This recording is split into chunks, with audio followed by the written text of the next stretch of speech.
Hi, and welcome. We're going to be getting started today where we left off last night, which is going to be talking about our next game idea. Um, I posted a few that I came up with into the Discord for those of you that are in our Discord. But as I've thought about it, I think some core concept we're going to have is um,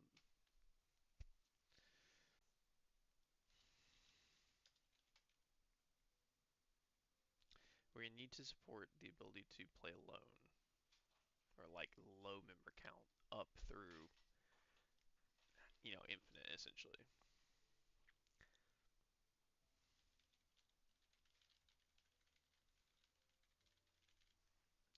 This one's gonna be hard because when we look at games that are welcome, morning.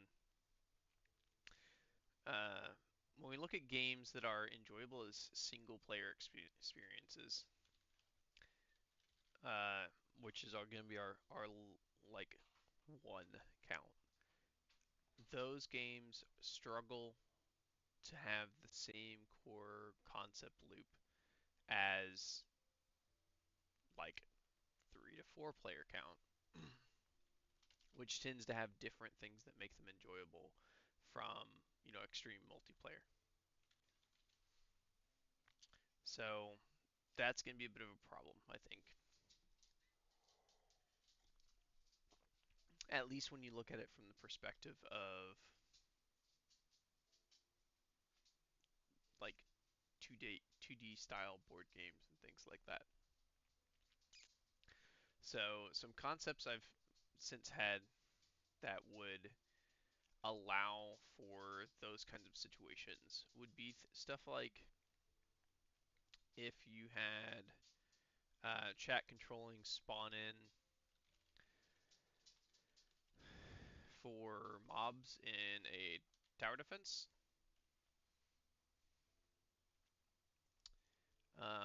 So instead of think of this as a reverse TD. So the tower defense side we would automate, or we could put it in the hands of like a subscriber or something. But I think it'd make the most sense to AI this, then chat controls the ability to spawn in the mobs. That would be one option. Uh, the games that I mentioned in Discord, we've got Dokapon Light. The core concept for this is Dokapon, for those that aren't familiar, is a think Mario Party. It's a turn-based digital board game. You roll the die to determine your move distance. So that's the core platform it sits upon. But the main thing about Dokapon is it's not just a series of mini games. Your characters are like RPG classes, and so like the rogue can steal from people and stuff like that. So it's very sabotage oriented. In this case, chat would control. Chat would be able to. I mean, there's two ways to do this. We could go the route of chat does modifiers, and then AI controls players, but that I feel like that would be kind of boring. The more engaging one would be chat controls the individual players themselves. The reason we would lean more Dokapon as opposed to Mario Party is getting chat controllable mini games, I think will be a bit of a problem. If we drop the mini game side of things and keep it to more focused on just the mobility around the board and some sort of like leveling system, or like ability unlock system, things like that, that allows us to just queue viewers. This would have to be a queue-based system. Um, but this would allow us to queue up players when we have batches of at least 4 up to probably like 16 or something like that. We would be able to start a match that could run. We can, I mean, we can gauge that, but ideally a match would run 10 to 20 minutes, I feel like.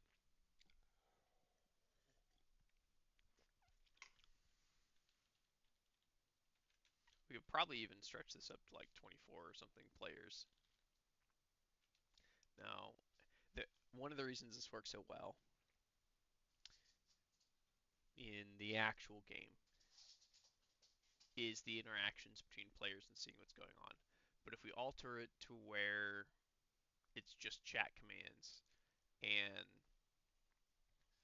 each round is a set duration, it's resolved in order, but it's everyone can take the round simultaneously.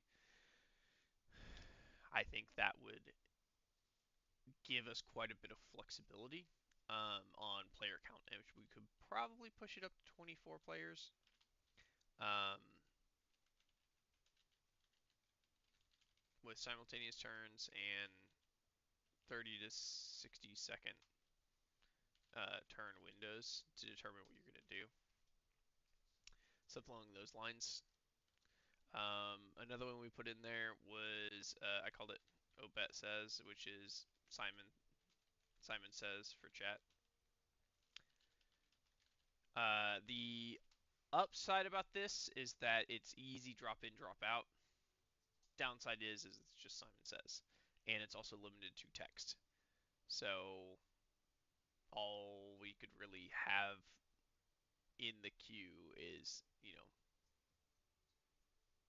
Simon Says, and then insert phrase and expects you to say it back, kind of thing.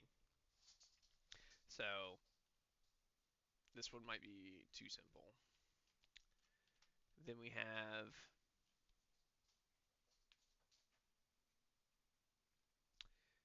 I'm not sure what to call this last one that I came up with, but the core concept is that um, chat builds.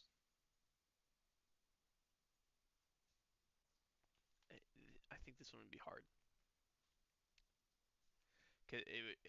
The base idea is that it can fit into two. Chat builds a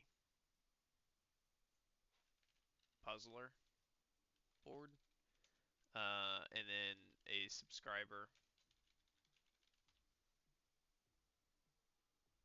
tries to complete it.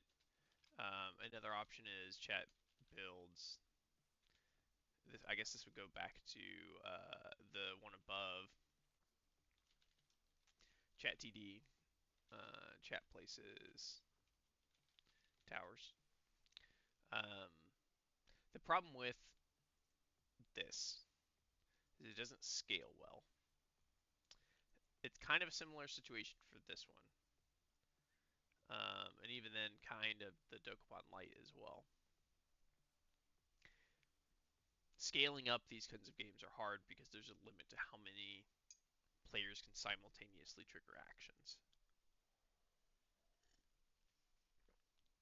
If you've got too many players trying to build a board, placing one block, your entire screen gets filled. If you've got too many people placing towers, then it trivializes the waves kind of thing. There's also not really any sort of downside that can happen here. It just restarts the level. I guess the same goes for this one as well. This one we can actually have like streaks, and so if you fail, it stops the streak kind of thing. But again, it's extremely simplistic. I do like the idea of drop in, drop out.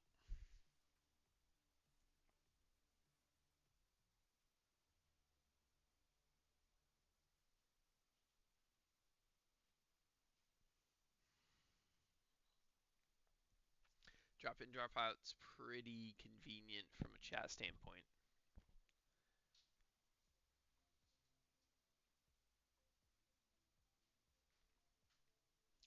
Obviously, the like go-to here, like the perfect world scenario, would be a small MMO that you guys can play together while chat's live. But if we were going to do that, it couldn't be through Twitch chat, I don't think.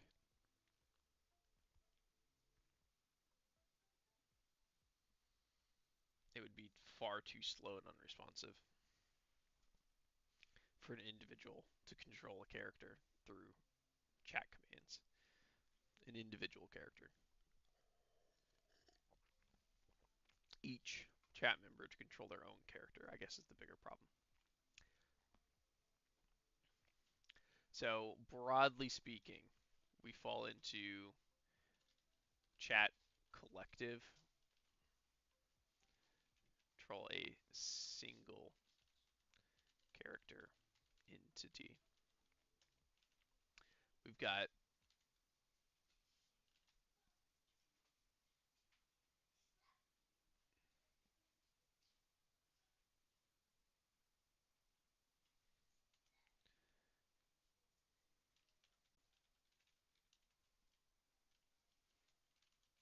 uh, my thoughts are thoughting right now. We've got, let's call it distributed chat, which is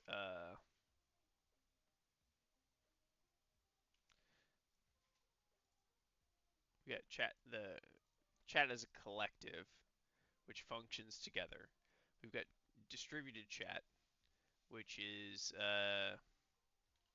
each controls their own character, and then we've got we'll call it distributed placement.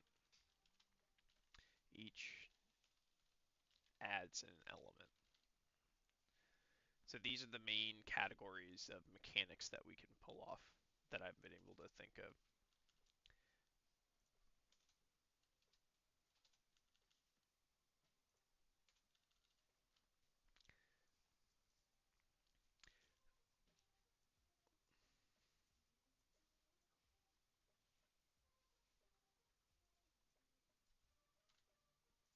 Let's organize things just a tad.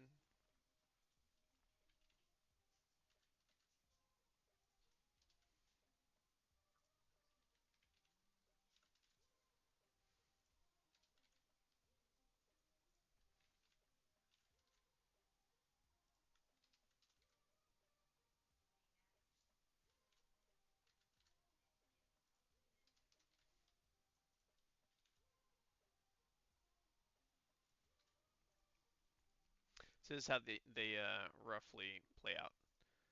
Um, I've mostly been avoiding this one because it means we have a effectively a single player game. It's just it goes the way of how like chat plays Pokemon and stuff like that goes.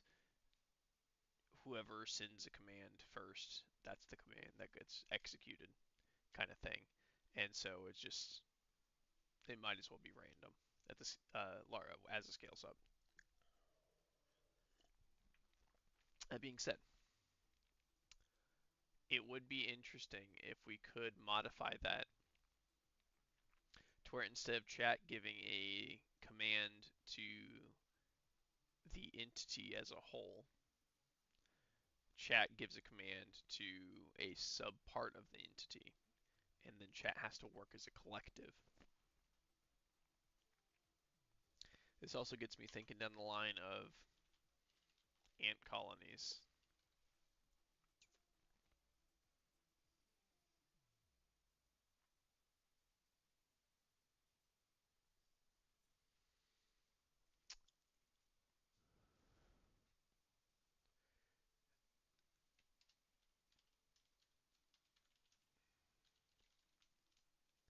What if we do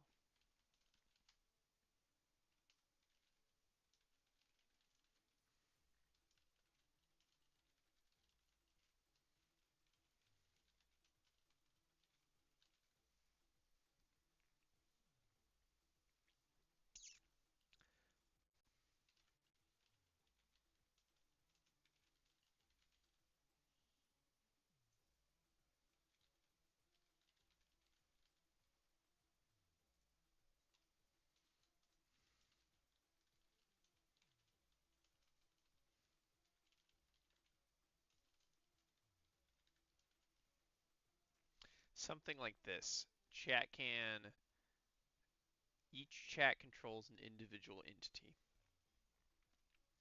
The entities can perform actions given a command.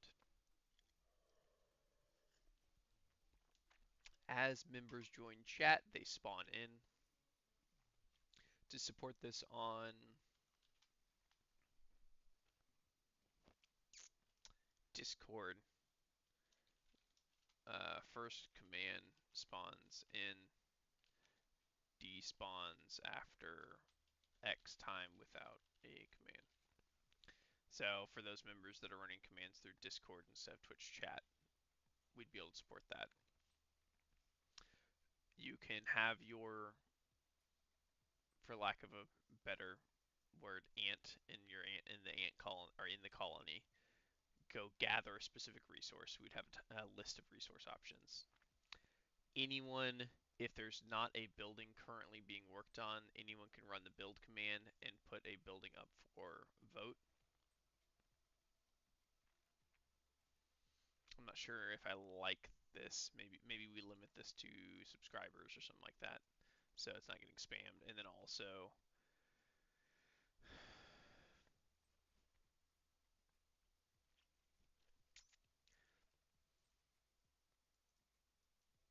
I think we're gonna have to work on this one.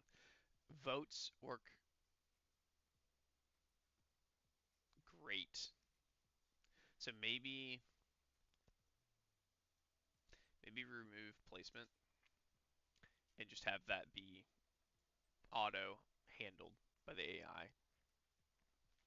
You can trigger a vote with a recommendation, and then anyone has the ability, once a vote is active, to slash vote on a building.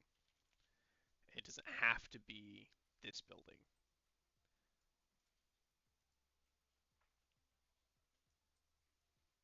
This would just be the proposed building.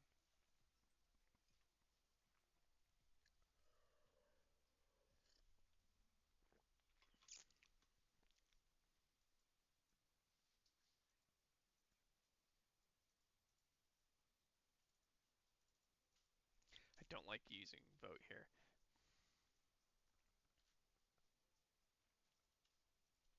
Starts slash votes for a building. So anyone can type in slash build if there's a building in progress.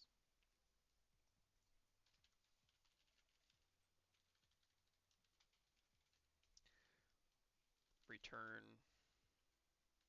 details about building. Maybe. We'll have to think about this one. Um,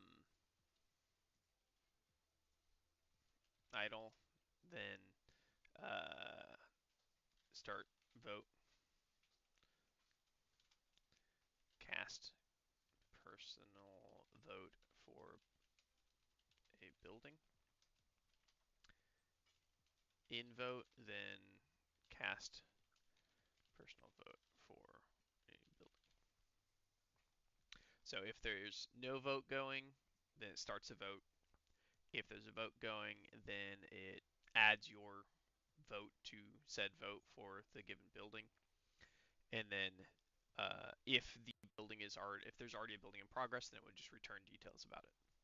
This one, I'm not sure how we want to handle. It effectively does nothing.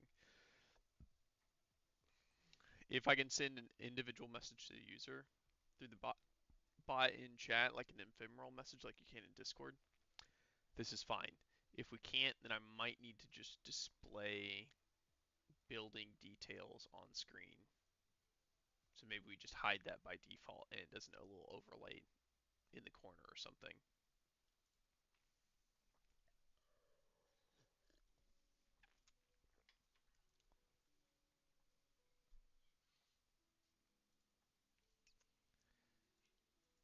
So this would handle building.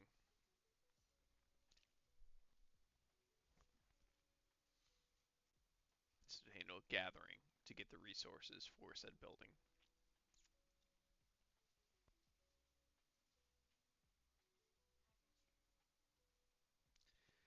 buildings. We would need to create a bunch of buildings. So then we would probably want to do this as some sort of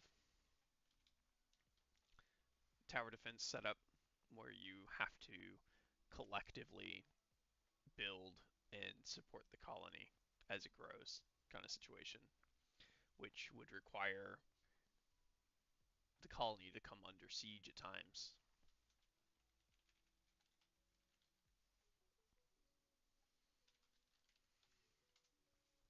We would need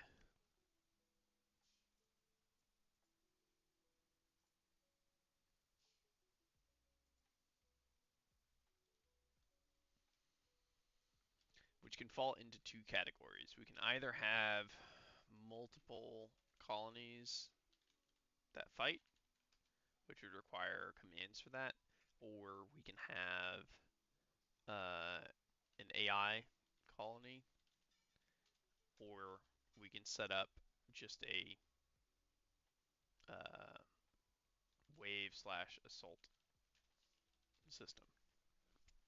So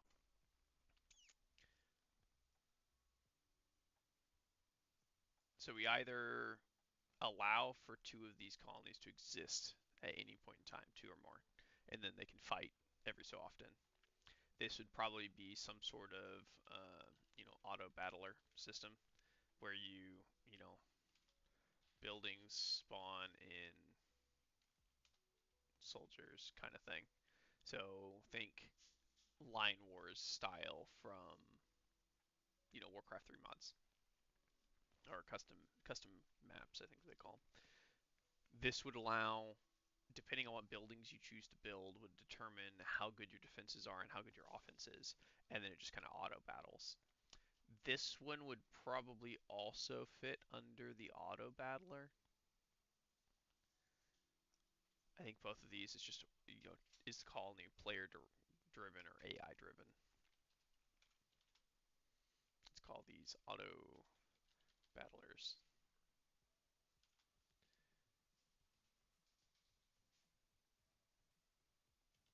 Chosen building spawn in troops. Control defenses. So we either have the auto battler set up, or which can either be multiple chat driven colonies, or we have an AI second colony and chat collective where it runs one colony, or we introduce a um, just kind of like wave system every so often spawn enemies kind of thing. This one is more interesting, but introducing the AI system or having a second colony that can run is pretty complex from a scope standpoint. This one is pretty simplistic, but it's also going to be harder to tune because at least in this case in particular, the win-loss case is pretty straightforward. The upside and downside of this is that each stream we would start a new colony essentially, progress through the stages, and start fighting auto battler style.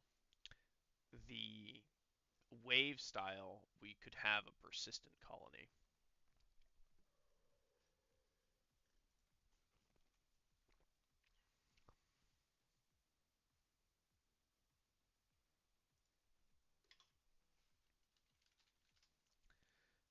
So the interesting thing about the persistent style that we have here as an option is while tuning and stuff is a lot more difficult, it does mean we can establish a much broader range of buildings and upgrade paths and stuff like that that persist over a longer period of time, which would be an interesting way to go about it. With the auto battlers, we just fight until one of two sides loses and then restart. essentially. How to distribute with multiple colonies will be a bit of an issue. Integrating with YouTube chat is going to be an absolute nightmare, is the conclusion we came to. So we can't separate based on community, unfortunately. Um, and streaming through Discord, or sorry, utilizing Discord chat puts them at a disadvantage because they can't watch the stream. You know what I mean? So it's essentially just Twitch chat, which means having an AI control this makes the most sense.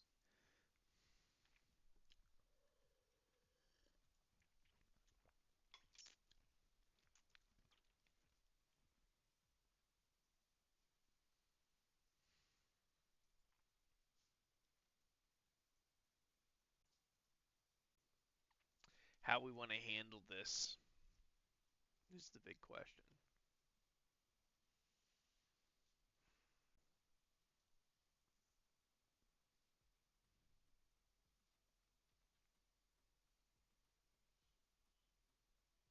I do kind of like this style. It's simplistic. We can do it exclusively through um, yep, we're planning out a new game. In particular, I'm trying to figure out a game to where Twitch chat can play. Right now, I'm kind of leaning towards a um, like Line Wars style from old Warcraft 3 custom games, auto battler, where not quite. Um, so Noida would be you would control an individual character, and I mean, yeah, it wouldn't be anything at all like Noida. You're thinking Twitch has the ability to influence the game. I'm I'm going the direction where Twitch controls the characters in the game. Um, so right now, what we're thinking is auto battler, which would be my first thought on this was a collective style. So each Twitch member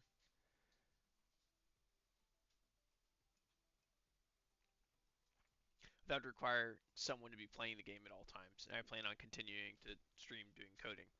So this is more for you guys while I'm coding. But right now the thought process is that each as chat members join, they would spawn in a unit they can control. The control system is you can send it, we might add more to this later, but right now it's you can send your unit to gather resources and they would be gathered at a set rate. You can then spin up votes for builds if something's not being built currently. And this build system would determine, like, you would have buildings for defense and buildings for offense. And then the colony siege system, which is what we're working on right now, if we go the auto battler choice, it would either be two of these colonies fighting each other, like line war style, and the second colony would either be a second group of chat, which is going to be hard to segment into two groups, or just do it as an AI driven colony.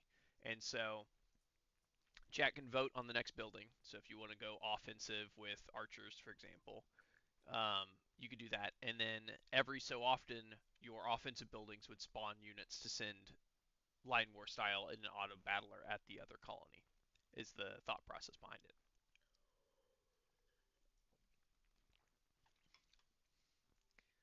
So if you guys have ever seen, I can pull this up.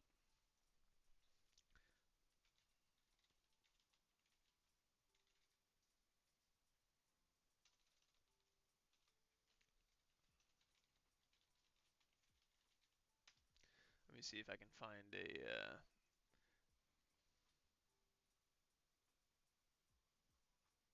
No, line wars is one I was thinking of.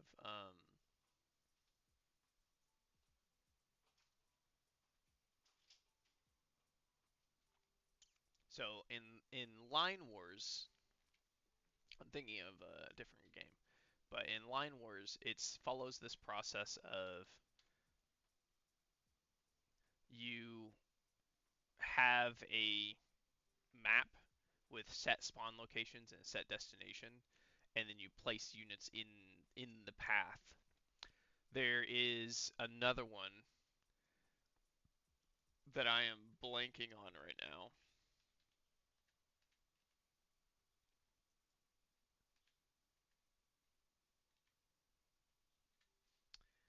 Uh, I used to play it all the time.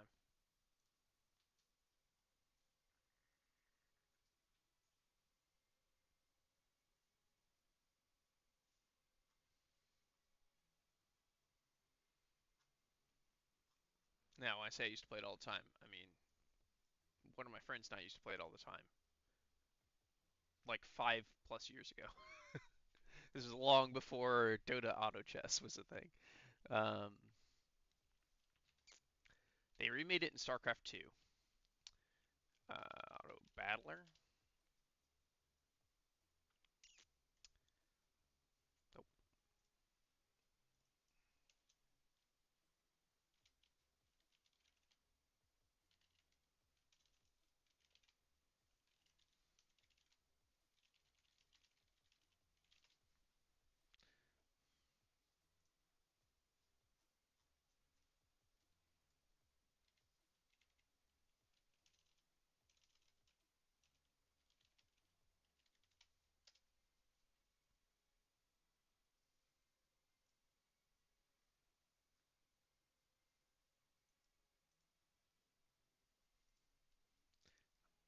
That is not the name of it. StarCraft 2 Direct Strike.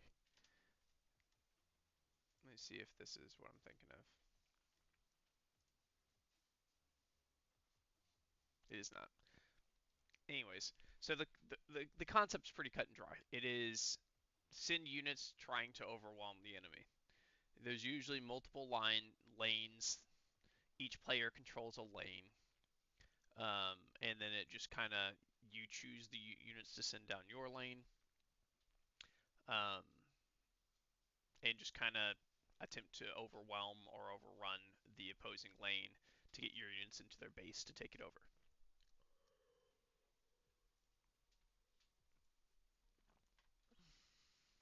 Simple little auto battler where your way of controlling things is by just placing buildings.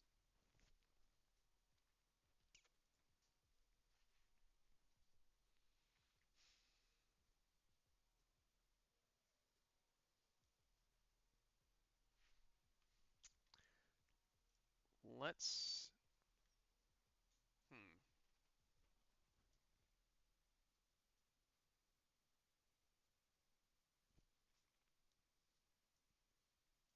The real question just comes down to is do we want a per run system where each run we or sorry, like per stream system where each stream starts a new run and then during a stream technically we could lose or win and have to start a new run. So do we want that or do we want to focus more on a persistent run across multiple streams?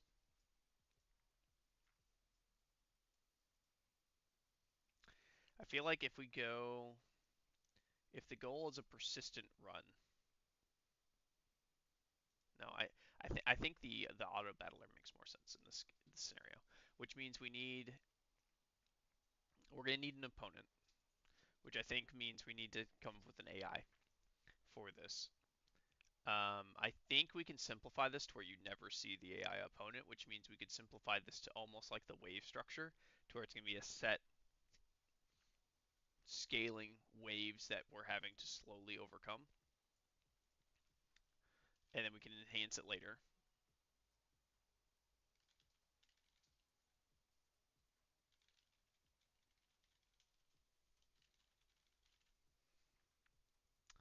Um, I think instead of going full auto battler, we might simplify this down to something like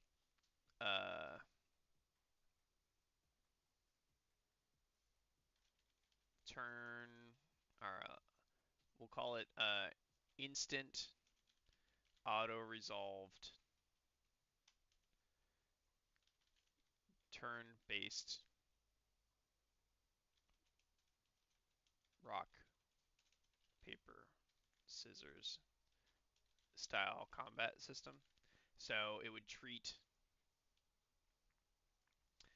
you would send a cluster of troops that would go out. The AI would have spawned a cluster of troops in response. The system will resolve the combat behind the scenes just through numbers so that we're not having to visually handle all of that. So this would get resolved, and then it would deal a set amount of, like, per unit that survives damage kind of thing.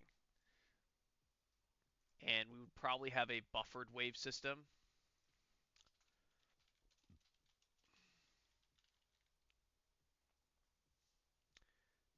which is like each round, we'll call it, moves one of three tiles. So what this would mean is that when our first send happens, they would move into, on both sides, we would have position one with our units, position two empty, position three where the AI is with their units. And then next send, it would have position one, our units again. Position two, which is now the middle ground, would be you know the the round of combat that's being resolved. Let's say we won that one. And then position three would be their next send of units, which would then transition over to next round. This will combine with this to battle off this. And so if we would no, we would have to do 2 rounds of battle. I think we would resolve these two to determine which one got to move forward. Actually, we might need to do this like so. So we'd have X X 0 0, which would transition to X, and then if this group one, let's put numbers on these. First send, first send. This is the second send. This would now be the third send. And then if this group one, we'll say, they would take this position. But this group is also attempting to move into this position. So this would become X3. And then we have,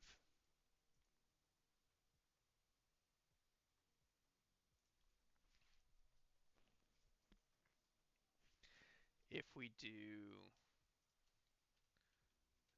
X1 dot dot dot dot O1, transitioning to dot X1 dot dot O1 dot, which transitions to X2 dot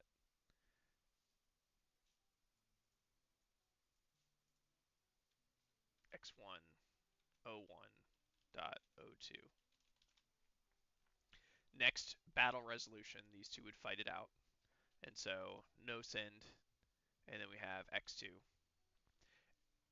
and then a blank 1 2 3 1 2 3 1 2 3 1 2 3 1 2 3 1 2 3, and then this is 1 2 3. So assuming we won, X1 would move to their side, and then O2 would be here, and then that would transition to our next send would be X3, X2 now transitions forward 1. These two would battle it out. This troop is damaged, so this troop would take it.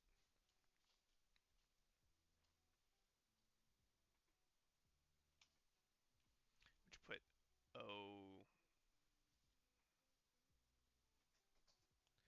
O2 here, and then O3, which would then go to X3. We're obviously going to win that one because O2 is damaged from that troop fight, and so it would shift to X2 here, and then O3, and then dot, and then we would transition to X4, X3. We assume this one's damaged, but less so, and so if it's enough, we'll say it's enough to take out O3, and then that would put us at X2. O4 will have spawned, and that's kind of the battle order we would be going through over time. And so one side would slowly overtake the other. And then once they did, once they eventually got to that point and these units were going straight past this point into the base, they would be dealing damage based on how many units made it in. And so it's kind of a snowball situation. Once a side starts winning, unless they can finish, the other side can finish an upgrade and take it back. And so the idea is we have enough buffer room that this can kind of go back and forth. Is kind of the idea.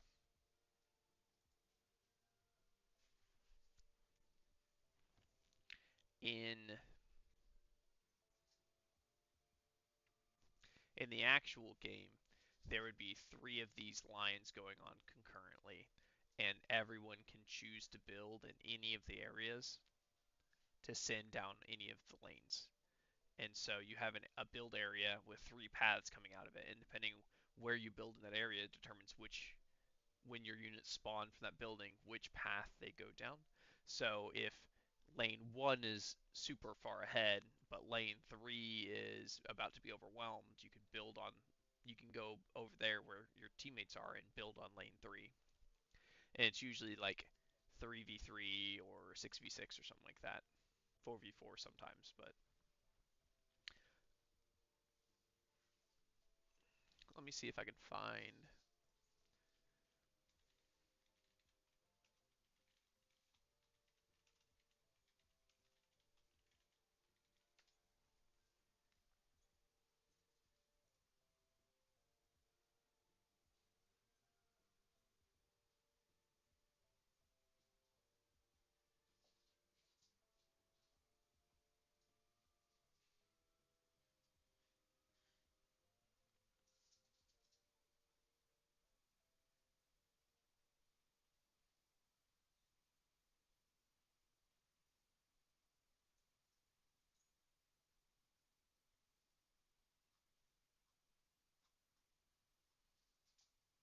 I thought maybe if I threw 3v3 in there, it might give me alternative options.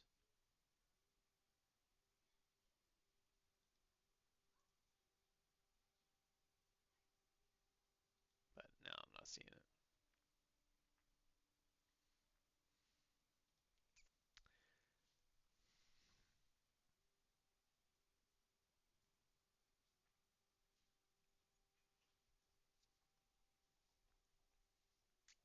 I think this gives us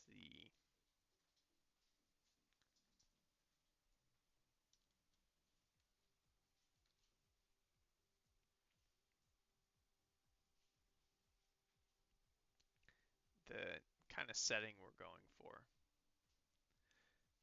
I think the downside is that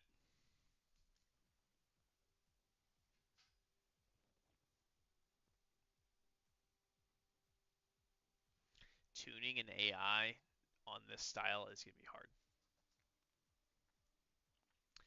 Any changes at all to these numbers, even the slightest bit, will slowly overtake one side over the other. And then once that happens, coming back is hard. In the original game that I'm basing this concept off of, you can push pressure another lane, forcing them to back off so they can't keep just building down one. And also, if you can stall one and push another lane into their base, you can deal some damage and reduce their spawn rates. So it forces them to, if one lane's doing well, it forces them to give up pressure on the other lane. Whereas with a system like this, a very linear system with only the single back and forth lane, any sort of snowballing or any sort of lead starts snowballing really quickly.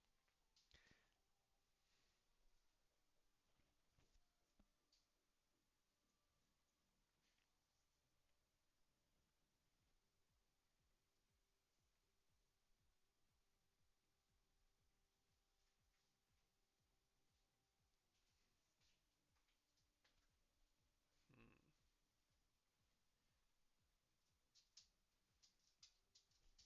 If we, I think there's a couple building options that we could go down the path of with something like this. We can have um, plus in resource gathering, or like percent increase to resources. We can do +1 troops. If we go this style of troops, instead of variance in troops to start, we can instead introduce multiple lanes. Start off with like one troop in each lane, which would keep them balanced, and use this lane style system. And then a building, each building will have their troop position in a priority order in a lane. So this, if a you have a each building, it would add one troop, for example, and you would have your troop buildings ordered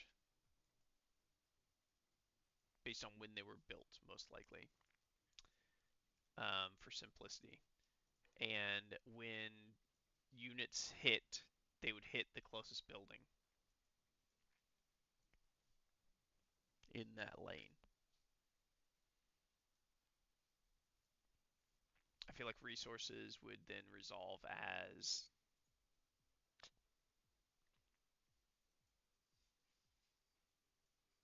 like essentially invincible buildings because they're just not in the queue to be hit.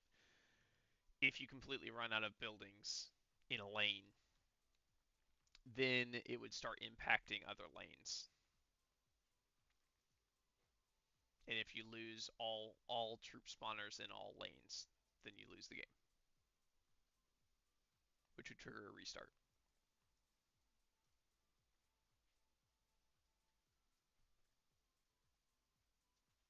That would give us back some of that balancing scenario. Eventually, we would want this to be more than just like +1 soldier. If we're going with the ant thing or the ant colony, instead of just +1 soldier ant kind of thing, we would want to add variants. We might introduce a flying ant or like spitting ant, and this would give us our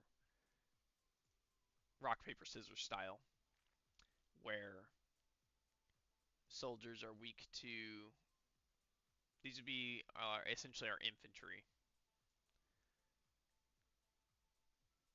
Um, these would be effectively cavalry, and these would be effectively archers in the standard rotation. And so, cavalry is weak to archers. No, cavalry is strong against archers. Archers are strong against infantry, and infantry is strong against cavalry. This matchup feels a little weird. You know, soldier ants being strong against flying ants.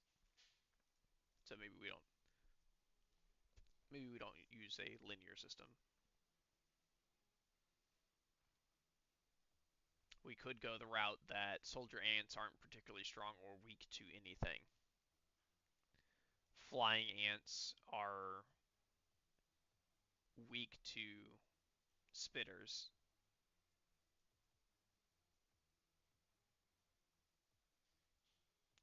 but spitters are harder to build, kind of thing, or spawn less.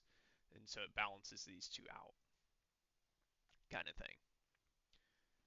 Or flying ants are weak to spitters, but flying ants can bypass soldier ants, kind of thing. So you can start getting creative on how these interactions happen. But for now, I think we just do soldier ant. And then you'd place into a lane, and then that would resolve like so on a given lane. Getting to the end of a lane would then start destroying the buildings in that lane, which would reduce its spawn rates, which would start snowballing success rates in that lane, eventually overflowing to the next closest lane. That one's going to be weird.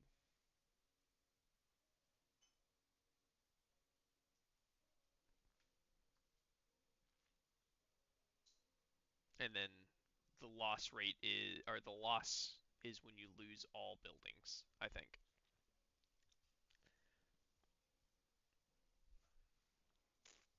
We would need multiple resource types. So maybe wood. We are, if we're going with the ant theme,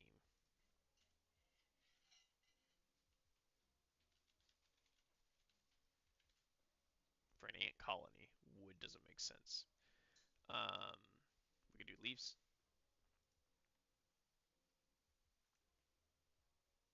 Let's call them fibers. Um,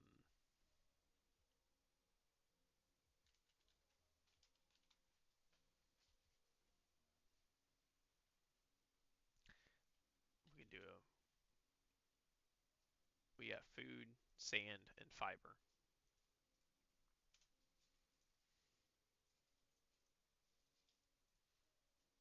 We could do these as our building materials.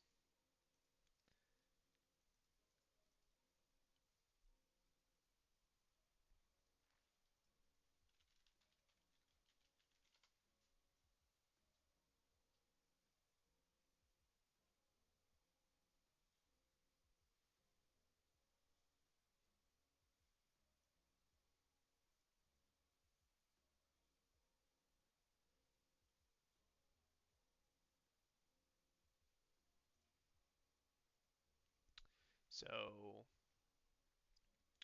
they tend to, in the food category, I'm looking this up for ants, they tend to gather um, sugar, protein, fats, and oils.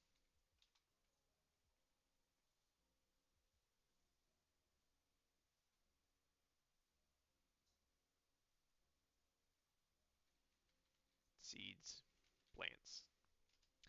In the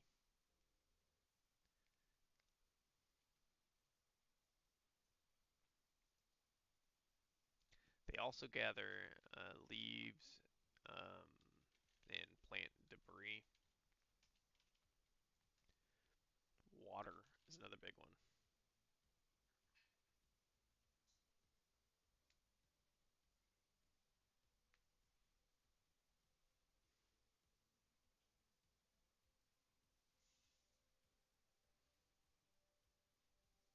And then for building materials, they will gather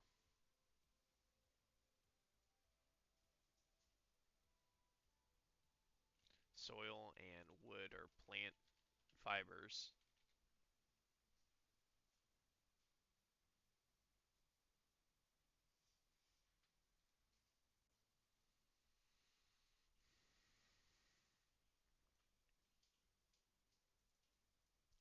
The leaf and plant debris is for apparently ants will run. Some ant species will run fungal farms, and they will take leaves down there to feed their fungus. which is interesting. Um, but we could simplify food and water down. So we just say food, water, and then for building they do soil and fibers.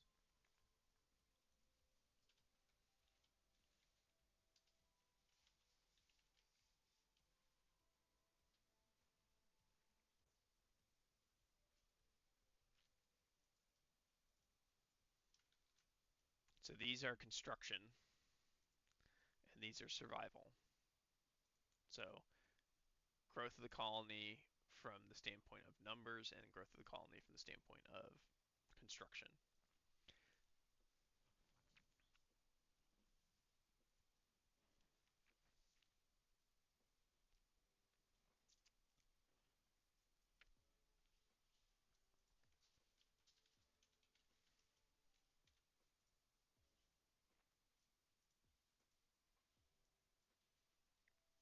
All right, give me a minute. I am going to go refresh my coffee. I'll be right back.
Okay,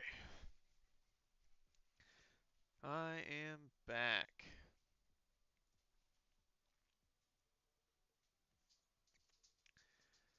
I like how this is shaping up. I think the first goal here, I'm starting to like how this looks. So we're just gonna trim this down to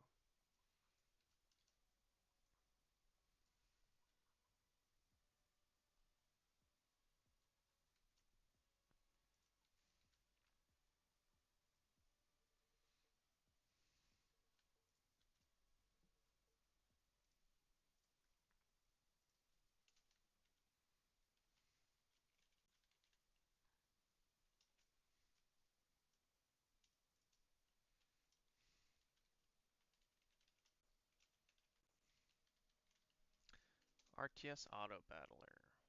It's our core concept that we're going for here.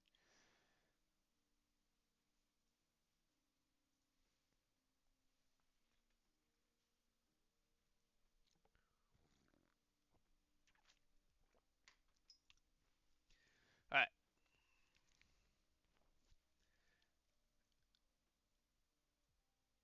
This is all looking good. We need to figure out what we're going to do for that. We want this to be call it mechanics. So we've got our mechanics defined from a broad sense, although we need to refine that and turn it into an actual Um, implementation strategy. We still need to figure out what our visual theme is going to be.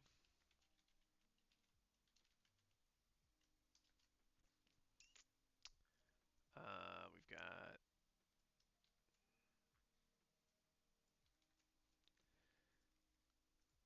and we need to technical requirements. We'll use Godot plus GD script to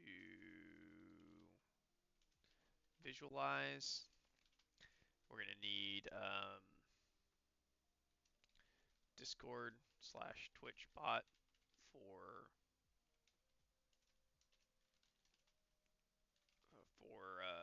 player input.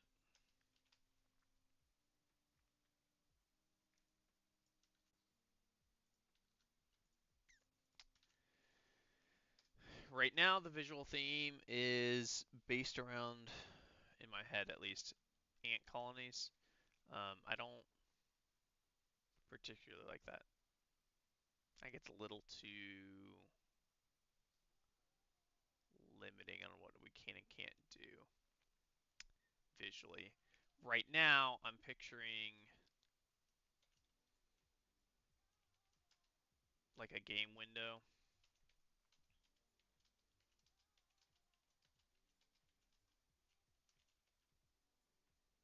Actually, let's do. If we imagine this is our game window, I'm imagining something like, because if we look down here, we've got food, water, soil, and fiber.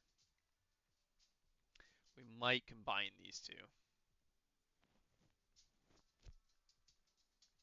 So we have food, water, and fiber as our resources that we're gathering. And so we put, food here, water here, and fiber here, kind of thing. And then in the center, we have the, call it hub. And then chat will spawn in and just kind of wander here until they set a gather command. And then they will go to whatever they're gathering and back to carry resources.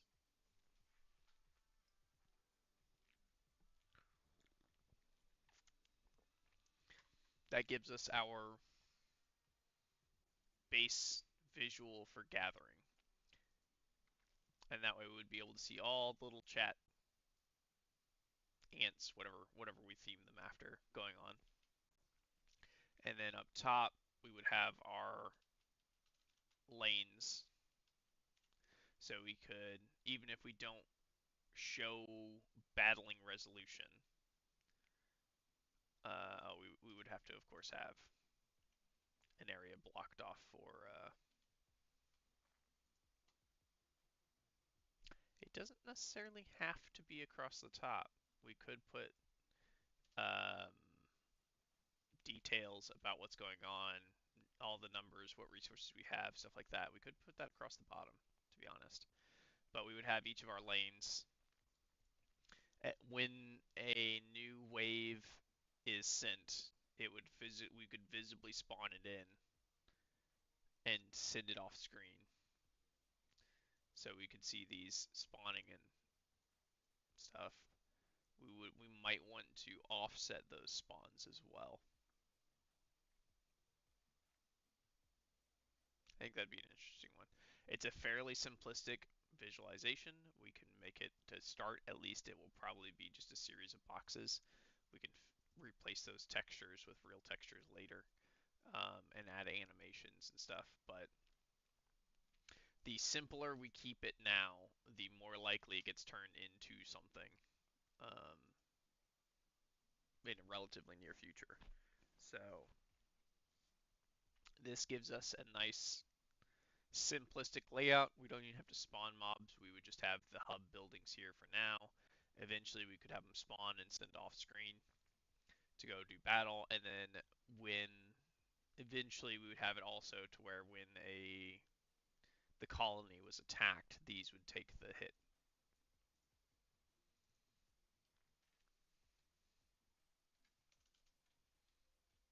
Call it colony.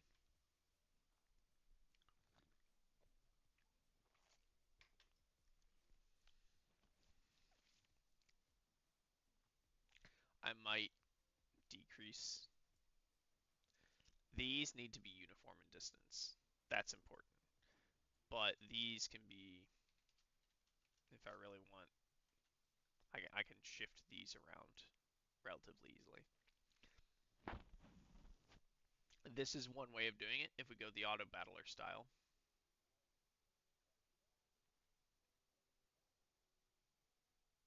As I'm thinking through this, another option uh, that we can do that wouldn't lean well into this auto battler style, but I think would be a little more engaging for you guys is if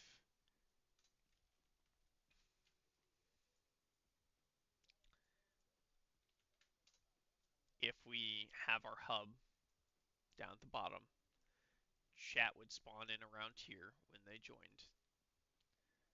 And then this would be a full grid area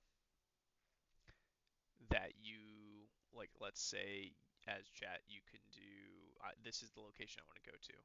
And so your character would travel here, do something to reveal this, and then we would get to see what it is. This area can get populated and repopulated and stuff like that. And so it would be a fairly simplistic game, but it would lead into the concept of like as an ant colony, you need this to survive. So if you venture out and discover a point of interest, let's say this has food in it, and then over here someone discovers water, these become like congestion points kind of thing. And so a long-term game, you could have a second hub here, and you would want to explore points of interest between them, and then you might want to fight it out over a singular point of interest. This would also be something we could do with AI.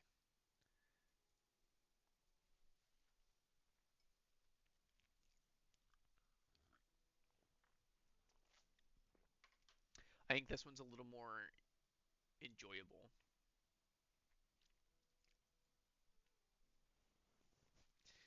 Enjoyable might not be the right word. A little more engaging. Because in this one, it's really just set your troop to gather. It'll gather until you change that. So when you join chat, you run one command, and then every so often we have the resources, or we finish a building and we put up a vote for another building. Not a lot going on. Know what I mean? Whereas with this one, chat can send out troops. Instead of discovering waypoints, we could send them to a location. They would spend an amount of time here. It's like 30 seconds or a minute or something like that, which we would want to visually represent. And during that time, there would be a chance that they would get attacked. And if they succeed,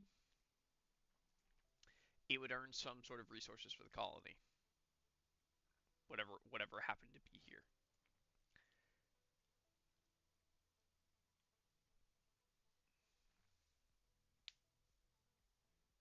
Trying to think of a way we can make this engageable and repeatable, because if it's a waypoint, we just run into that same problem here. You know, you can go out and do discovery, but once you do discovery, it's just set up, you know, line of troops going back and forth, constantly gathering resources until that resource node is depleted. Not particularly engaging. Um,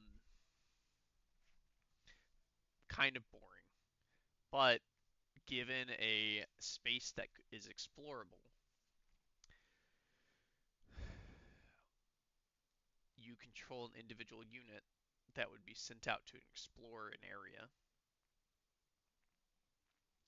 Upon exploration and discovery,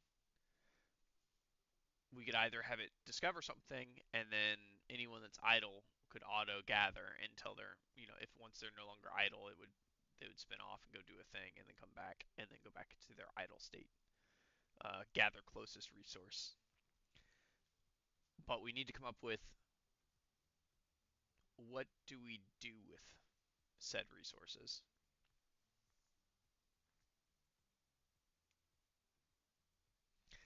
I like the discovery style system. I think this is a lot more engaging, a lot more enjoyable for sure.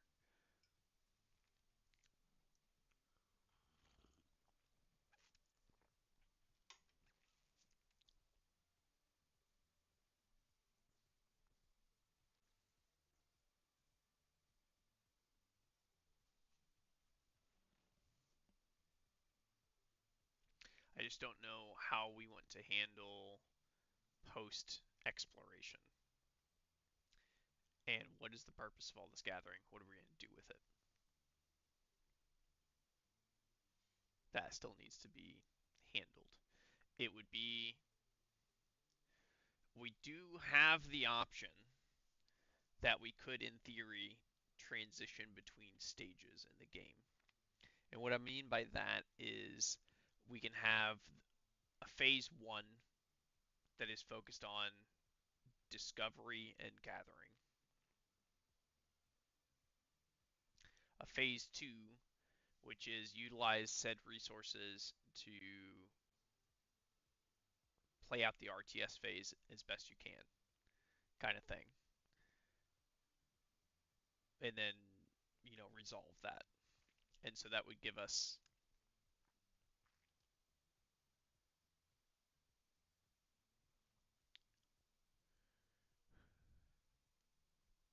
it has to be, all of the commands need to come in through single line text commands that can't be spammed, and control an individual unit is what we're going for. Which means discover and then an XY coordinate, easy. Gather and a resource type, easy. Build triggering a vote system and then the building happening in the background is pretty easy. But when it comes to the battling system, the only thing I can think of is it just resolves as an auto battler based on actions that were taken from chat previously. The reason I say that is because we don't, if we when we run commands in chat, or when chat runs commands, we want them to be short and concise and also not something they have to just spam out. We want it to be something they can send a command every 30 seconds or every minute or something like that. Um, which is why the discovery and gather commands work really well. The the commands for battle become an issue because if we do an auto battler, it auto resolves, kind of boring. We could show it, we could have chat drive it, whatever. Um, but if we can introduce a way for chat to participate in a war between these colonies, I think that would be a lot more enjoyable of a process. Um, I think that'd be a lot more engaging at the very least, which would I think is would be huge. The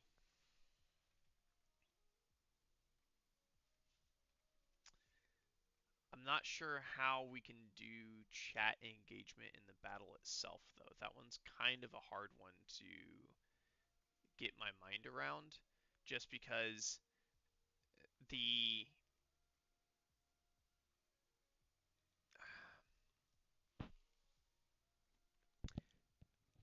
we can't allow they control chat is intended to control a singular unit.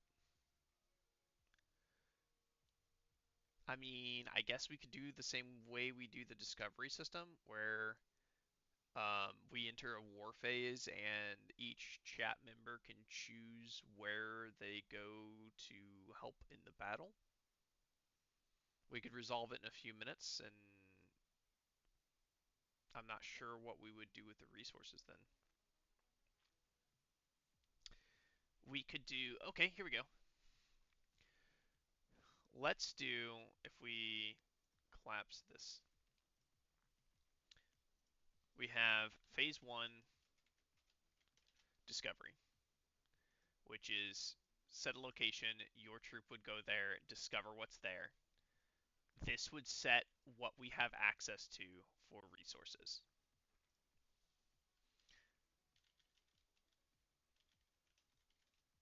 No, this would just be discover what nodes we have access to, which sets our maximum. So we discover nodes in the area. Phase two, and so again, each of these chat would determine where they go to do the discovery. So you would send your troops out. Distance determines how frequently you can do these kind of thing. Um, phase two would be the build phase. Uh, discover resource nodes. Build phase, which would be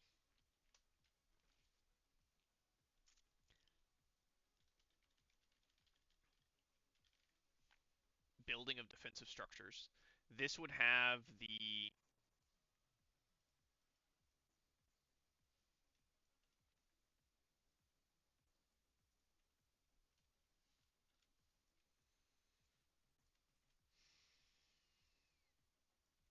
I think this is in this phase we would have our lanes in place.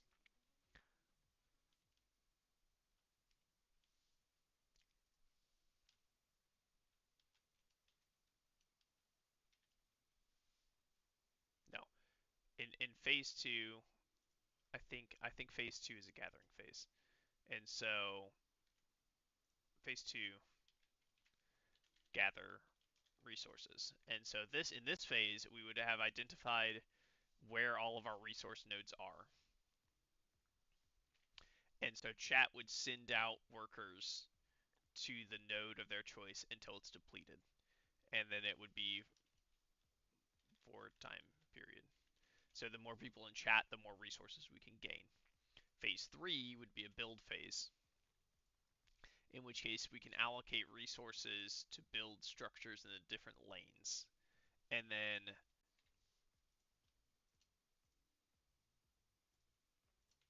phase four, each of these would be on a set time period as well. Um, phase four would be the battle phase. And so the interesting thing about the battle phase is that it would give us the option to like we built defensive structures, but now chat can also send their troops to help in battling on a lane. This one is going to be difficult to implement, and the reason I say that is because in order to make this interesting, I think we need to actually show battle. So chat wouldn't actually be able to participate, like, or they would be able to participate. They wouldn't be able to directly control their characters, but they could, for example, allocate troops to lane two. So we're losing the battle in lane two. So the remaining troops that are still alive from chat go to lane two, kind of thing. This would be the only phase that is not sort of like not timed. This would be like an auto battler where we would have designated lanes that players can exist within. Um, how can I do this? Nope. Copy.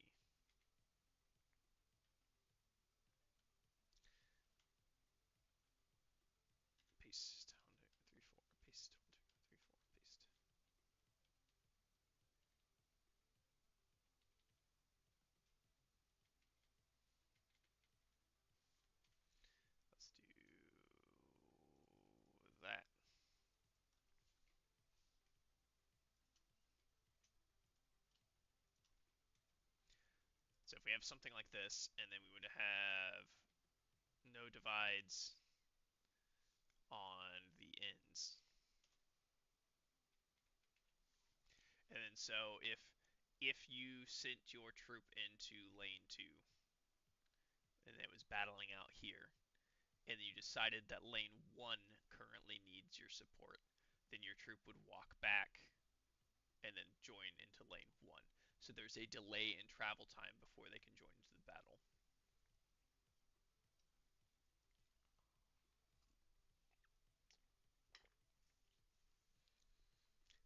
We would need troop types.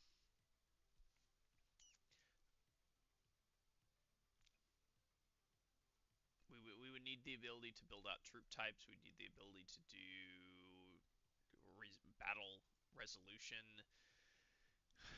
traversal, all those kinds of things. So this phase is gonna be more complex than all the other phases, I think. This is gonna be the hardest for us, I think. But this style of transitioning through these phases, I think, works really well with chat commands. And we can start small and build up. So we can do phase 1 initially, and it just runs indefinitely, no timed loop or anything like that. And so chat can control mobs spinning around. That can be running once we can start by getting it hooked into the system, get everything in place, up and running, and a little game to where chat can send out spawn in when they connect and then send out troops together. And then eventually we could build out the phase 2 portion on stream together. We build out phase 2 where we transition from our discovery, which we would just have to nuke every so often, refine this until we like it, and just every now and then we kill it off, and restart it so that it clears the board. Then on phase 2, we sorry, my brain's all over the place right now because it's also trying to, in the background, figure out what we're doing from a technical standpoint and how we can interface all these things and work together. Um, phase 2 would be, once that's implemented, it would just kind of toggle back and forth between phase 1 and phase 2 on timed intervals. And then once we have phase 3, we would also be start introducing this on timed intervals and then repeat. And so this would get us something that is interfaceable from chat as fast as possible, essentially. And then as we roll out the new phases, we would start introducing the timed rotations between them and those kinds of things. Um, phase 2 is going to be kind of boring. I'm not going to lie. Because phase 1 is going to effectively be chat sends their character to a node to discover what's there.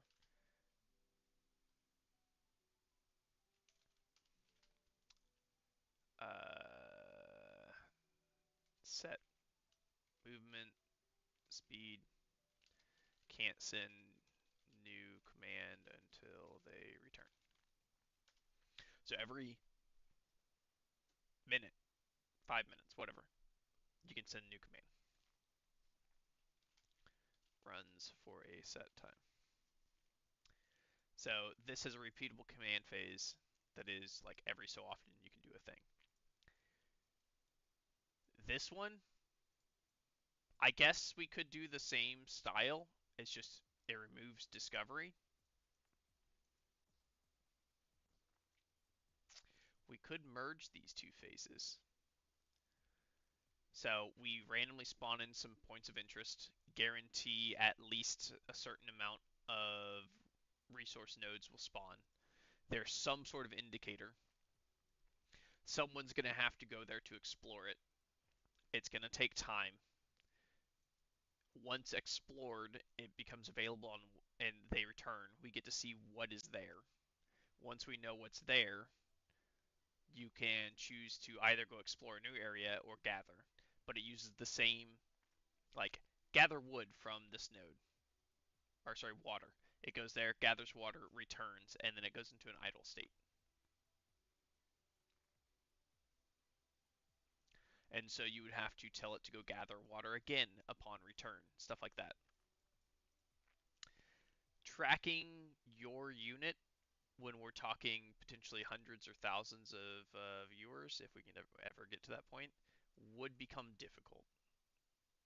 So we will have to keep that in mind. So I'm not quite sure how we will do that for tracking, so you know which one you are um, easily.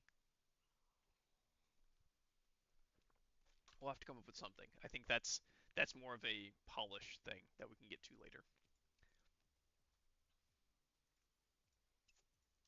So phase one, spawn in uh, POIs.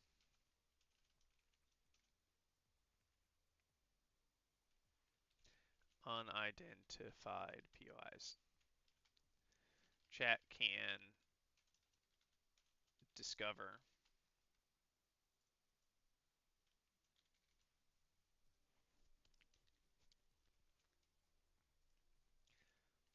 a POI revealed upon return.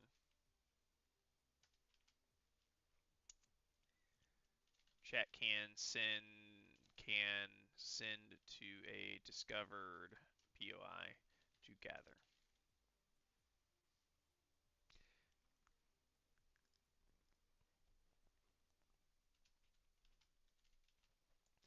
When chat's unit returns, can send out again. So you can do discovery and gathering all in one phase with this method. I might move the hub into the center so it's a little uniformly distributed.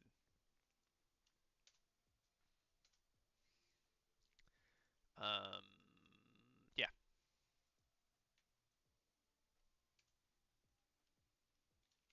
Let's do something like that. So this would give us a combined phase one, phase two from this method down here, which is a little cleaner, I think, and makes this phase two, which is going to be pretty bland, equally as engaging. And which means phase two is now focused on building.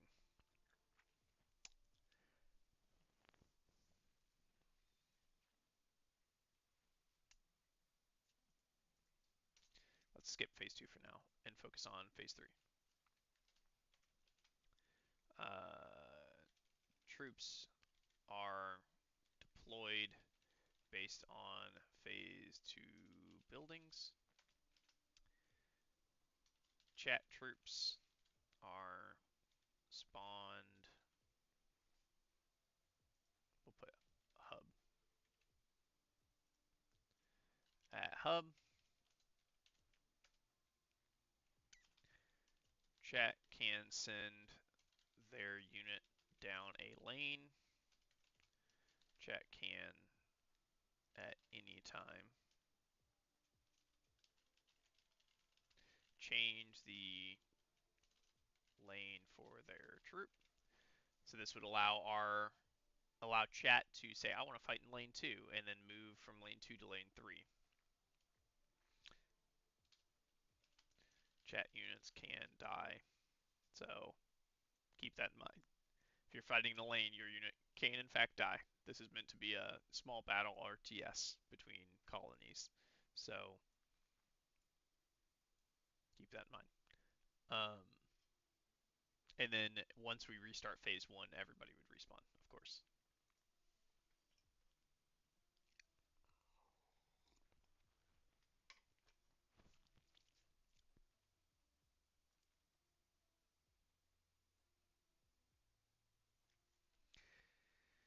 Phase two is meant to be the build phase.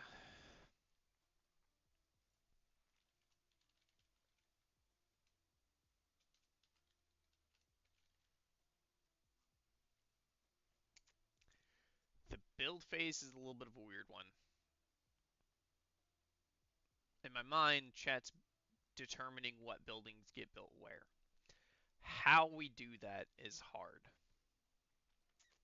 I think maybe if we simplify the gathering, well, if we remove this, then I don't want to remove the variety of gathering resources, but maybe we just give specific resources specific benefits. And so, uh, chat transports resources to lanes.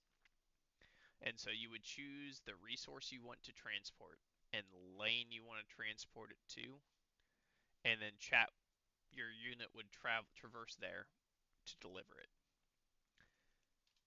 And then we would do something like water, food, fibers. Again, right now we're doing, in my mind, it's still ant colonies. We need to find out something thematic for this. But in the case of food, increases number of troops. Fibers increases troop defenses.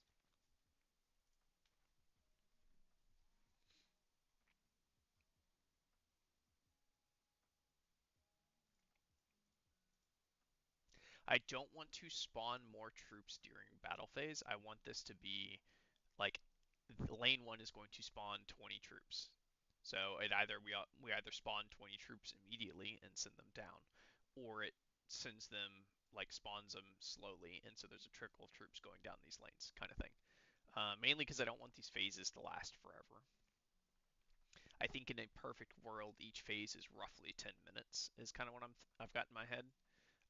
So battle phase should be able to resolve in 10 minutes or so. Um, it's kind of what I'm thinking.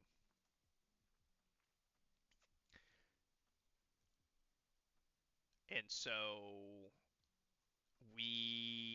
the AI will get to allocate units based on how many people are in chat. I feel like a multiplier, so they can allocate 80% of current members in chat or something like that, and then they will also have um, their phases they went through for gathering. And so if all of chat is involved, then chat should be able to win every time. But the reality is not all of chat is going to engage. So I might need to tweak that number over time. But for build phase, I like this. Like you can provide if you provide extra fiber to a lane, then it increases their stats. If you provide extra food, it increases the quantity of like base units that are spawned, not chat units. We would still need water to do something if we're sticking with this three resource. So we've got quantity and quality. In a normal game, I'm thinking another game I used to play all the time that I actually remember the name for is Pimp My Peons from Warcraft 3. A fun little auto spawner. You control the troops, but it auto spawns in the background. They use a leveling system. I'm trying to pull up their upgrade system because I like how that works.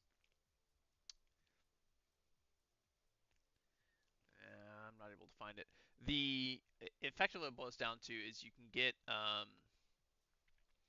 damage upgrades, armor upgrades, health upgrades. So it's like defensive stats. I believe it was health, armor, and speed, like your movement speed. And then for offensive upgrades, the base upgrades at least, it was damage, attack speed. That might have been it. It might have just been the five. but you can upgrade their stats individually using the resources. And so I kind of like that aspect of like maybe water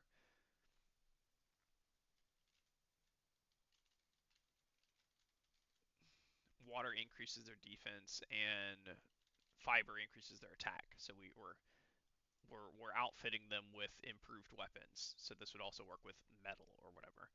And then food increases the number of troops we can field. And then switching water maybe to something else, but for now increases their defense. So if you wanted, you could stack all of it in one lane, and these troops become, you know, incredibly strong. But it would come at the sacrifice of your other lanes, kind of thing. And so how they're distributed would then be determined by chat. So if you wanted to increase the quantity of units in a lane one, you would have your troop deliver food from the hub to lane one. And so again, this would depend heavily on chat being involved and the time traversal time. And so if you just trigger it once, you would deliver one. But if you trigger it every time on cooldown for the 5 minute or 10-minute period or whatever, then you would be able to transport, I don't know, 10, 20 or something like that. And so with low chat numbers, it becomes low values, but also that's why we would scale the AI based on that. With high chat numbers of people showing up and doing things, then you'd be able to transport more than we can stockpile essentially.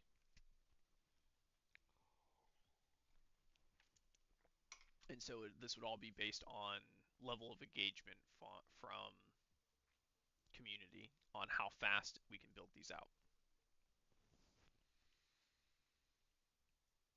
And then we would transition into the battle phase where depending on what you did with your resources would determine the troops being fielded, and then you could join a lane to assist. How strong chat members are is going to be a hard one. Obviously, we don't want chat's troops to just be cannon fodder. Um, they walk into a lane that's fully stacked and get one shot, kind of thing. That wouldn't be particularly entertaining or enjoyable. At which point, like, there's no point in going down. I guess we could. Well, I don't want it. I don't want it to be. I want it to be a thing that you can be involved with. So maybe we do make chat just super weak. All the individual units are super weak, but you don't actually wander down the lane. You move to an area and then attack down that lane. And so chat's involved from the sense that this lane's falling behind, so you can move your unit over here to add a little bit of firepower to that lane to deal a little bit of extra damage. It's not much, but it should be enough to help offset things is the goal. And then if that lane loses, they start raiding chat members, and then once all the chat members are gone, that's the loss condition. And so your goal is to raid and kill all of their chat members before they raid and kill all of your chat members. Kind of the intention.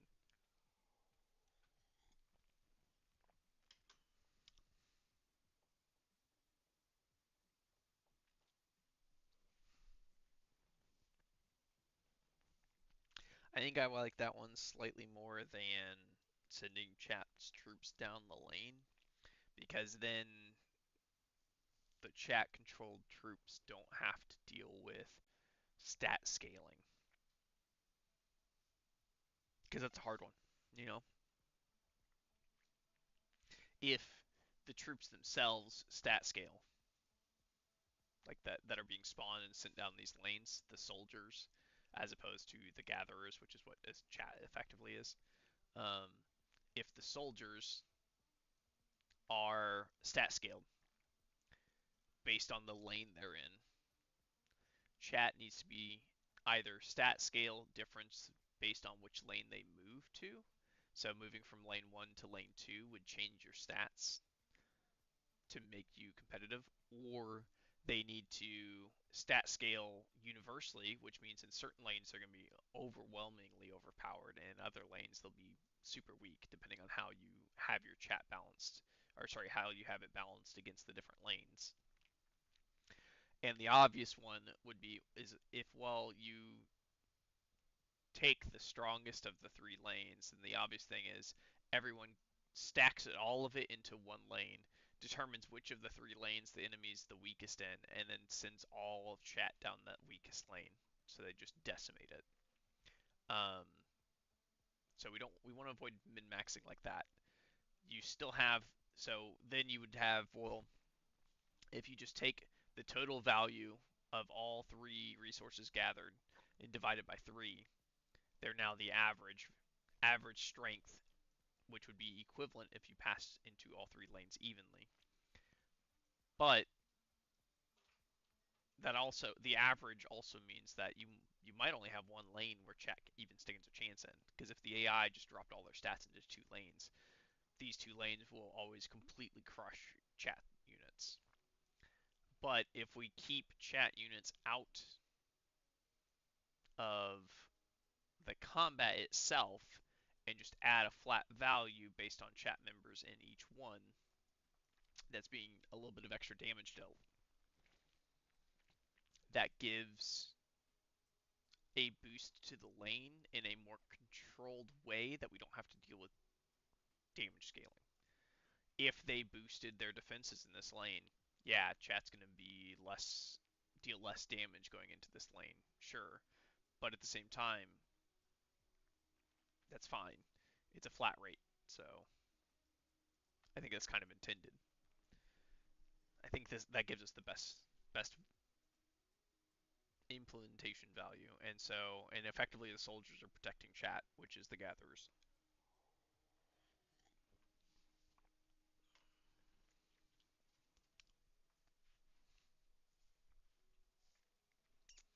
I got an even better idea. Not for that, for the build phase. What if we have the three resources give three different types of units in a rock paper scissors style? And so water, food, fiber wouldn't work, but we could have like the rock paper scissors go to for um, troop formations is infantry, archers, cavalry. Cavalry are strong against archers, archers are strong against infantry, infantry is strong against cavalry. This is the go-to structure for that. We can replace this with, if depending thematically, flyers. Flyers are strong against infantry, infantry are no, flyers are strong against archers is how it is, which is weird. Maybe that wouldn't work. Because normally in that situation, archers would be strong against flyers, and flyers are strong against infantry, but infantry is not strong against archers, is the problem. Normally. Um, although this is the structure they use in StarCraft and Warcraft. Because grunts, for example, or footmen are specifically strong against archers. Like footmen, for example, get a shield defense thing that reduces their movement, but drastically reduces the amount of damage they take from ranged shots. Um, and then flyers are strong against infantry in the fact that most infantry is meant to be melee, and so they literally cannot fight the flyers, and so flyers just decimate infantry. And then thus flyers are usually low defense, high damage, and then archers just get ranged attacks. So archers can typically take out flyers before they can get to them for their combination of because of their low health and reliance on um, ranged flight based attacks. So this is more the structure they do. Although this is how it is from a this is a pattern because it is how war was conducted forever. Infantry was your front line. They would usually have a mix of pikes or shield bearers or something mixed in there to help mitigate archers, but mainly to deal with cavalry. Their job was to protect the archers, and the archers' job was to kill off the opposing infantry, and then cavalry were meant to break the line and take out the archers, essentially. And then you obviously can add siege engines into the mix.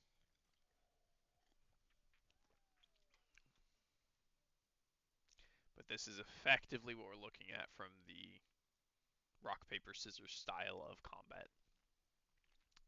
So if we give a resource type to each of these, then chat can gather resources in this phase and allocate them in this phase. And so if you want a archer heavy segment, then you would focus on wood, for example. So go gather wood in the early phase and then distribute it to the lane you want all your archers in, and boom, you've got an archer heavy build that's designed by chat. And then for infantry, we might do metal or something like that to build, with the thought being building armor. And then cavalry could be livestock, or we could do, leather for building out saddles. I don't know. I think might need to think about this a little bit, and a lot of this would depend on thematics. If we do ant colonies, for example, like the original concept developed from, then this would be soldier ants, spitter ants, and maybe flyer ants, and we shift this for who fights what to be more akin to how it works in um, like Warcraft and Starcraft and stuff like that. If we stick with this, if we go with medieval style, this makes sense. If we go with um, something sci-fi related or modern, then we might transition this metal to be here, and cavalry becomes tanks or motorcycles or something fast, something decidedly meant to counter gunners, because these would become gunners, which means wood no longer makes sense, kind of thing. So I think this is going to require some fine tuning thematically for us to figure out. But I'm not super worried about it. I like this. I think the play here is the rock paper scissors style with 3 resources. And so in phase 1, gather your resources. In phase 2, determine which lane gets which resources so you can do your troop composition. And then in phase 3, we focus in on handling our combat. And so I think the phase 3 goes to what we were talking about most recently. So we deploy troops based on phase 2. Um,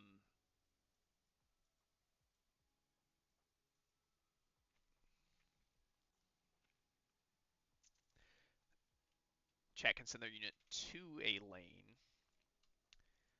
Chat units shoot down a lane periodically for low damage to help. Um, Chat units are attacked and killed as the win objective.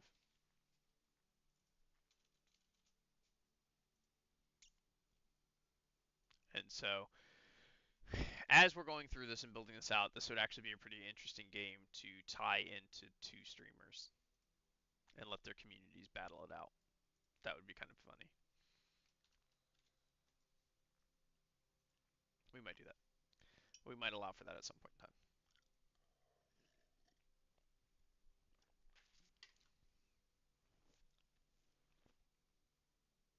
All right. I think this gives us a pretty solid state. We need to come up with our command list for each phase. We got distracted. This is mechanics. So let's move this to mechanics. We need to come up with our phase 1, phase 2, phase 3.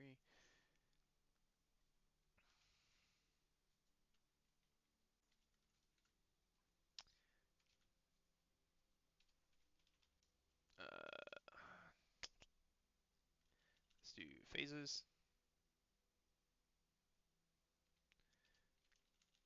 and commands. So we need to come up with our commands still. We obviously need the helper command of /help. We're gonna have to provide prefix stuff for all of these, I think. Come back to that in a second. Visual theme options. We talked about ants. We talked about medieval, modern, sci-fi. I'm sure there's more we can come up with. I just wanted to something in there for now as a bit of a reminder for myself. So we can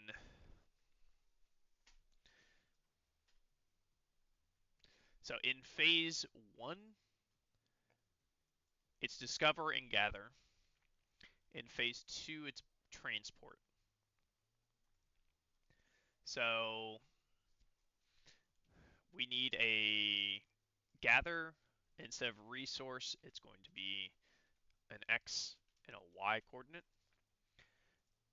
Gather might need to be a different word. And then we're going to have transport, which will have a lane. So this will allow chat to send their troop to a tile to either discover or gather the resources off said tile. They can then transport to a lane. Oh, we would need the resource they want to transport and the lane they want to send it to. So you can send, metal to lane 2. So that lane 2 during battle phase will produce +1 infantry, for example. We need, and then we need phase 3 is going to would have one command as well, which is fight, which takes a lane.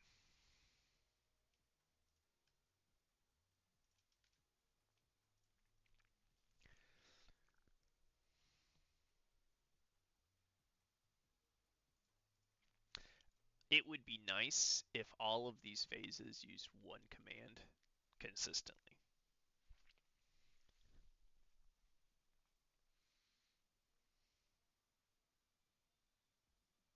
I don't know a way that we can rework. So the transport and fight commands, wording aside, both use lane as their first field.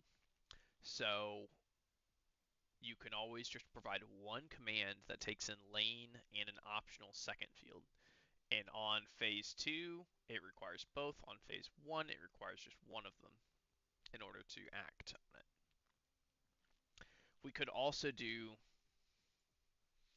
like a, default. So you call transport, give it a lane and a resource. If you don't provide a resource, it just selects the lowest available resource and sends it to that lane.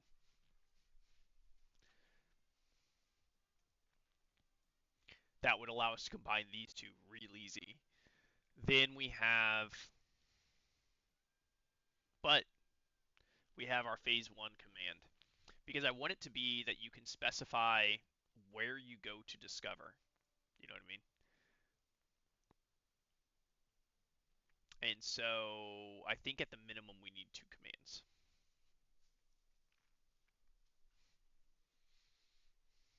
And if we're going to do two commands, we might as well add a third one. You know what I mean?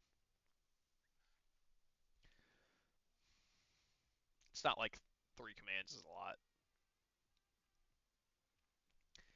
It does have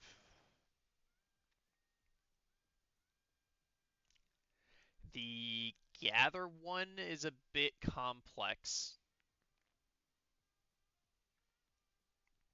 because that means all columns need to be numbered now and all rows need to be numbered so that we have our X across the top. Or maybe we number across the bottom because it's more a little bit more aligned. So X across the bottom and Y across the left side. If we wanted to do that, I guess we could simplify it into a quadrant approach. And so you can specify, maybe we do like 9 quadrants or whatever, and it would just pick a random undiscovered point of interest in there if it needs to discover one, or if there's already a resource in there, it would just gather the discovered resource.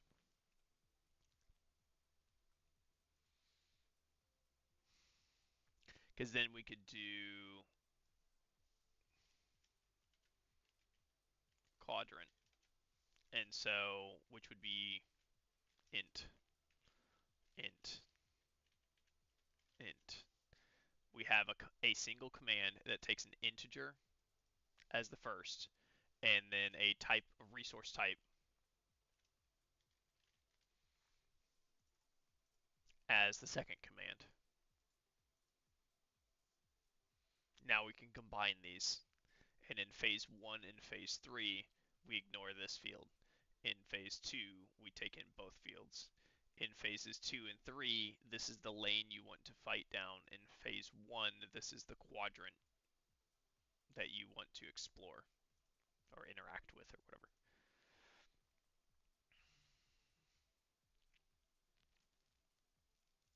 I need to go to the bathroom. I'm going to think about this for a second. I'm going to grab some water and stretch my legs while I'm at it. So give me just a moment and I'll be right back.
And we're back. Alright. If we run a singular command, so adding additional commands is really in the chatbot, not the game itself. So having multiple commands means we can go chatbot to game engine one-to-one on these. We just spin up like this. This can call, game dot gather. This one can call game dot transport, and this one can call game dot fight. Very simple and straightforward. We don't have to really think about this association. Whereas a singular, you know, interact int resource needs to call game.interact, which then needs to figure out what phase are we in, then do the thing. This is more complex from a coding standpoint than this would be for me. The other benefit of this route is that we can say gather takes a quadrant. You define, a 0 to 8 value or 1 to 9 value, depending on how we want to index it. Transport takes a lane and a resource. Fight takes a lane. Simple, clean, straightforward. Our help commands become a lot more obvious and stuff like that. So I think having a command for each one becomes a lot cleaner in a lot of ways for us. One exception to that and one benefit to this singular command is knowing when you can use which command. Because if you call gather in phase 2, it's not going to do anything. We also can't send messages to you in Twitch chat. So in Discord, I can just respond saying we're in phase 2. Use the transport command. Because I can send ethereal?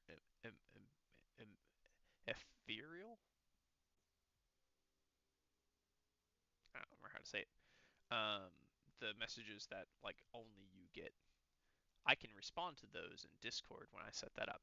Easy. But I can't in Twitch. So we're limited on that.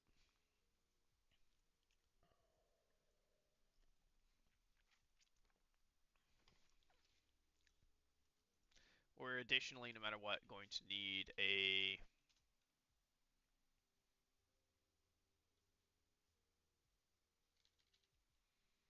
start and a stop or something like that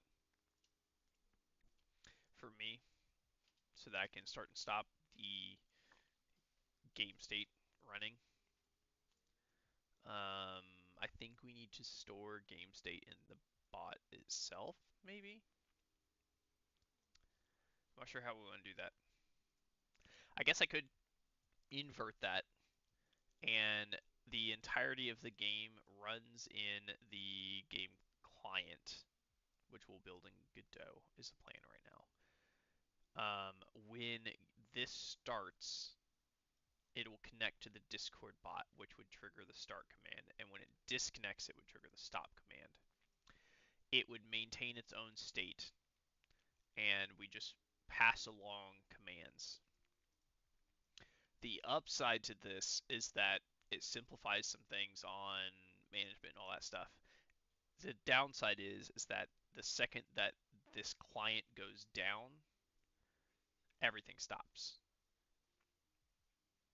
And the other downside is that Discord doesn't know what phase we're in.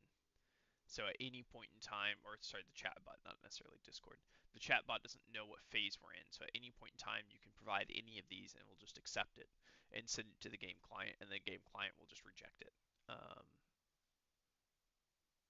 So that becomes a little harder for us to respond back saying what can and can't be done.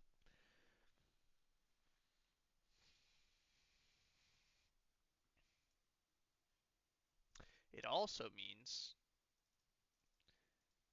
if we want to eventually introduce the ability for communities to battle it out, all I need to do is encode into this request your Discord server ID,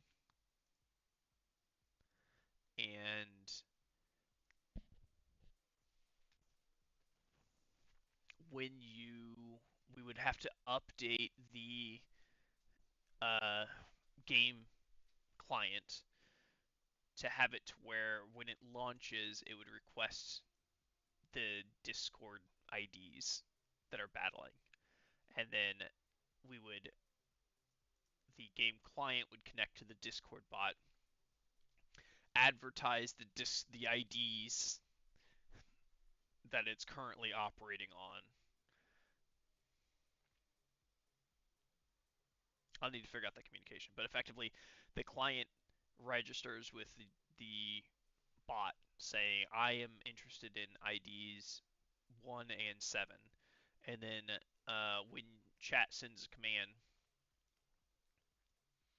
it would have to be associated with a specific Discord server.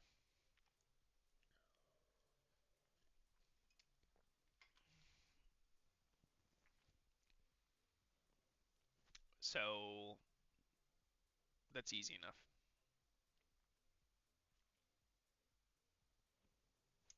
We could decouple it from Discord server, prefix the ID, either Discord or Twitch, and when the bot is configured to connect to Twitch chat, and when it's configured to connect to Discord chat,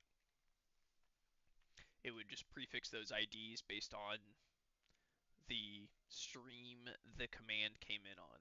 Discord colon Discord ID, Twitch colon Twitch ID. If we wanted to eventually add YouTube colon channel ID kind of thing. Um, so it would just prefix that into the command when being sent to the game client. Or sorry, it prefix that to the command. When a game client connects, it would register and you would have to tell it what channels to connect to for each of the two players. And then that would finish the connection and it would just forward all commands on that channel to that client. And that would allow merging of chat channels would become a problem.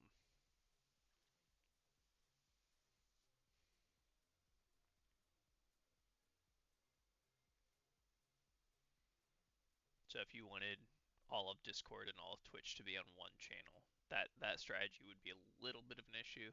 But I guess there's nothing preventing you from passing like an array of those IDs. I feel like that's something we could easily do. Um, and if there are no connected relevant clients, it just kind of fails silently, essentially.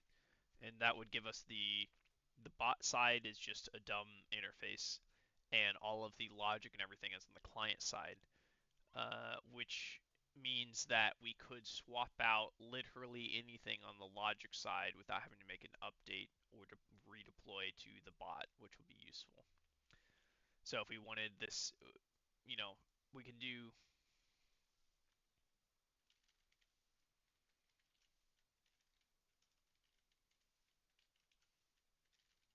we can do something like that, and it always takes in a integer as the first command, and it always takes in a if it takes in a second command, it takes in a resource.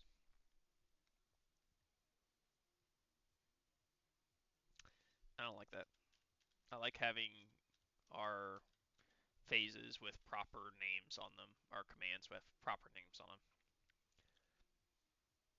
The upside to this is that this is way more readable for you guys.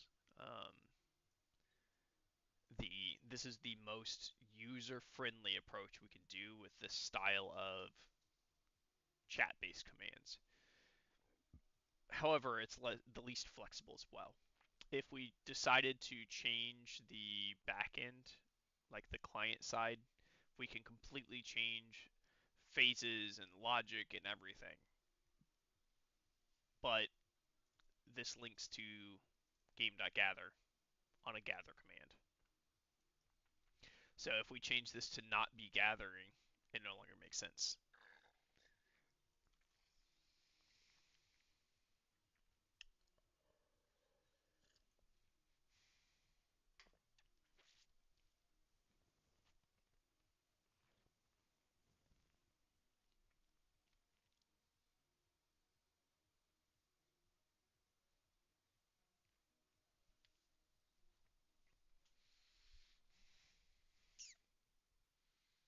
That would be a bit of a problem. But that also implies it's not so much changing, like updating the game. It's the fact that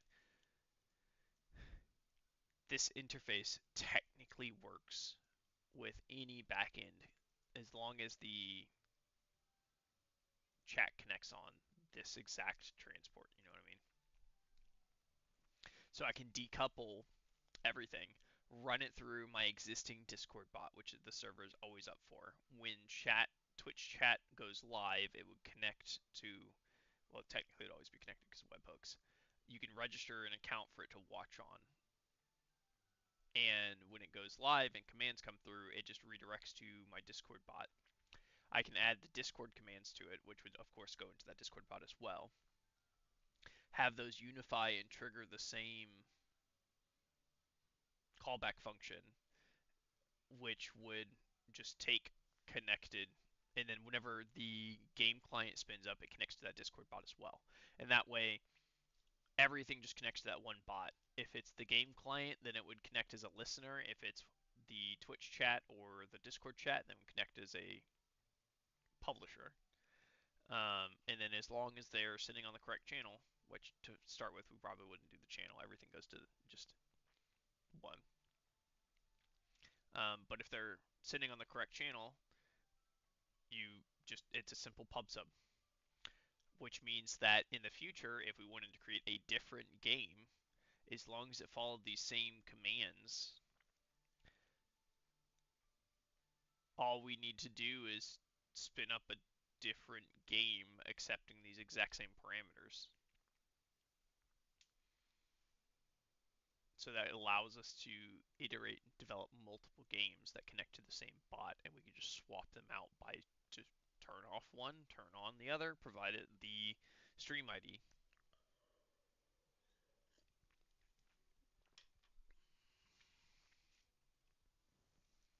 But in order to do that, we need all games would either have some weird association on these, um, like gather doesn't actually gather, for example, or we need to make these like, I mean, if we did a unified command, we'll call it interact, where you provide it an int and a string. That does everything on the three above do. It just requires more player context. The benefit to this is that the game that we connect on always takes one command.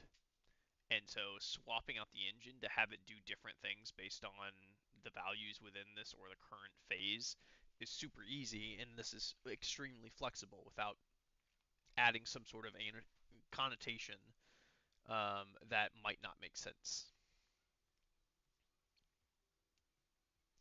Because if this is gather and the game isn't gathering, it's going to be weird. It's going to be harder to remember, oh, you call slash gather to, you know, attack than it would be to remember, oh, you just call slash interact one. You know what I mean? I think this is the most flexible by far. Documentation on this becomes a lot harder though. We could introduce a slash help that would call game.help, and this of course would call game.interact. Um, and this just responds back, true false. Is it live?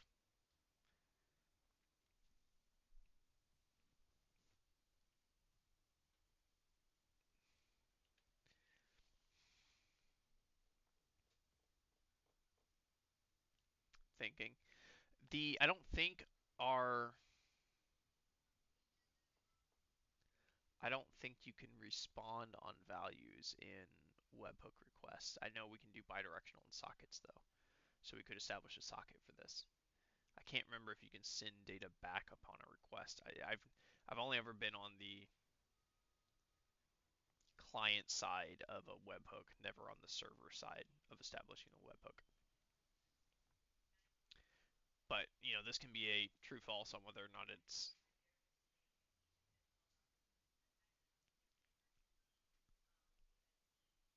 a valid command, whether or not they're able to do the thing. I don't know.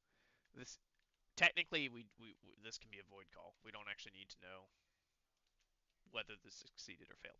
This one is the one we're interested in. We can return back a string, and then we just push this to chat,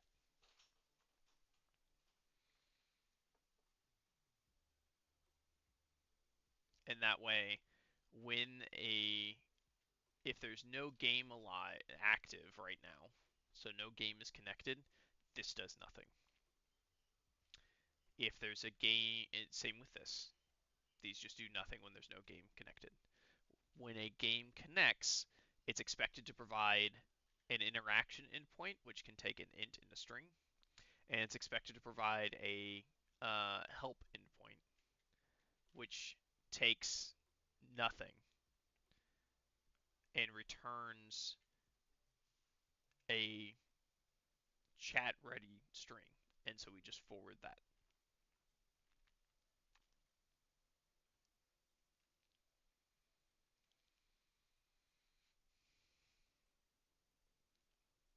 Authentication on how we connect these is going to be a little weird.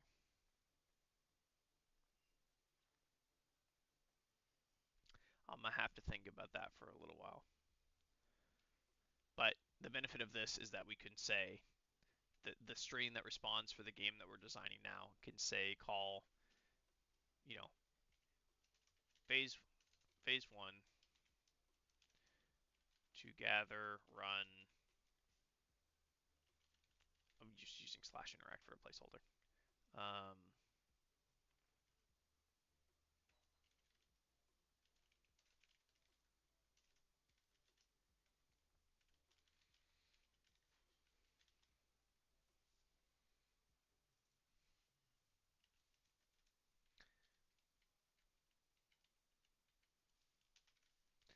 is a 0 to 9 integer.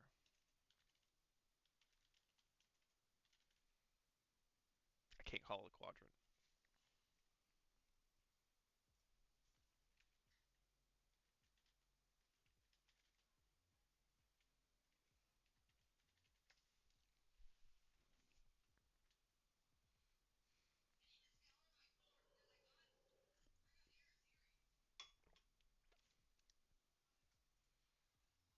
We would probably want to do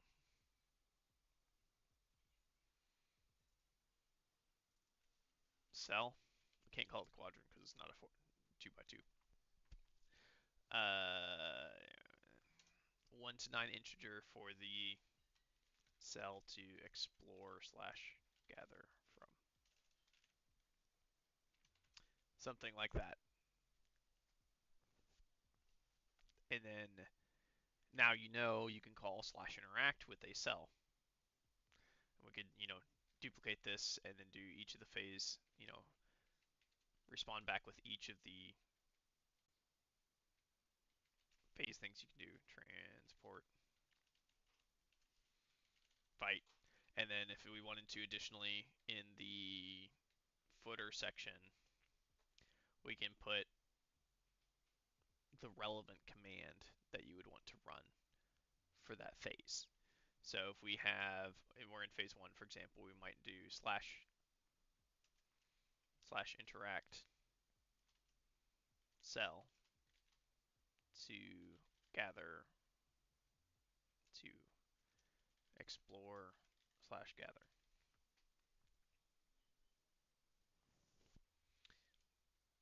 Something like that across the footer or header or wherever we want to put it, so that chat knows what command is relevant at that point in time. And then this can update with the phase that we're in, or throw this at the bottom, and then that updates with the phase, and then at the top we can put phase one, because we have a lot more usable real estate now that we're not merging what phases can do together.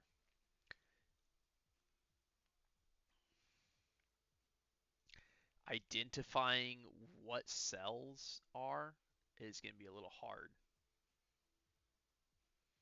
We might have to render out a box around this in shadow number or something.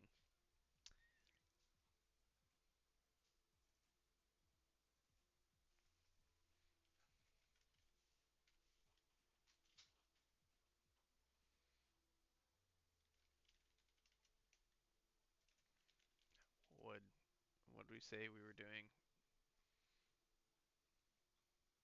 Oh, we still need to figure that out. That's right. Wood, food, metal, whatever. Actually, we'd probably want to do resource.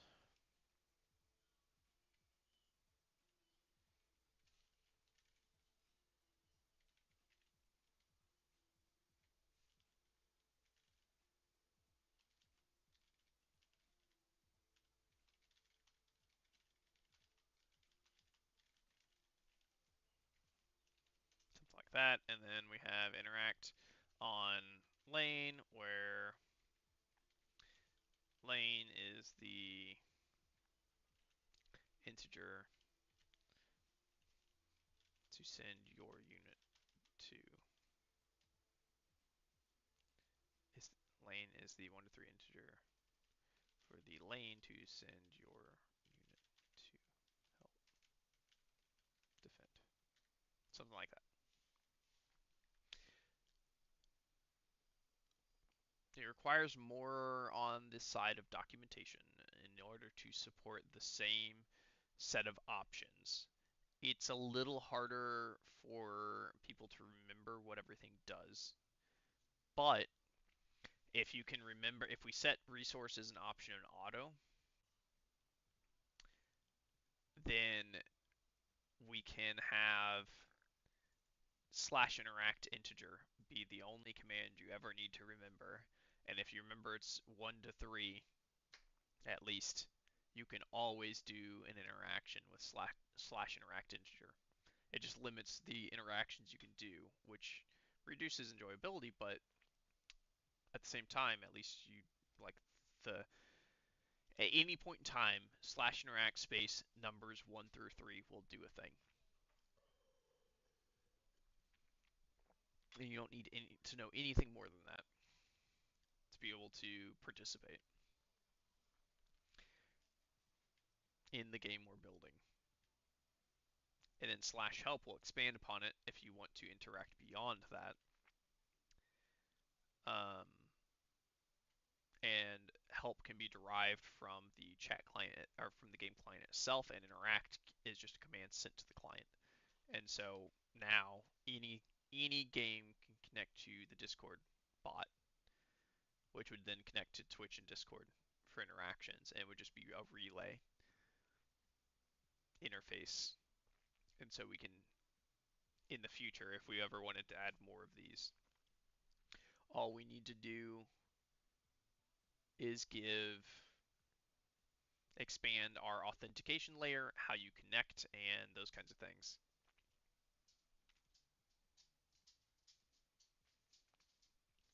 I'm I'm thinking if it's worth going through the existing Discord bot, or if I should just bite the bullet and spin up new infrastructure to deploy everything on. Technically, I don't need new infrastructure for it. I could just reuse an existing server I already have up and running with a Discord bot on it.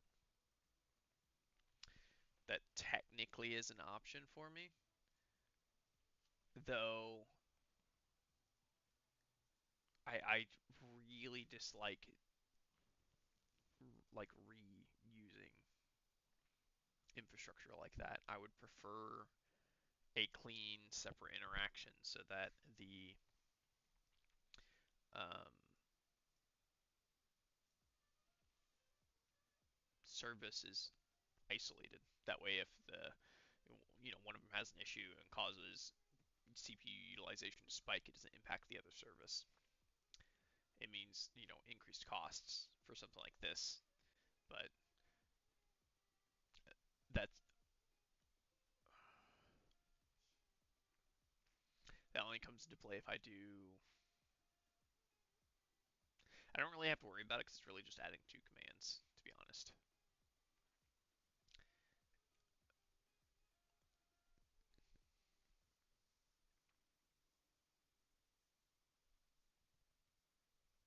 And I already have all of the stuff set up in OPET to handle the Discord side. So I would just need to add the Twitch interface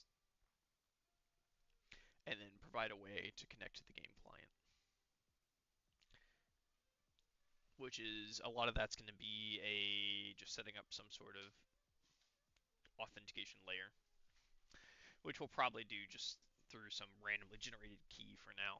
But eventually, it would be nice to be able to create a series of these that you can register on. Someone can install the bot, run the game client, and then be able to utilize it.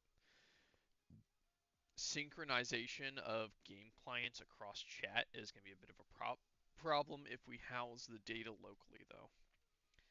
And if we don't house the data locally, then it puts a lot on the server that realistically doesn't make a whole lot of sense.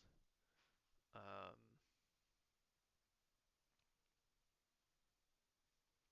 hmm. If we keep it isolated to the game, to the local client, we have that downside, which realistically only comes into play if we eventually support two, multiple streamers utilizing the same game client concept.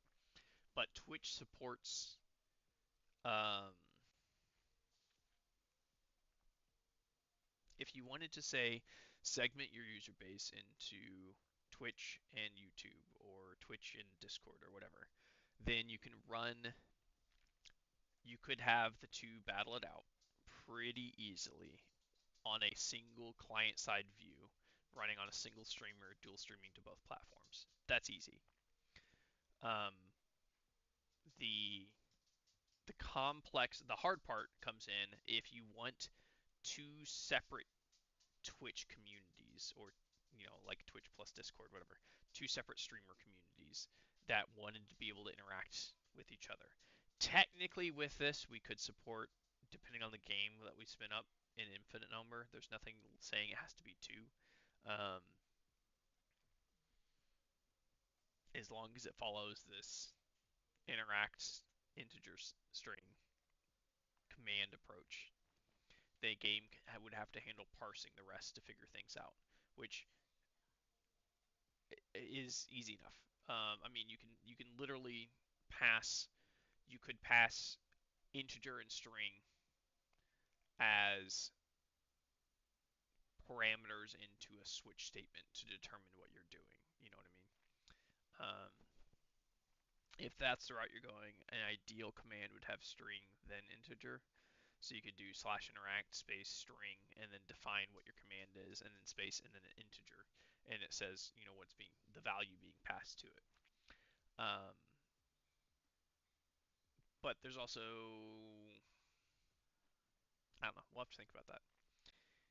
I think this approach is a little bit better, um, just because interactions can be very simplistic and just pass a number. Go to cell, go to lane. You could even do all the gathering and resources and everything. So as long as you have a set list of things the number can be and it shows up in the help command, and all you ever have to do is the one thing, you're good. It only becomes a problem when you need the string to define stuff. Um, there's also nothing preventing us from having a separate command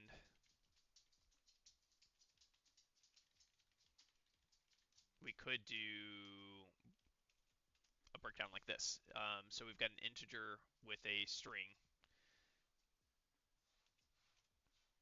What is something like that? An optional string. So required integer with an optional string, and then a required string with nothing. And so that gives us both.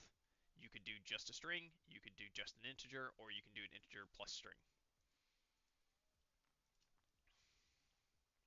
And all of these would just send to this command. And so it gets a little wonky. I think I'll have to start sending it across as header packets on, you know, we'll probably just define it as number colon and then a number and then string colon and then a string, and you can either have a number or string or both. And that would give us welcome. Thanks for the raid. We're designing a Twitch game right now.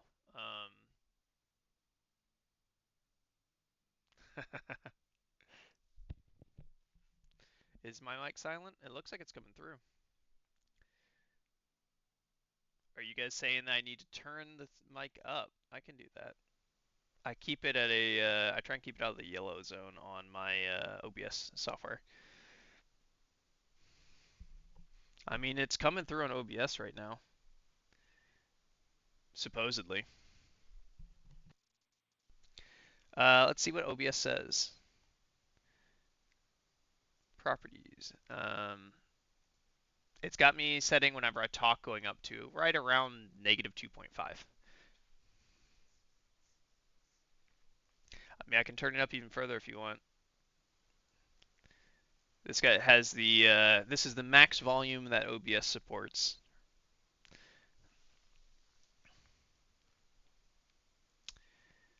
Alright, well, let me do this. Here, let me go into my stream settings real quick, or my audio settings, sorry. And I'm just going to toggle the camera mic coming in. We will limit that. Okay, how about now? Is that a lot better? Yeah, it might be just be my mic coming in right now. Is that better? I appreciate it. I did increase the mic volume from about 20 on my computer to 50. I've asked community in the past, and that's where they wanted it at. So I don't have a whole lot of people on it right now, or didn't. But is that a much better stream volume for you guys? You looking good? It should be significantly louder now. All right, well, we'll crank it up even higher. All right, it is. This is literally, well, not quite, but about as close to max as I can get it right now. So is that better for you guys? All right, perfect. Thank you. So just to bring people up to speed, what we've been doing right now. All right, perfect. I also don't want to, people bleeding from the ears when I jump in here and do things. So I do try and keep it down somewhat, but could be louder. I can go up a little bit more. All right, this is very close to the maximum that can possibly come through. But right now we're working on piecing together a Twitch-based game. The build out for this is actually an RTS, and for anybody that is familiar with some of the old Warcraft 3, StarCraft 2 custom game maps, it took some inspiration for that, which we'll see in a second, but it's split into 3, I'm thinking 10-minute phases that it will just iterate through. Phase 1 is a discovery phase, and so it would be a series of quadrants with unidentified points of interest, and each as people join the Twitch chat, or I'm also going to link it to the Discord server, you'll be able to send your character that spawns in to a cell within the layout. I'm probably going to do a 3x3 grid of these cells, and each cell at any point in time can either be undiscovered with, figure out what resource is there, which would be randomized, or once the cell is discovered, it will show a resource in that cell. Originally, I was going to do full selection of individual cells on the full grid, but I think that's going to be too much. So there might be a resource there, at which point you would send your little drone or whatever we land on from a thematic sense there to collect, which would then increase the resources. At the end of that phase, we would then transition into the build phase. Each resource would be tied to a specific type of unit, and so you would choose your lane and the resource to distribute. Your character would move from the HUD to said lane to distribute resource. We would then track what resources went into which lanes, and then after a certain set period, we then transition into the battle phase, which is phase 3. In the battle phase, the the resource distribution that you sent out would then get set as the units that spawn into each lane, and that would follow a auto battler style. And so it would be like computer controlled. They walk down said lane towards the opponent, battle it out, and then whichever side wins eventually hits and starts fighting at the hub layer. Twitch can then send their units from one lane to the other to assist. And so the intention is that the Twitch controlled units wouldn't participate in the actual melee that's going on between the units. Instead, they would be providing, suppressing fire from the sidelines. But the whole goal is to protect the Twitch chat kind of thing. And so as the units come down, if the lane is losing, you'd go over to support it. If it falls through, then eventually the opposing team will end up in the fighting the opposing side's Twitch chat, which are intended to be, ranged support characters, because they are the gatherers in this RTS setting, is what we're looking at. And so that's kind of the overall structure we're going for. Right now, what we were just talking about is defining the interaction settings. We have really comes down to, do we want individual commands for this, or do we want to develop a interface that we can provide? And so right now I'm leaning towards a more generalist approach. Reason being, if we go this approach, we can define within the game client itself what does each command mean, but also provide the parameters. And so the server that's running is just a kind of a relay. When a game client, which is the visualizer, connects, it would house all of these games data as well as connect to the server, establish a communication layer saying, which chat streams should go to which side, and then the server would handle all of the listening side. I already have a Discord bot up and running that I've built, and so adding commands for the Discord side is super simple. I just need to add in a webhook setup and registration for a Twitch chat bot, and Twitch chat would be relayed into that same server. And then I need to set up an auth layer, and we would be able to connect the game client to that to that bot as well. And then when a command comes in from one of our chat streams, we just prefix that. Well, I guess we don't have to technically prefix it. It just goes down a specific channel defined by the identifier of, say, the channel, like the Twitch channel ID with a prefix for Twitch. We would then be able to collate and aggregate chat streams so that you could have your own Discord and Twitch, for example, combined into a single command set. And that would then stream all to one side of the match. To start, it would be probably facing off against AI while I'm building things out, but there's nothing preventing it from eventually having two Twitch streamers communities facing off against each other. The main problem with that approach is since the client is run locally and houses all of the data, that does mean the commands would all have to get relayed to a specific game client, which streaming that across multiple streams becomes a bit of an issue. That would have you would have to figure that out on your own if you were going to work with another community to cross stream on the their online communities kind of battling it out. But I feel like it would be a relatively engaging thing. It would have to be time based. Each Twitch chatter or Discord person or whatever um, would be their own entity that they're controlling as part of the originally started off as an ant colony concept. So as part of the colony or the collective, you would be an individual within that. But this gives a scalable way to handle multiple users that I feel like isn't like doesn't so far decouple it that you have no impact, but at the same time also doesn't mean it's Twitch plays Pokemon where it's just walking back and forth because someone's trying to go left while someone's trying to go right kind of thing. So that's what we're working on now. I think we're about to transition into the coding side, which means I'm probably going to start looking into a bunch of documentation for setting up and connecting to Twitch to get the bot up and running on that front. Maybe we do the game client first, which means we're going to be spinning up Godot here in a second. Oh, that's not. Alright, let me pop into...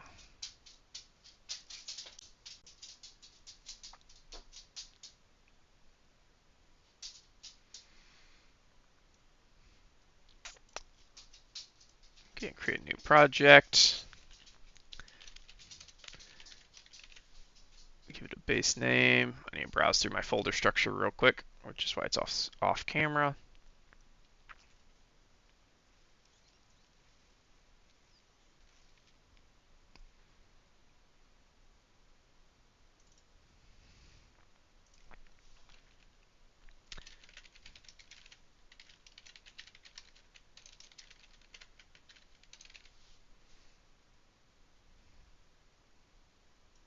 That's not how you spell that.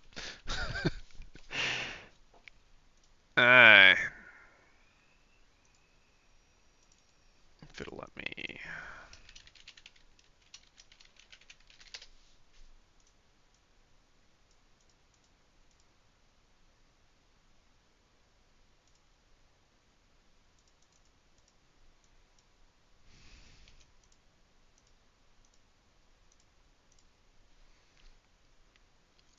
Here we go.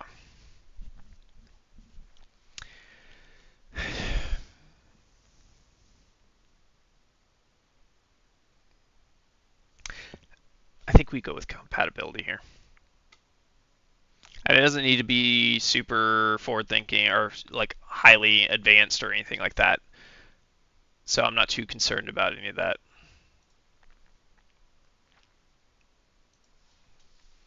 It is meant to be 2D.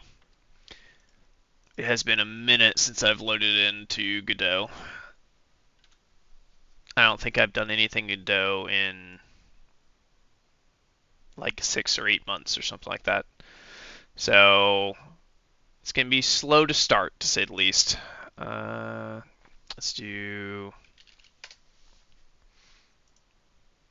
get our main scene up and running. All right. I want to start as simplistic on this as possible because we are going to need to render out 3 primary scenes. So let's rename this actually now I'm thinking about it.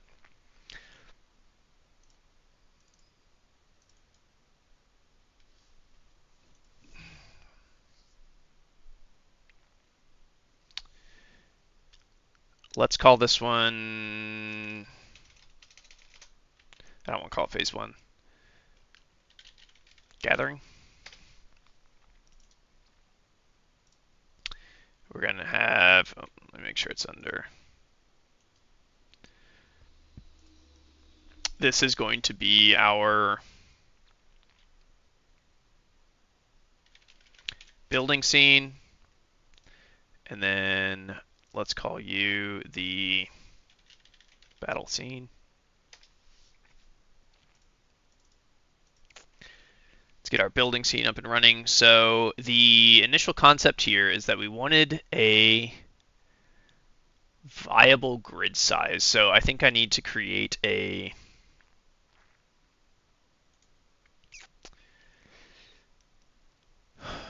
I think I need to start with I guess I can just do blocks of color. That's fine. We want it to be on top of a visible area, which means we're going to need some sort of canvas.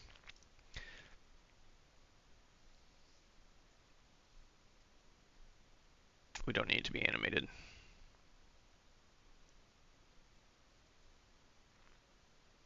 I don't think we need anything from a collision standpoint. So we just really want to, I think a sprite map or tile map is probably what we want to dump out here.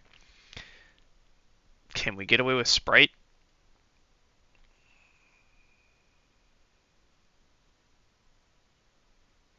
We're not going to need to do anything from a collision detection standpoint. We don't need to do anything from a... Our paths are pretty straightforward. We can just point to point. I think we can just get away with a very simplistic 2D map.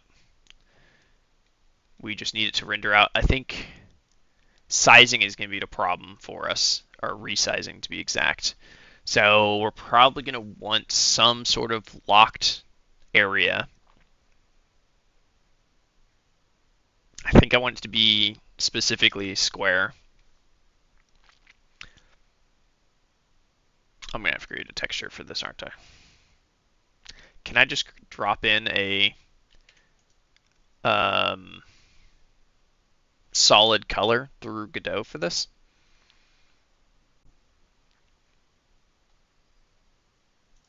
I do want to.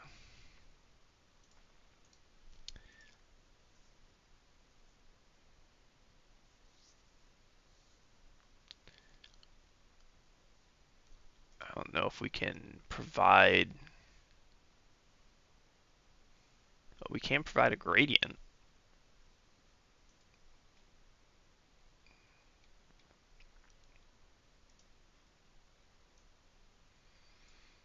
Which means in theory I could set both sides of the gradient to the same color.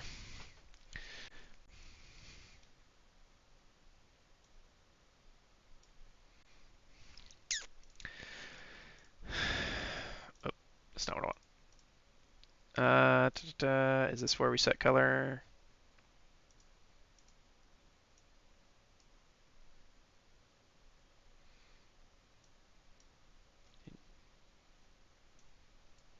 Nope, that's not what I want.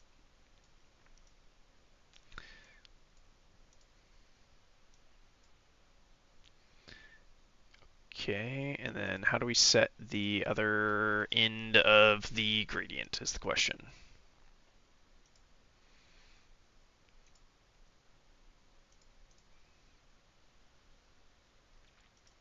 I don't want gradient.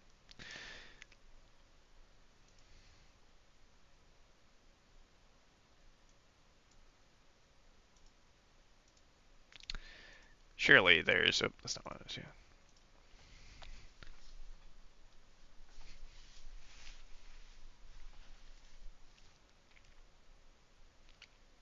I don't want to have to create a texture for a full image here when I'm just trying to do a simple color. I just need to remember how to inject colors. Can we do it through a mesh? No, that's going to require us to inject texture. All right, I'll just do a gradient. I'll figure it out later. Gradient. I wonder what the 1D is. Nope, I didn't think so. Gradient 2D. We'll just transition, or let's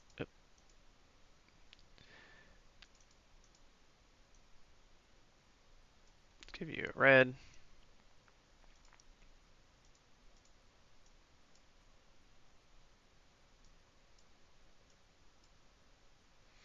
There we go. Okay.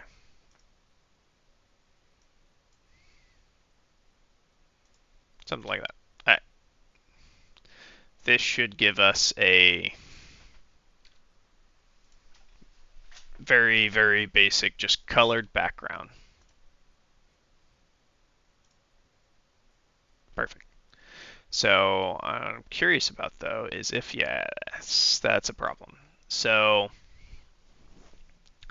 I need to figure out how to set the viewport to lock it to a scale.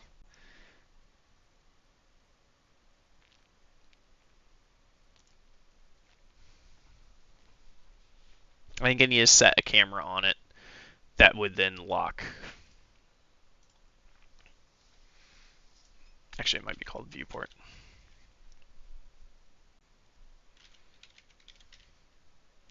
Camera 2D.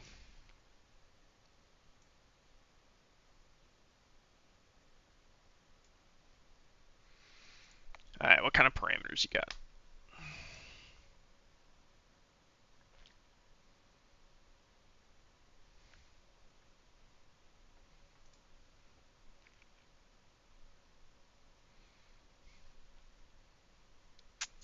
Position, scale, skew, blah, blah.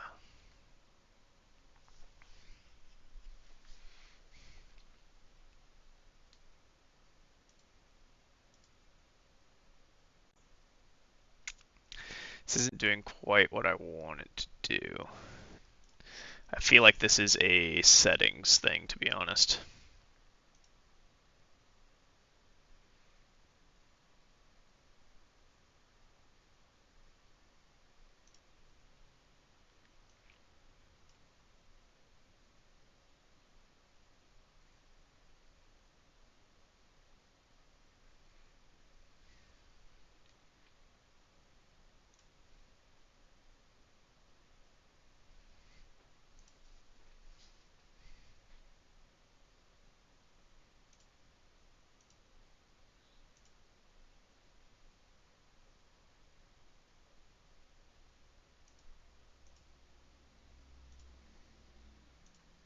Here we go. Not quite what I was hoping for.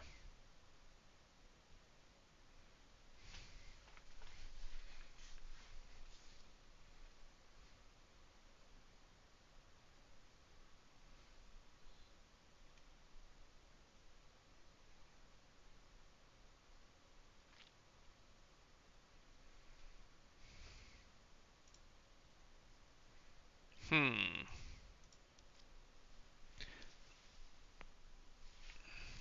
It's top of the hour. I am going to take 2, 3 minutes just to stretch real quick, go to the bathroom, such. I recommend doing the same for yourselves. Take a minute to stretch, grab something to drink. I'll be right back.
Okay, and we're back.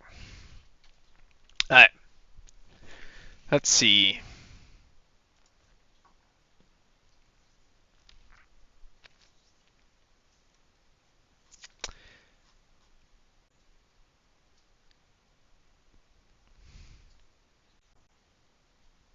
I feel like we should be able to have some sort of window settings in here. Yep, there we go.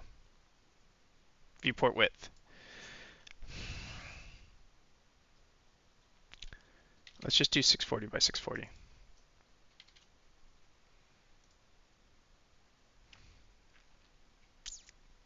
And disable resize. No, we want resize. We don't want. We should be able to set the scaling mode. Scaling, here we go.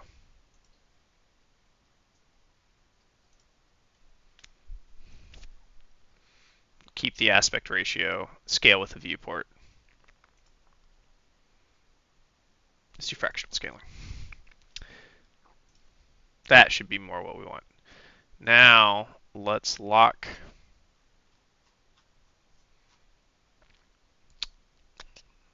Let's set the offset.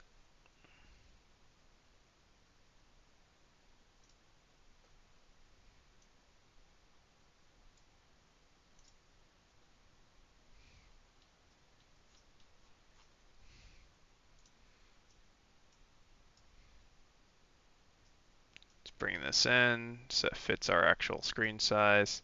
So we know if we're scaling outside of it.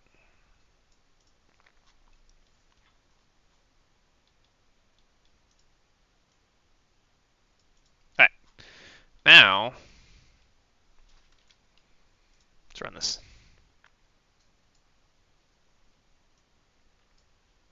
All right, if I just test something.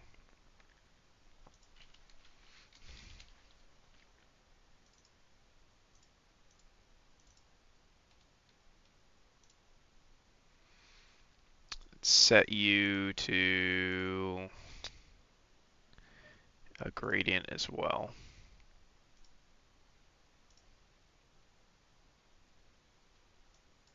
Very good. Just wanted to double check. All right, so we have our background. Let's alter this to a less in-your-face color. Can I delete one of these? Oh, I can. Nice.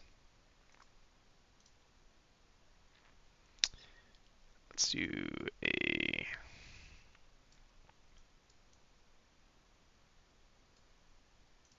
There we go. Much more subtle. So now we need to define a hub point.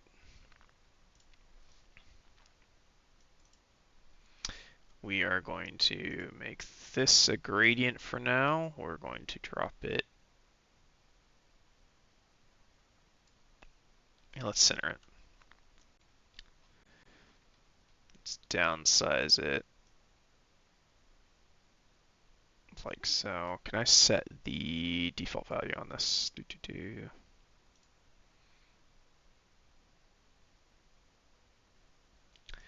let's do it this way. I believe there should be a size on this one as well, not just scale. I remember seeing it recently. Oh, here it is. There we go. And then let's set the position. So we did 640 by 640. So if we do 320, 320. I believe that's going to offset us to. It should be.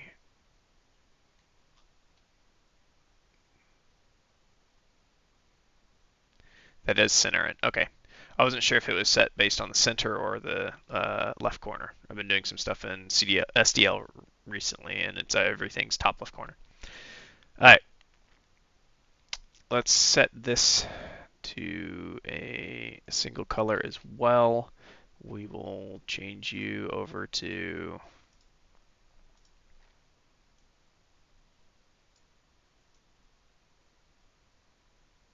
that. And then we need a new, let's create, should probably create this as a scene as well. 2D scene name, player, sure. Let's create a new scene called hub. And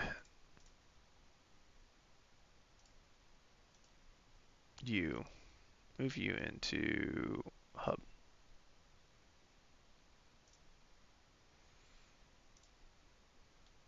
Of course.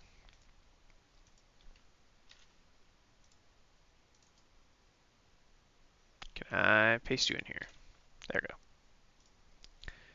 Let's delete you from here.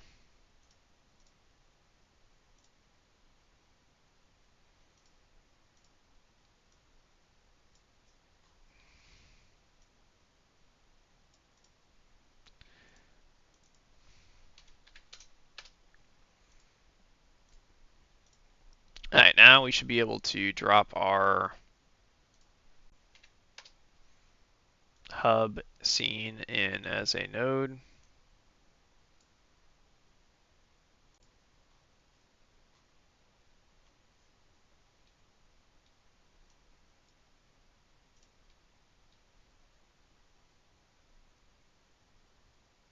Close some of these out.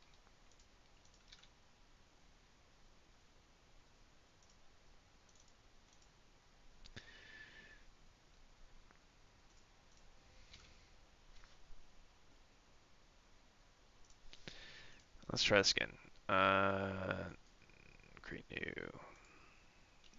Actually, can I see your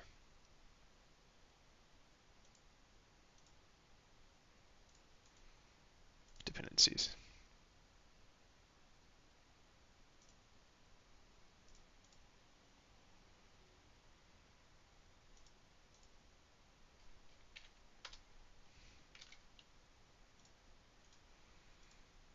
Let's try this again. Sprite 2D. We did a gradient.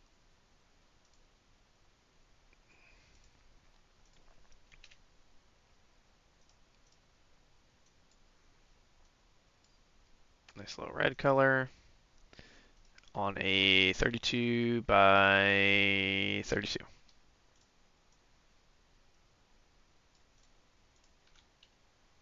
All right.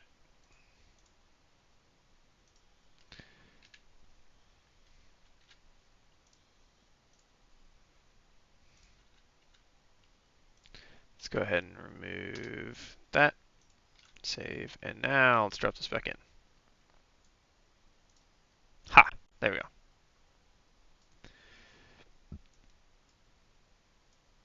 Now we've got our hub.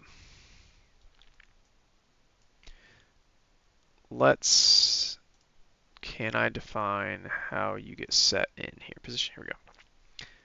320, 320.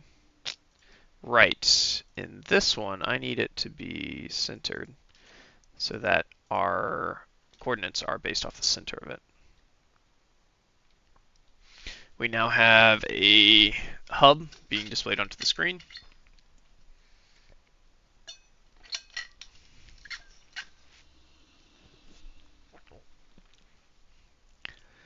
Let's create our player real quick.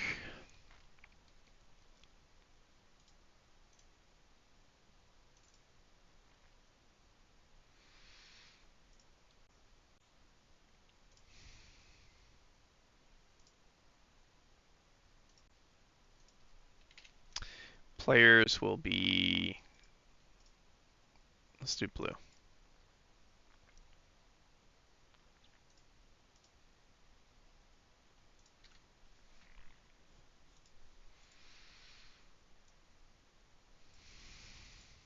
Perfect. We want players, textures to be much smaller. Let's do 16 by 16.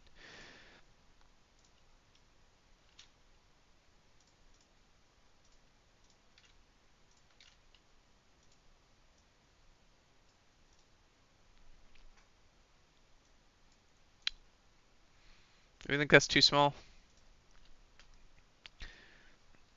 What's the shortcut command for this? Is also F5? Yeah, F5.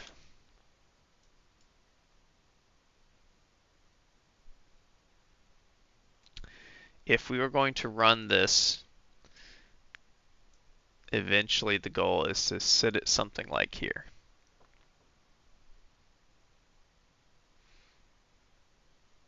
Ideally, I'd set the viewport to where it's not getting the window on the outside, obviously. I think that's good. I don't think that's too hard to figure out what's going on. I do want to add a label to our players though.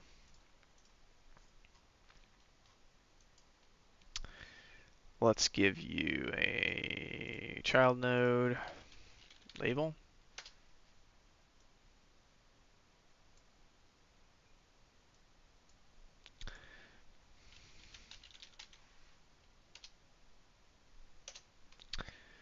We want you to be, is that text too big?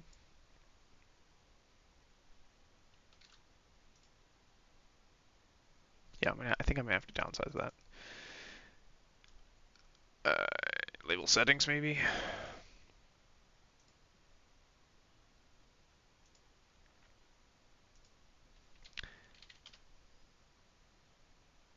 Is 12.10.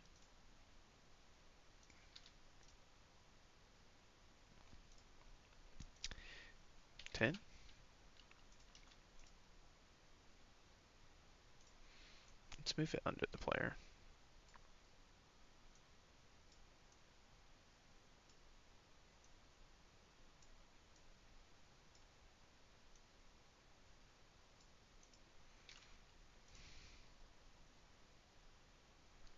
That's not too bad.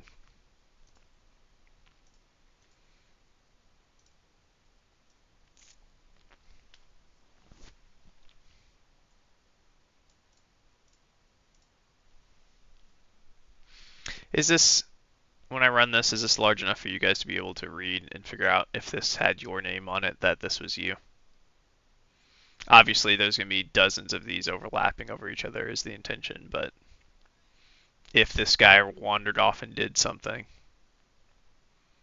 I'm worried this text might be a little too small. Oop, let me snap it. I mean, it's a little difficult for me to see, but this is also smaller than the view you guys have, so.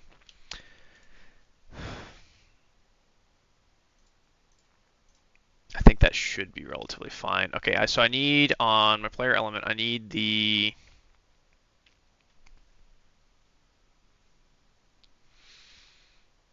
I need to add a script. Can I get away with just metadata?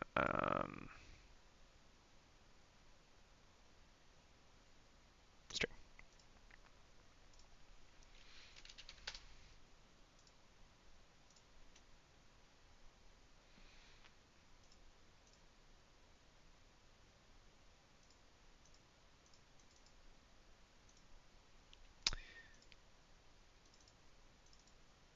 I think so. I think I'm going to need to set this through a script. Right, I need to attach a script. We That isn't too bad. We should be able to do this. Alright. We're going to need to set a field.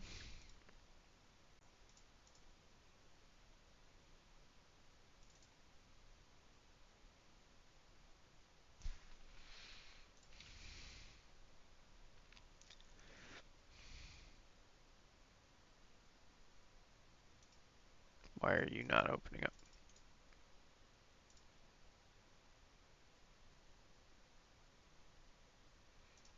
All right.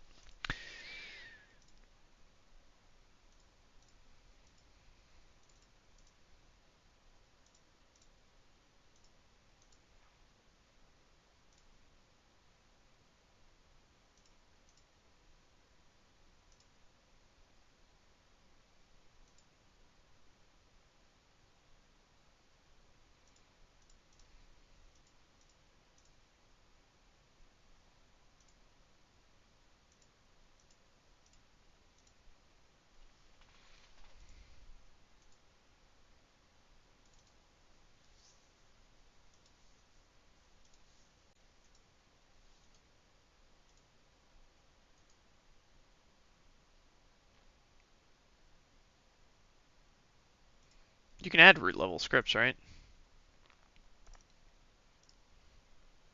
I might have to pull up one of my old projects just to remind myself.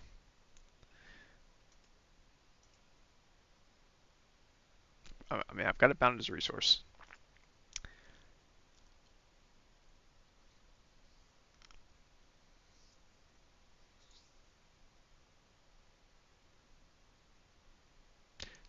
Do I have some weird settings going on with an editor on here? Because if I remember correctly, on my old setup, I changed my editor,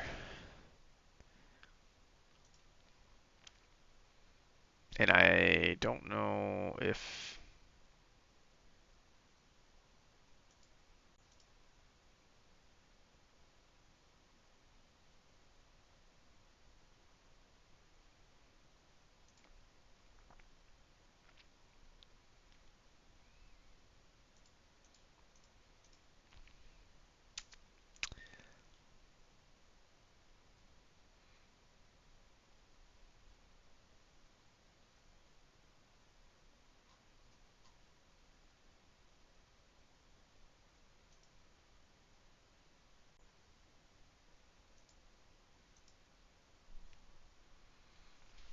it's not open on one of these other screens anywhere, is it?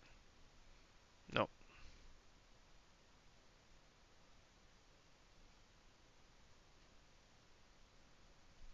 It doesn't look like I have. Also, I'm not seeing where to define my editor.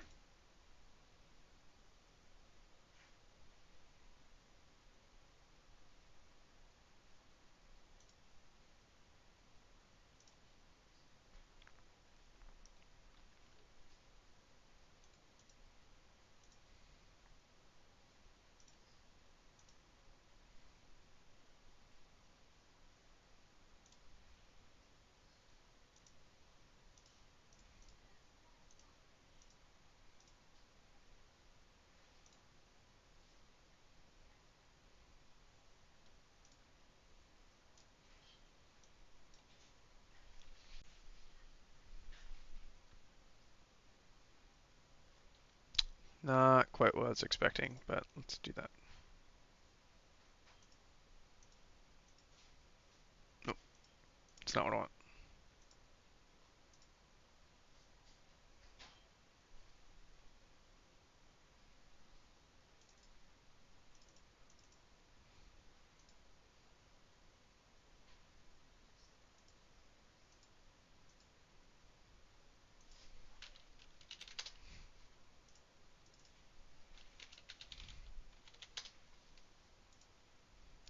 I am going to need that at some point, but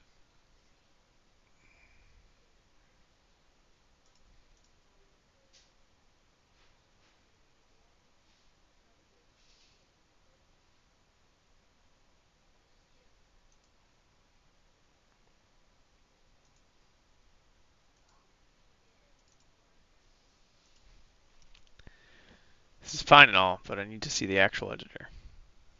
And I don't remember how to get to it.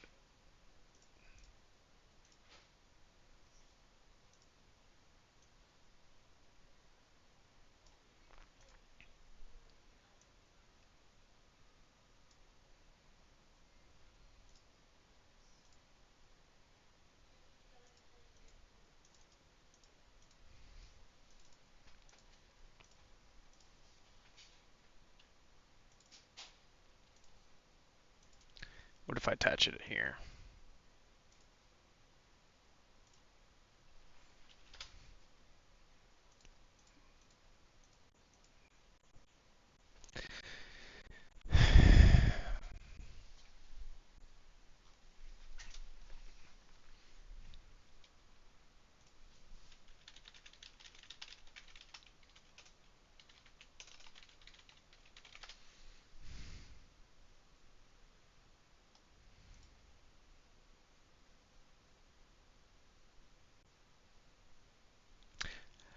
I don't remember how to actually open the inline Godot editor.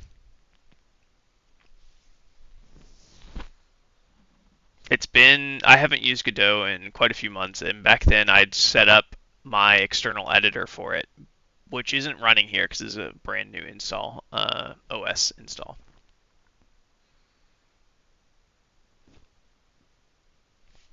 I can get through the docs, but that doesn't help me. What I remember,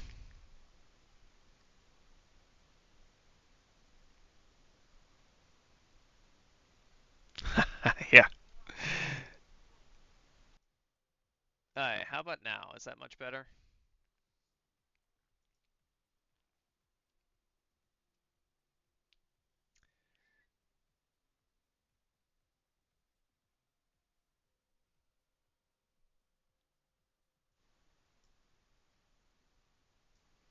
All right, that's about the halfway point between the two.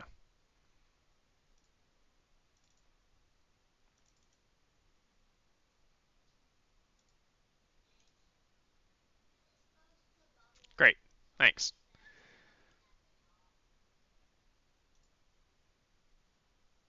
I think I think what's going on, if I were to take a guess, is I think it's trying to pop this out into an external program. I started game dev. Well, I mean, technically, I started a year ago. What I've been doing over the past like month or so is I've been writing without a game engine. A month ago, I did, or not a month ago, a year ago, whenever I first started getting into it, I was doing Godot with GD script, which is why I think my settings are screwed. Um, and why I can't get to this. I think it's trying to open in a separate window, but it's not configured.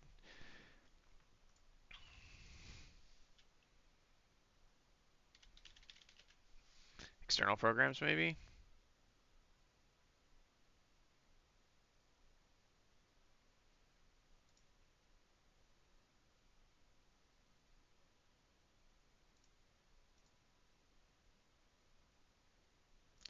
Let me just set some defaults here. I think this is the problem, by the way. Hey, we got an inline editor. Okay. This is going to be a 2D game. This is for Twitch chat. So I want this to just be chats coming in through Twitch, and also to link to the Discord server. I have and maintain. I'm by trade. I am a software engineer, so I do application development. I've been doing it for over a decade now.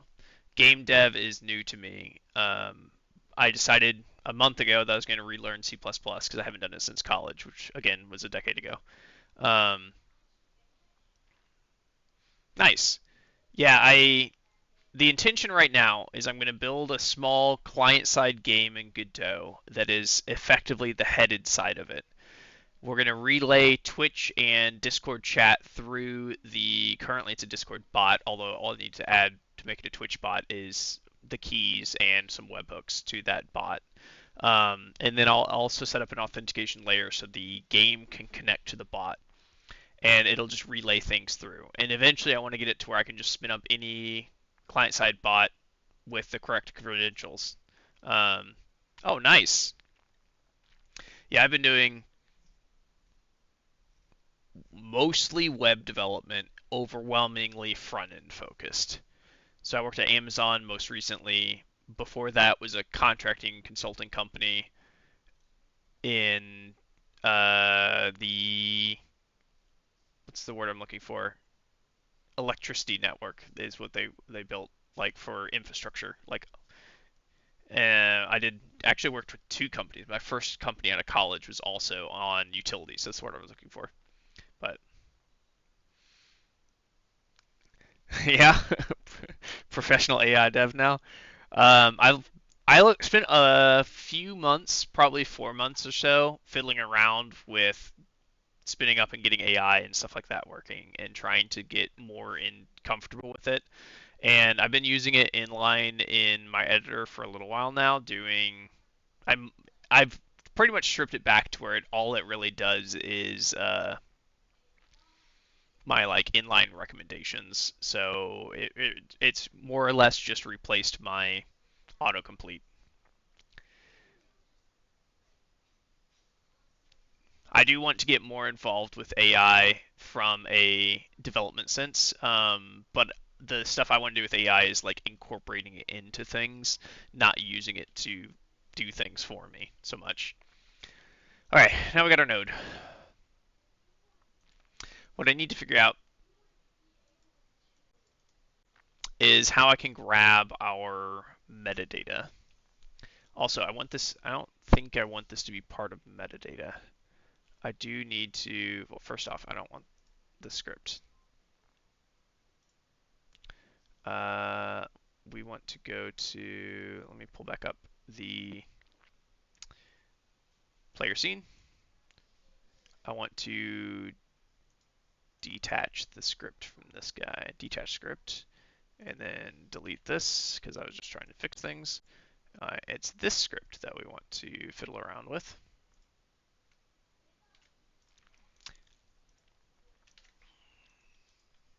Oh, getting used to new editor key binding is going to take a minute. I might need to switch this back over, but we want to.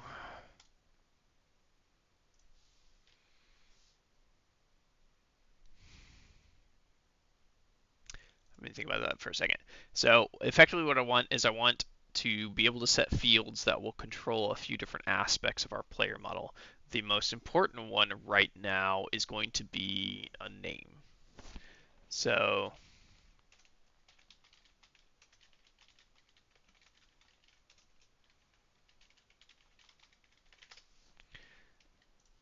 I don't know how to do it off the top of my head. I believe it's like export or expose. It's export. At export. We'll call it player name.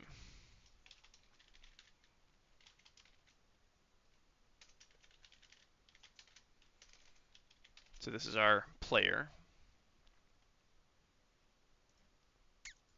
And then we need to, once again, these key bindings.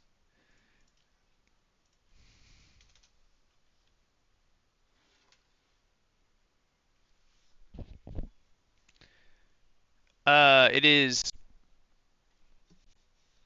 going right now. Here, let me turn it up for you guys.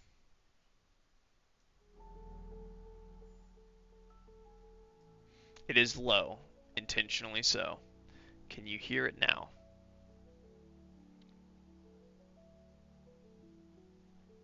All right.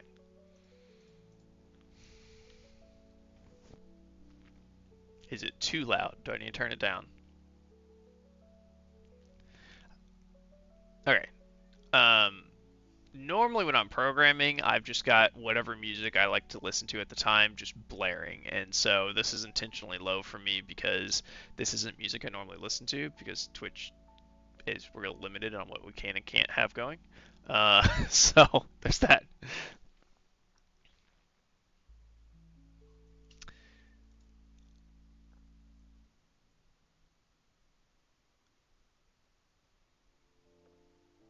Perfect. That's what I'm going for. All right. So I need to set out. How do I get a reference to this? Can I drag it over? Hey, dot text equals player name.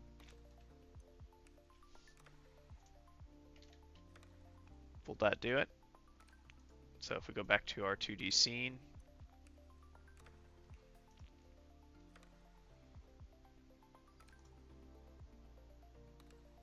It says player one, but let me go to our main scene. We're in the gathering scene. Let me grab player. Let's set this to test and run. Sure, I'm down. I need to do some centering on this.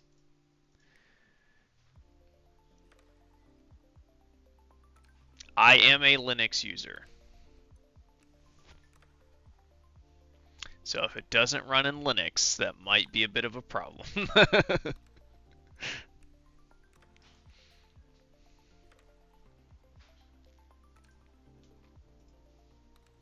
Alright, so we're able to set names now.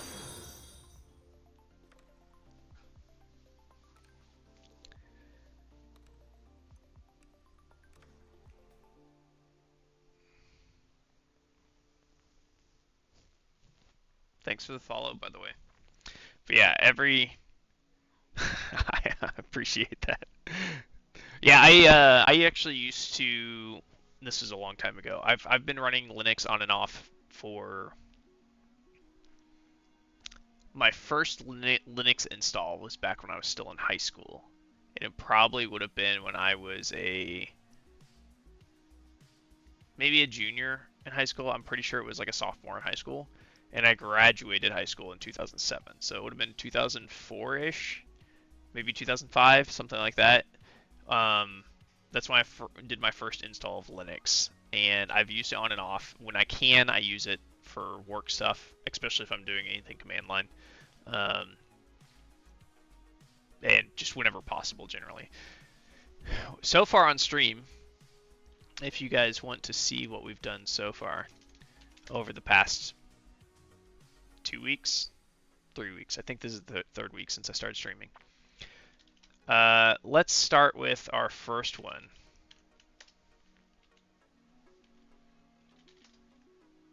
Nice.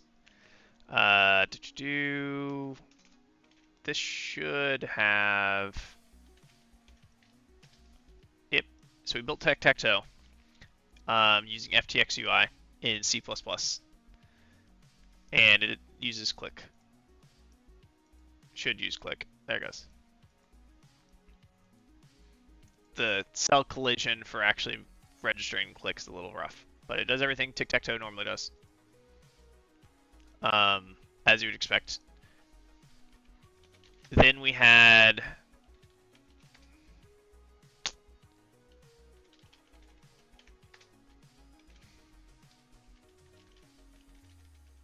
we built Connect 4. Again in C++ using STL. I use arrow keys. Yeah, arrow keys, and then down. No animations.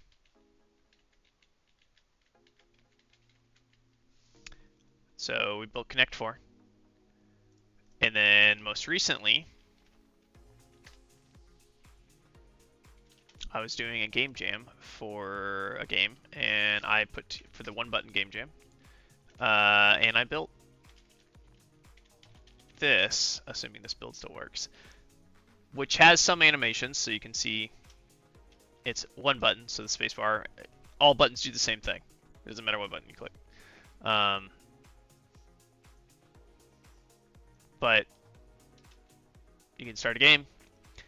If you watch the terminal behind this, here, let me do this.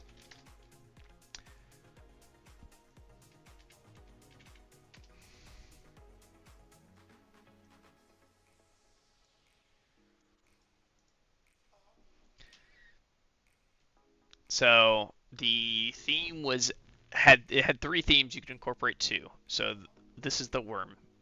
But you can toggle through cards. This has some animation. It's not anything complex. But you can toggle through cards and you can select, and then it is very simplistic just because the path I was going down, I could not decide on what I wanted. And then I decided on building this as a mechanical system on how you interact, and I just could not make it work. But I was iterating through these pretty quick in C++. The code for this is pretty interesting. Oh, that doesn't help.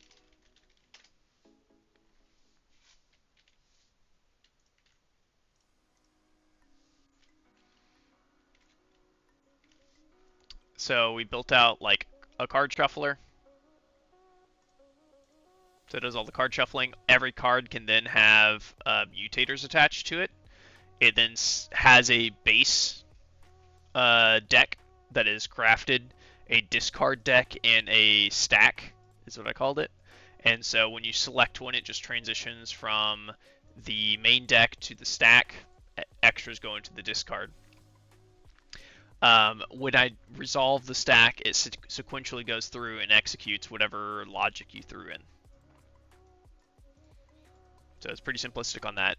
All of the card manager is decoupled from I call it screen manager, which this handles all the rendering with the intention of if I ever built something more demanding, the entirety for the game logic, which is a combination of game manager for managing how it transitions between games and instantiating objects and performing linking and stuff. The card manager, which manages the decks and such. All of that can be run on a separate thread from the renderer. And this is all written in C++ with SDL. I decided to relearn C++ after a few years. After a decade. So that's what we're going through. That's what these games were that I built. But that's what we built over the past... When did I start streaming?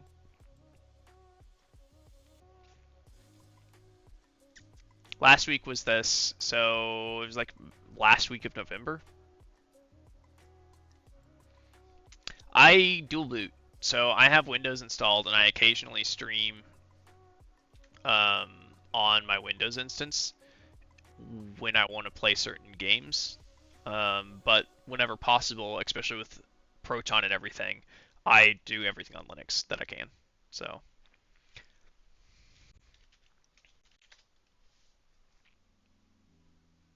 yeah, I built my own engine.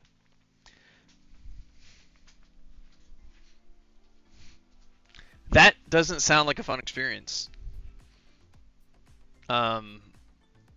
Mainly the Hackintosh portion of that doesn't sound like a fun experience. From what I remember on the times I used to have to build out Mac instances, I used to have to do them on servers and stuff so that we could remotely access them. Because again, I still do this, I do a lot actually, web development. So we were working earlier this week, yesterday to be precise. There's not a lot of options for earlier this week, I guess. We were working on my Discord bot, which is all written in TypeScript. The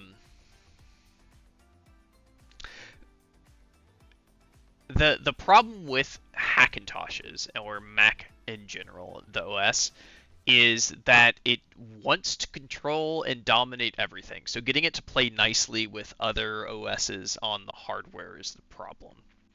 But we used to have to run them, again, web development. So when we wanted to be able to test on Safari, Safari only runs on Mac. So to get this was back before they used to, like, there's tools now like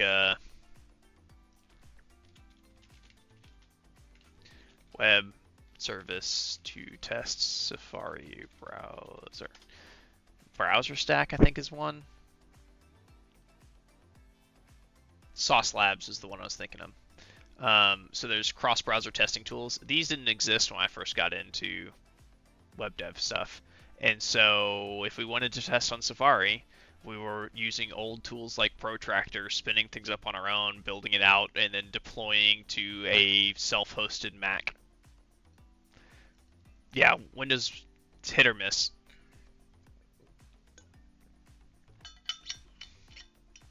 Yeah, my Windows instance, something going on this computer with my dual boot is if I boot into Windows, it loses track of what time it is, and it's offset by like 6 hours. I don't know why. And they have to fiddle with the settings and get it reset. And if I do it after I say launch League, then Vanguard like poops its pants and just requires me to restart or, you know, crashes the Windows because why not give all access levels to Riot? That seems like a safe thing to do. Unfortunately, that if you want to play League, there's not really an alternative, which sucks. Um,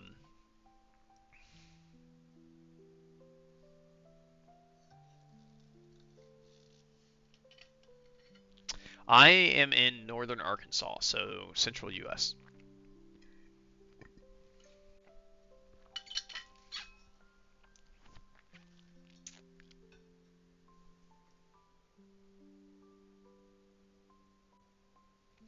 Yeah, the I have gone in. I did it on Windows. I don't know if I've done it on here. I don't know if the time zone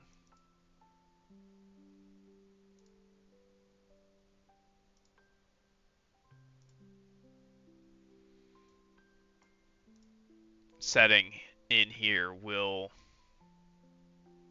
I wonder if there's a way that I can change the like how they set it. I don't know. I'll have to fiddle with that sometime. Nice. Yeah, so it's 8 p.m. ish for you guys, right?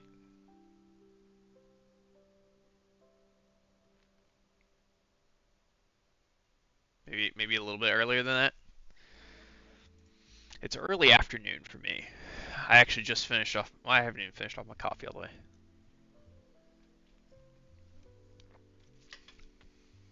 10 p.m. Got it. I used to have not Europe. I when I was working at, I mean, quite a few companies, but most recently when I was at Amazon, I had a team co-located in. I was in Central Time U.S. We had one member in Eastern Time, three members in Pacific, which is Western, all of which are different time zones. And then we had, I think, 5 members. We might have gone up to 6 before I left that team in India. So, like, I used to be real good on keeping up on roughly what time it was in a good number of time zones. But I haven't had to do that in a couple of years, so I'm a little out of practice, to say the least.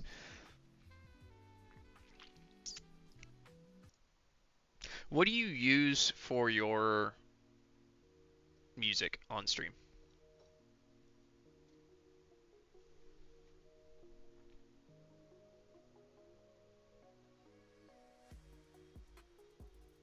Yeah, I mean, like I said, I'm on Linux, so if it won't run on Linux, there's not much I can do.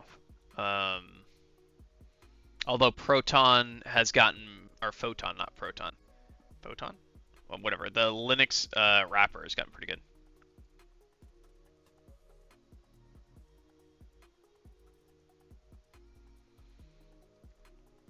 Okay, if it works with Proton, then I should be able to get it up and running. I haven't tried. I think I can just link it as a external application through Steam, and it'll auto run it through Proton, if I remember correctly.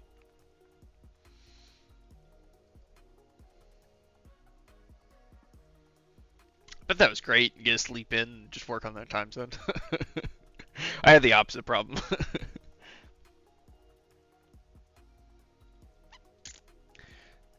So did you effectively? Yeah, you just spawn up your own playlist. I'll have to look through that at some point and see if there's anything I can snag from there. Um, I've been using the. Actually, I used to have their tab open. You can see it in the top left corner. There's. Alright, layout on the top left corner is gonna get a little weird for a second.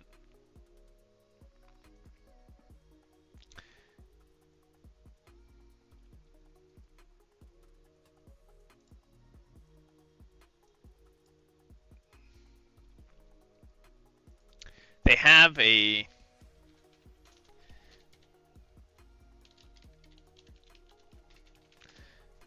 can't remember what it's called. It's like royalty free or no copyright music or something like that. They have like an actual website, and so I just been using their playlist off of Google Music.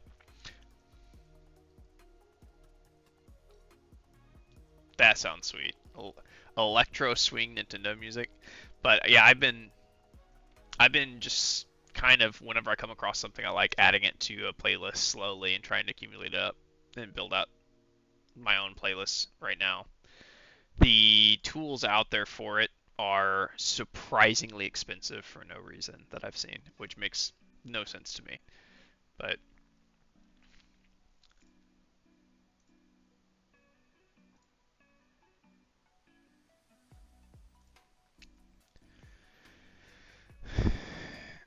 but yeah, if you have a build,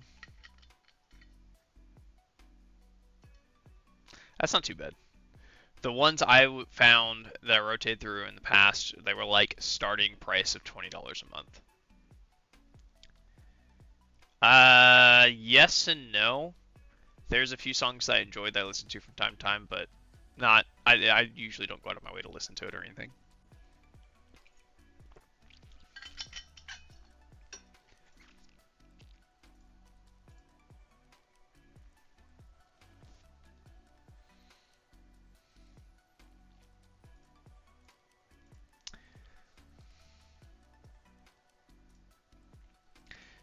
So we've got our player. I usually stream for about 2 more hours on most days. We'll see how things are going, but usually around 4 p.m. local time for me is when I call it on my stream.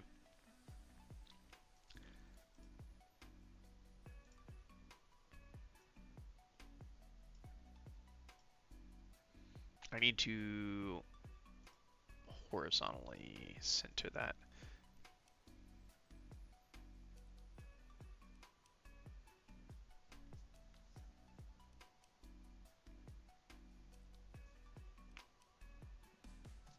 Sounds good, man.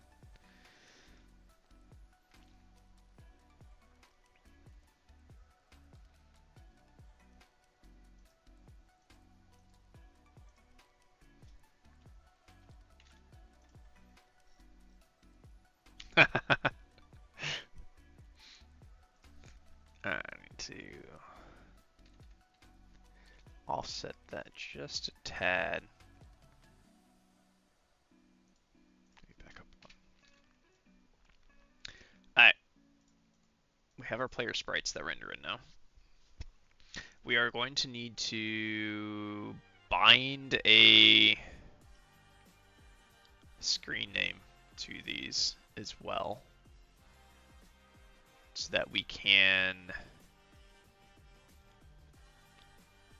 when we spawn them in, we want to be able to link the entities back.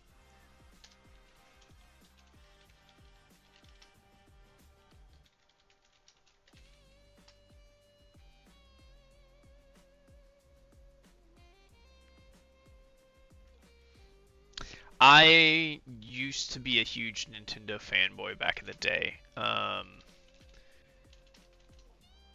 And so I don't really like jam out to their like soundtracks or anything like that, but I used to play their games all the time. That's actually one of the big reasons why when I got into game dev, I immediately jumped into 2D games. I also play League now. I've played a couple times on stream, and to avoid the salt, we've gone to ARAM.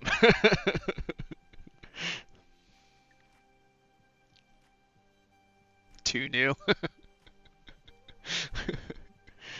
Yeah, it is. It is that like what early '90s nostalgia for the old NES stuff. I have a friend that I mean, we started playing League back when we were in college, and when he gets time to game, all he wants to play is League. So when I play, that's what it is. I recently had a friend that got me to start playing Marvel Rivals with him, so I'm planning on whenever he's down for it, we'll be streaming that. And then I've got another friend who was like, let's do this thing, and then ran off to California to get engaged. And so when he gets back and he has time for it, he's going to spin up a server instance for us to start playing Space Engineers, which I'm excited for. I've never really played it, but apparently he's played it a whole bunch, so I do plan on doing those on stream. And I've got another friend that I play Peak with on occasion. Speaking of, I should see if he's down to play in the near future. They should have a new map out.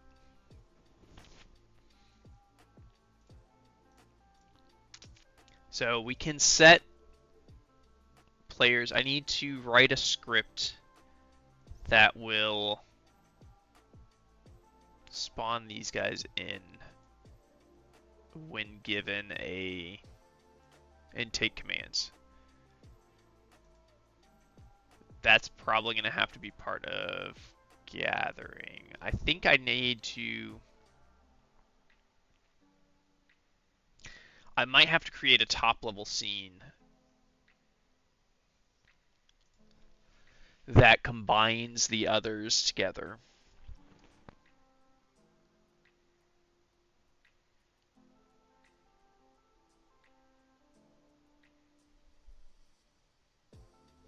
That way the top level scene can handle the connection, the script within there can handle the connection to the Discord bot to maintain connectivity. It can also handle everything for tracking the active players in Twitch and their states.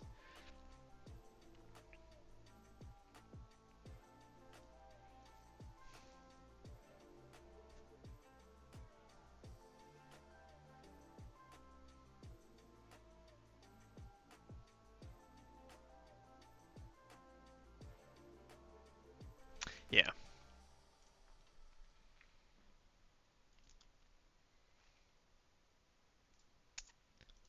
We're just going to call you the game scene.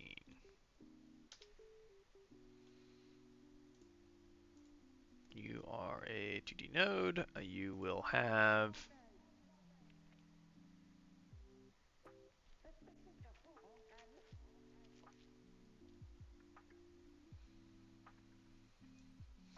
a gathering scene within you.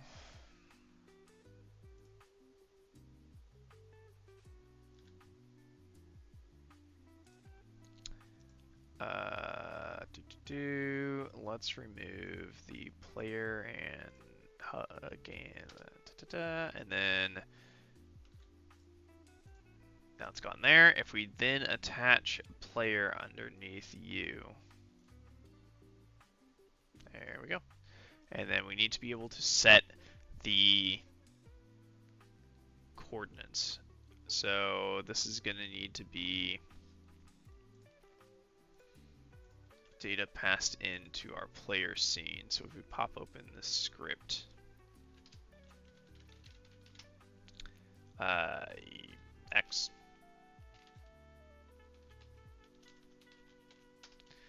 And export RY int equal to 0.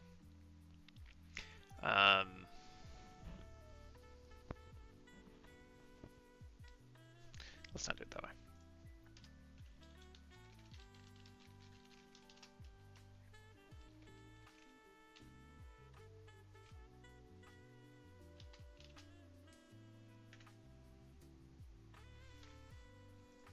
This point, I don't know what our data types are in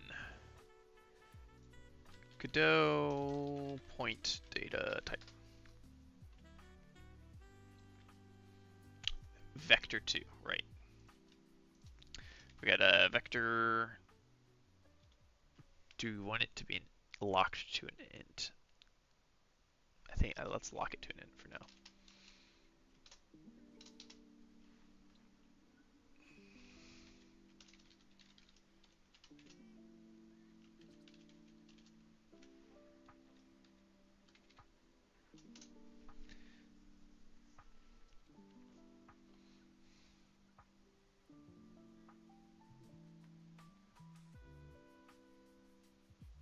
It's because I have a semicolon there. vector to I, vector to I.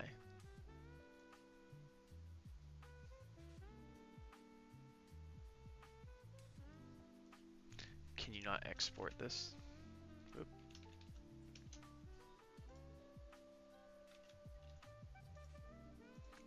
And position redefined.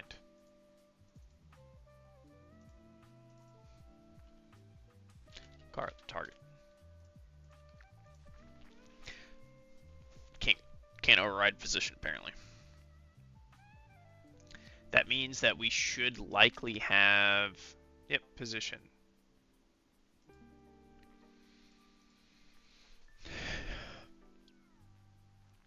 I think I like target here more anyways, because that would be where they're trying to go to. So if we set, we should be able to animate just with this and current position. So if we set the default, we'll leave it at the default position, which is 0, 0, and we provide in a default target of, let's say, we're 640 by 640, so 320 by 320. We should be able to then export a variable for velocity. This should be our pixels per second.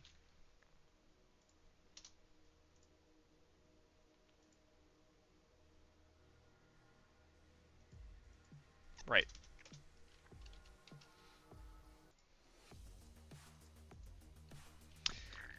Can't multi-line select.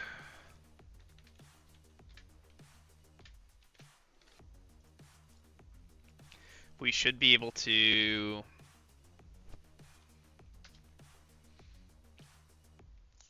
delta is the elapsed time since the last frame. I assume elapsed time is meant to be in seconds. This is going to run into an issue we were dealing with in SDL. We're not using points. So let's set this to partial pixels. That is not a 0. That'll allow us to do a clean processing of this. We'll set this to a float as well. We are looking at running. Delta is a float that is a portion of, we'll say, a second to test. So if we multiply it by velocity, this is the distance we need to have moved over the time period. And so we are going to then need to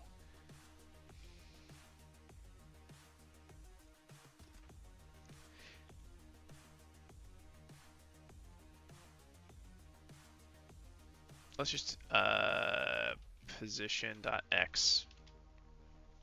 This should just scroll across the screen.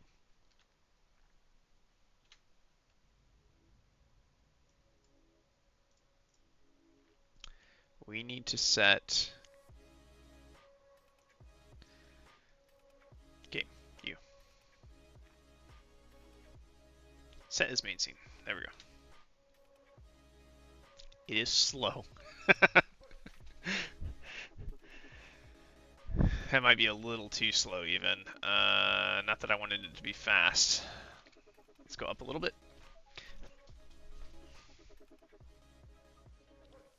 I was just thinking the same thing, but that would always move in a diagonal then, right?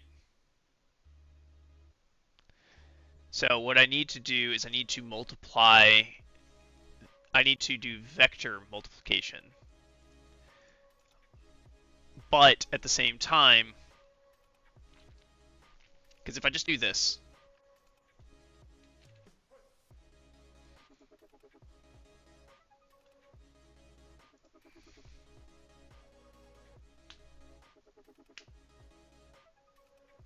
yeah. Well, that's what I was about to say. But we needed to do separately. So if position.x is not equal to, we can't use not equal to because then it would need to be an exact value.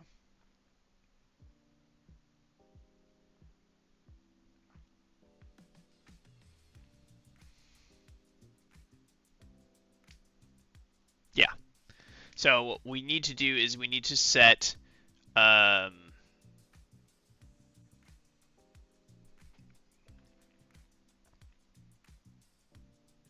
way I did this in STL was effectively what it boiled down to was position.x. If it's not equal to target.x. So if that, we would set position.x plus equal to this.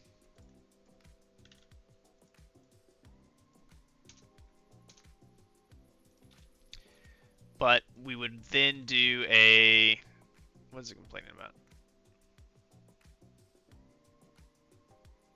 Colon after if. All right. So if they're not equal, then it would do an increment on this. The problem we run into is if it overshoots or anything. So to prevent overshoot, we then had to do a math.min between this and the difference between these two. Position dot, nope, target dot x minus position dot x. Math is not declared. Is there a min function? There is a min function. Okay. But we also have to account for if it shoots past it, so if it needs to go back the other direction.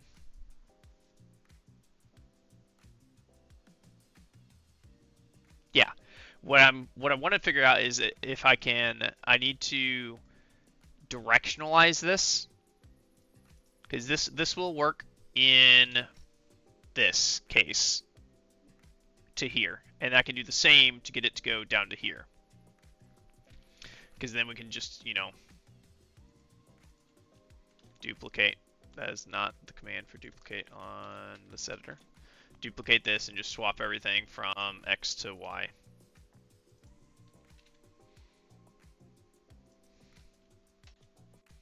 But it won't handle the case where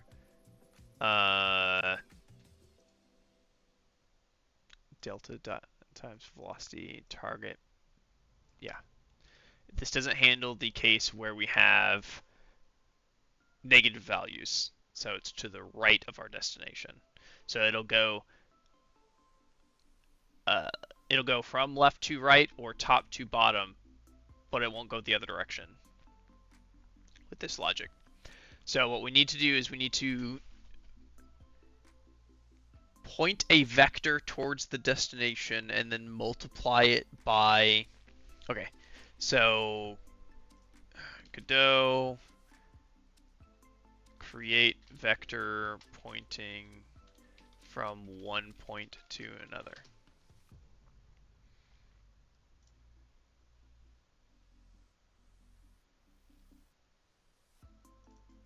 So we have a var, actually we don't even have to do this here. Yeah, we'll do it here. Var direction equals vector 2.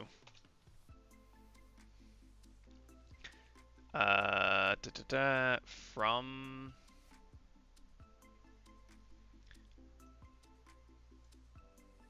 no, we just need to do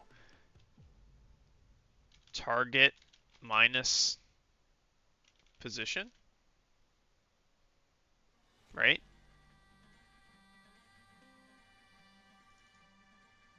Oh, this is 2i.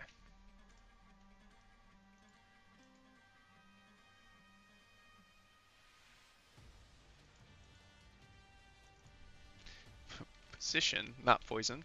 That that would explain it. So this will give us a vector pointing from target towards position.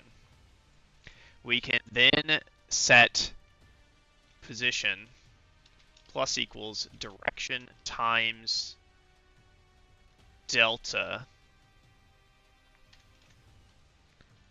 and that should do it.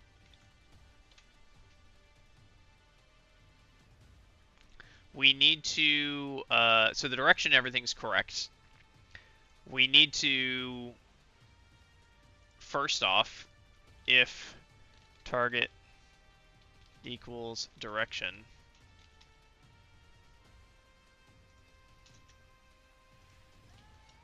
I don't want this running on all of our entities at all times.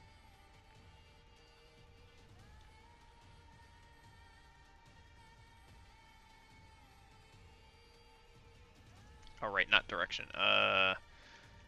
Position.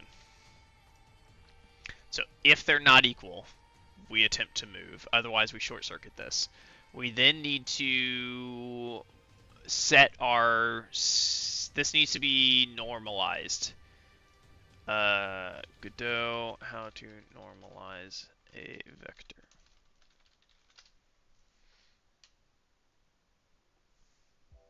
We should just be able to do direction.normalized, apparently. Man, having a game engine is nice.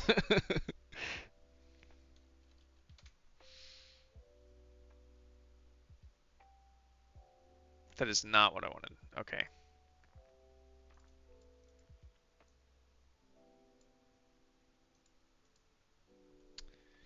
Not quite what I wanted.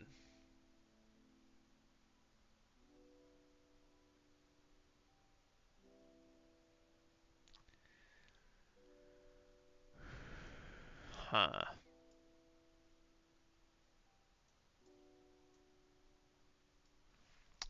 Ooh, we are supposed to normalize this.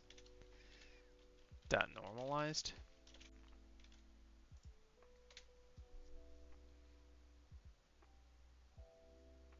There we go. We don't need to normalize this.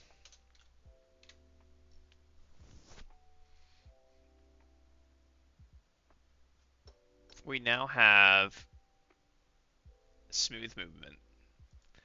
If we wanted it to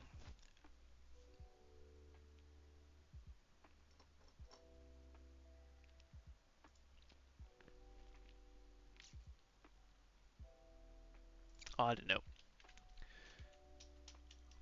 to do would be nice to ramp up and ramp down speeds when starting, ending movement. Alright, we'll add some polish later. I'm more interested in getting things functionally moving right now. Alright, so we have the ability to name our player entities. We have the ability to bind a screen name to them, which we will use later for allocating it to a Twitch user entity. We have the ability to set a destination for them. Exactly. He sounds like he can handle it to me. We can toggle our velocity, which I'm... How are we looking? How long does it take to get across that? We might actually need to slow that down a little bit. Let's do 20.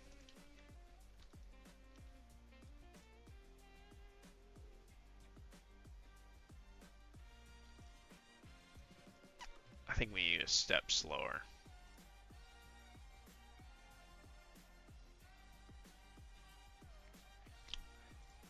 I just realized, what if we set this to 5? Yeah, it's normalized, so the speed is based on this, no matter what we do. It's been normalized, so it's not actually changing that in any way.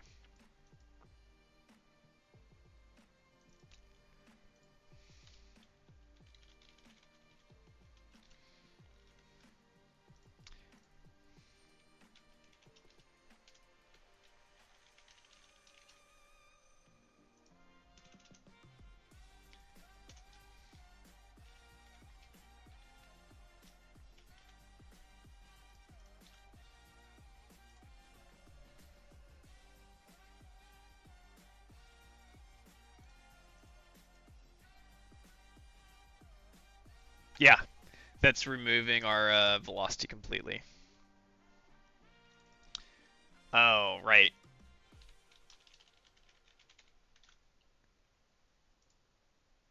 Let's try that. Okay. Back to 25.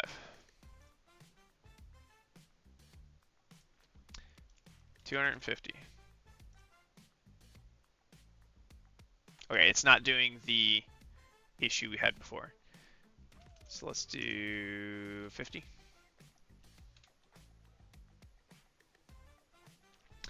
This is about the speed we're looking for.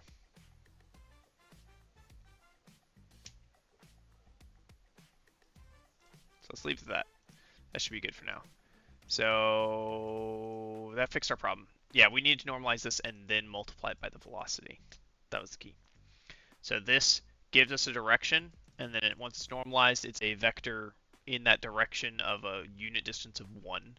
We then multiply these two together to get how far we should have traveled since the last frame, and then multiply that by the direction.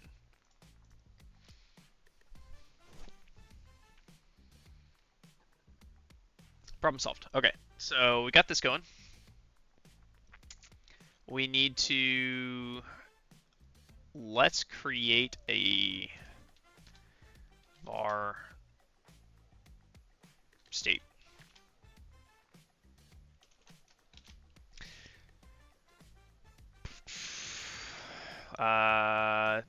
Do we have a way to do structs? Godot struct.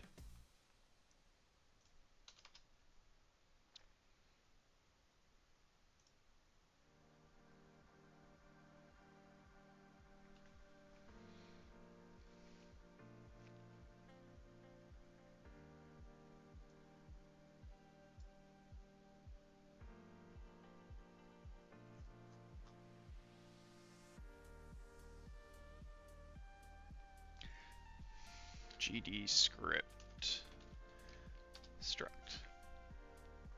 I don't think they have classes. So that doesn't look like they have structs. Classes and dictionaries seem to be.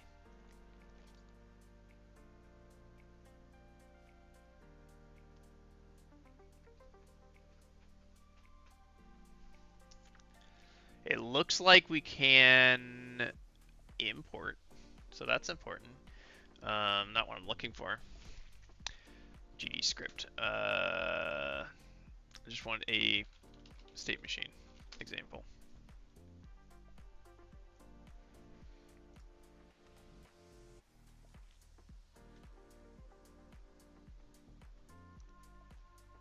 Interesting. Apparently, people like to use nodes themselves as their states in the state machine.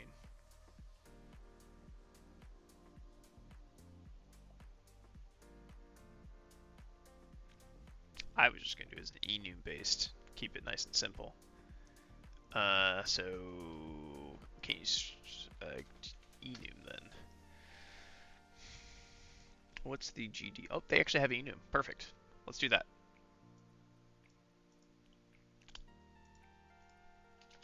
Enum. That's not an E. Idle. Ignore the dyslexia. We want.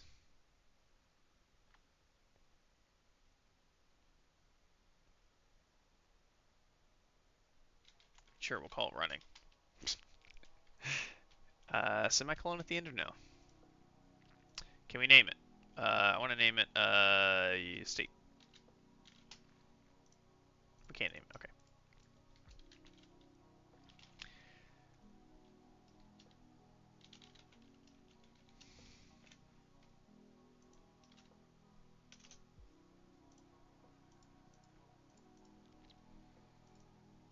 So if target is equal to position. Oh, I still need this. We want to set state equal to state.idle. Else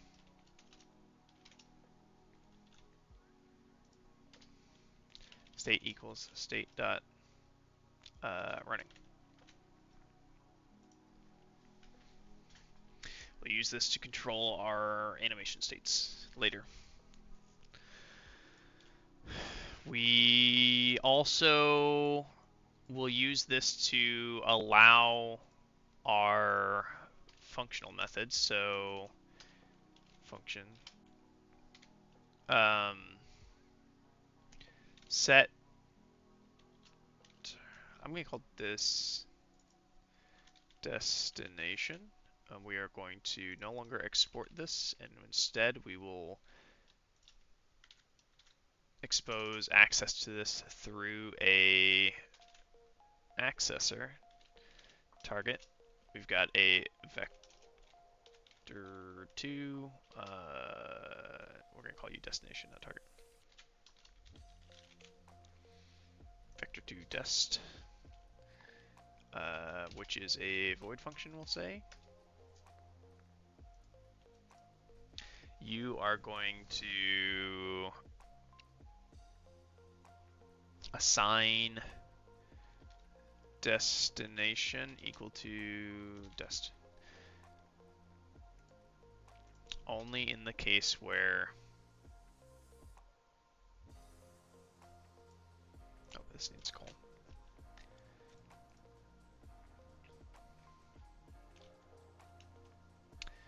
If state is state.idle, then we can assign a destination.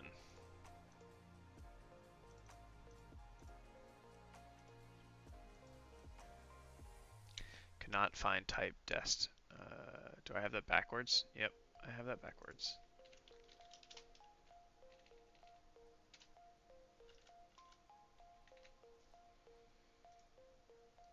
Okay, and this is no longer target. This is destination.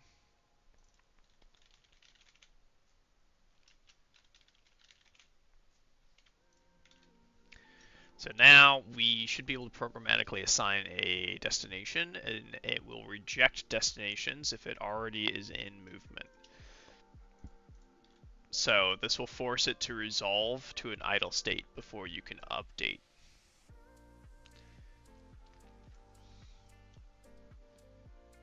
Yeah, I like that. So if we go to our game scene and we attach a script,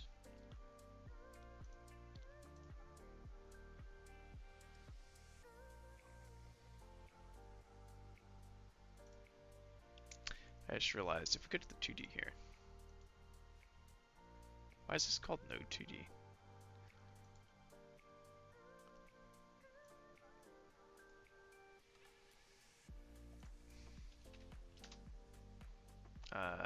This is gathering.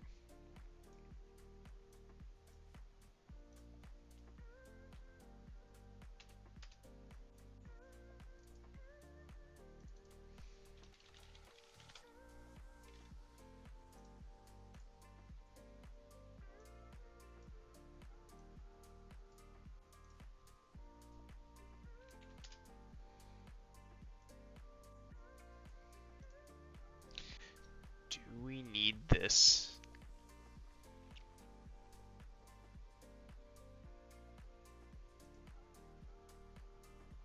Do we need this to know what children exist under it? I think this is just rendering. So, I mean, logically speaking, we should probably put it under there. We could also create a node.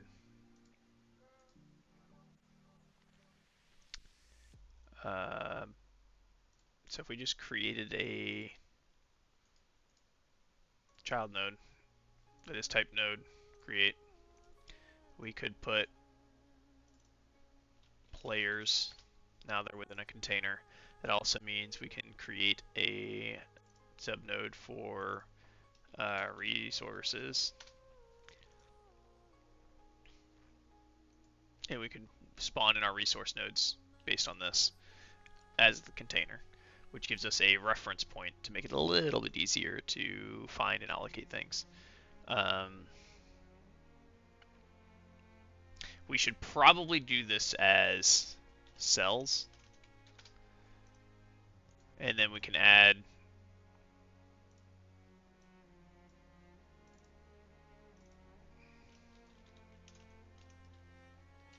cell 1. We can generate these out, adding stuff into them. They would become scenes down here. So if we create a new scene, we'll call it a cell. We can then attach a script and export var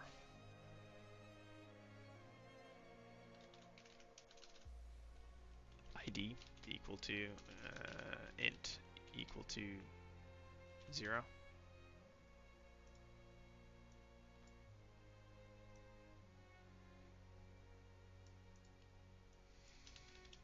Oop, opposite of what I wanted.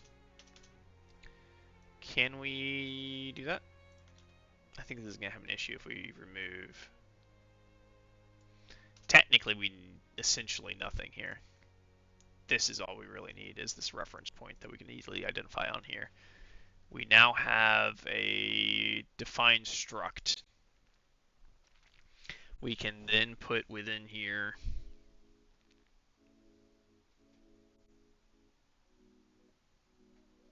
resources can be attached to this, contained within it in a random position. So we're going to need to know width. Let's do a float.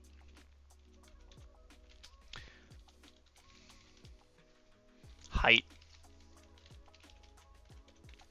We're going to need to know the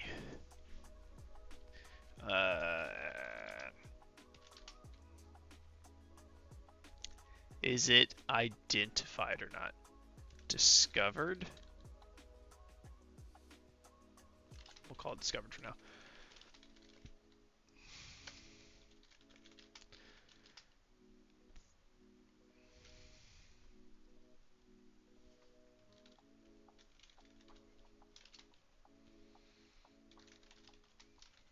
I'll have to come back to that one. I think we might have to do this as a can't use resource.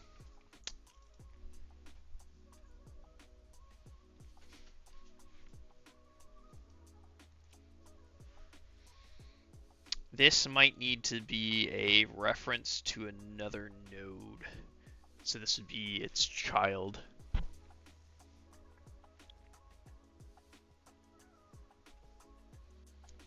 I wonder if there's a way I can just programmatically have these select their own children. Godot, is there a way to get a child node reference in GD script? Surely there is.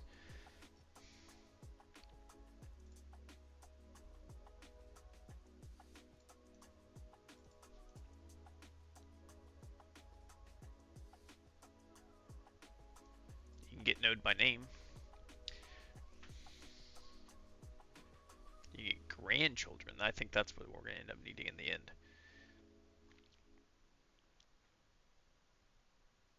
Okay. And if we're dynamically spawning in, I think we also have another way of handling that. So maybe we don't actually need the reference in here. It doesn't need to necessarily know about itself, to be honest. We just need it to, in the game scene, we need to be able to cells, which is a array.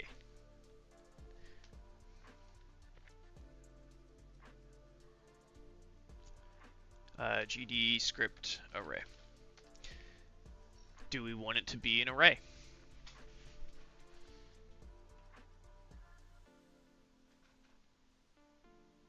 it would be it'd be easier to iterate it through it that way.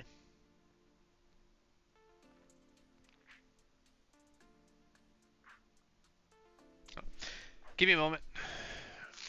My knee's locking up and I'm out of water. So I will be right back here in a second.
And we're back.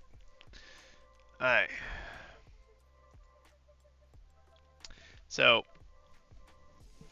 we need to programmatically generate our cells.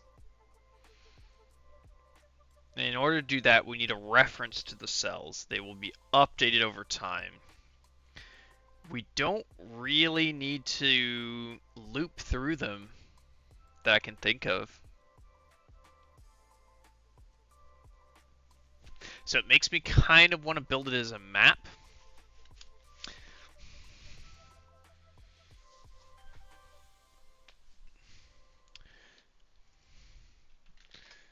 What structures do they have for maps? Dictionary.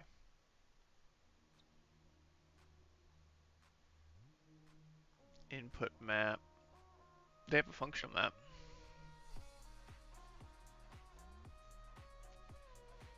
No, they just use arrays for it.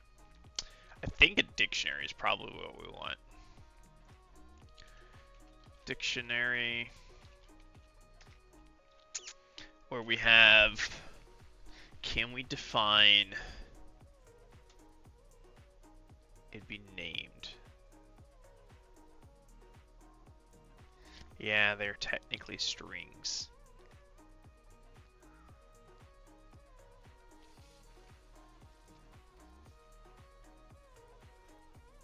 I want to use numbers though. Can we use numbers? Sure. We can use numbers, okay. So if we do numbers for our cells,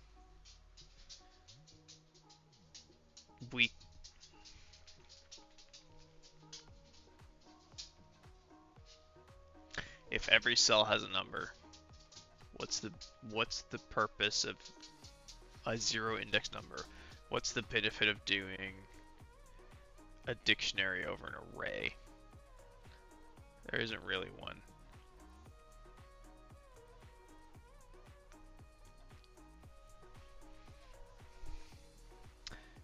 This is our game script. So we're going to need var.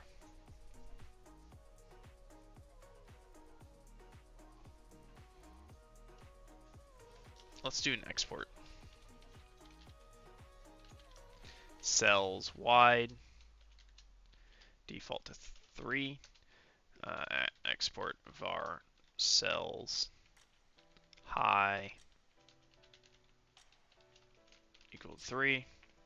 Our dictionary is now no longer a dictionary. Let's make this a array, which, well, we just do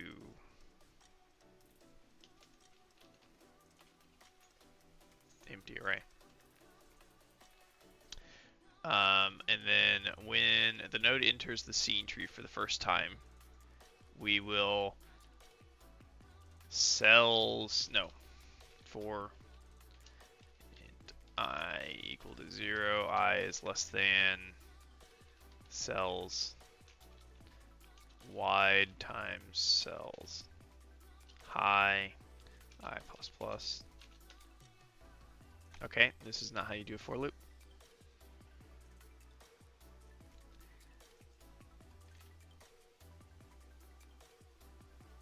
Alright, what's their for loop syntax? GD script for loop syntax.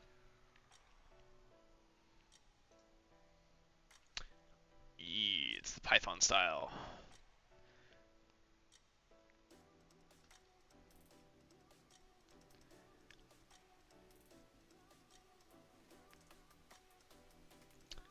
We have for I in range value colon.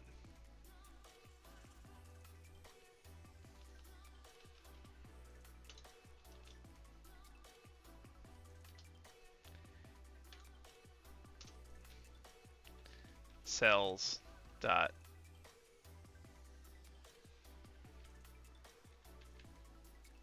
what's the equivalent to push? Push back. Now we need a cell object reference or cell scene reference. So this is going to be our cell scene.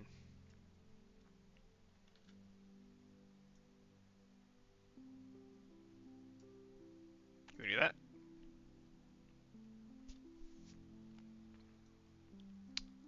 GD script create new scene programmatically.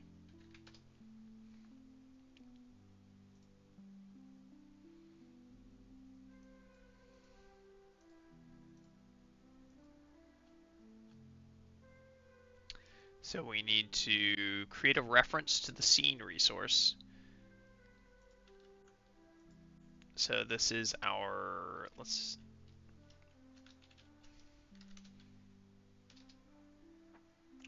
I want exported variables to the very top. So yeah, var, oh, const is an option. Let's do const. We've got cell scene equal to preload of our cell scene reference.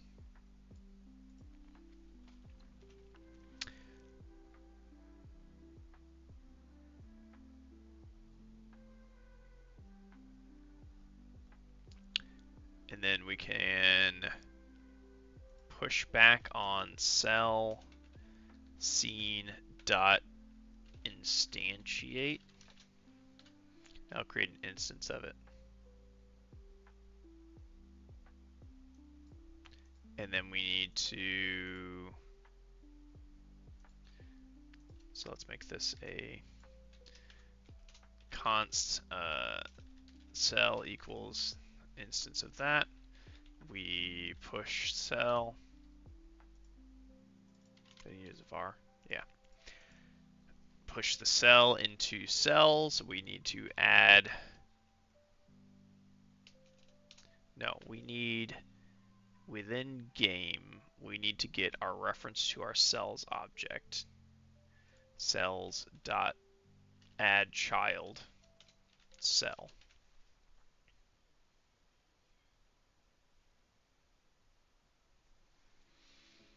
So this will create our cell as a new instance of our cell scene, push it into our cells array so that we have an easy reference to it, and then add it to our cells structure here. just for, so we can, well, actually we don't need to do that. We no longer need this. So let's delete that. Okay. We delete that. Okay. This is programmatically created. We don't really care if it sits under that structure or not. Right? I guess it would give us an easy way to ensure render order.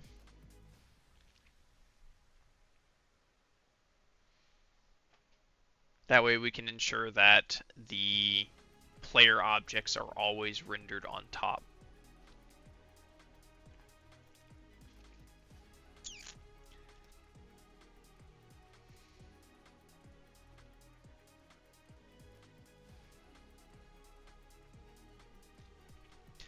The reason being we would want to do that is we don't know if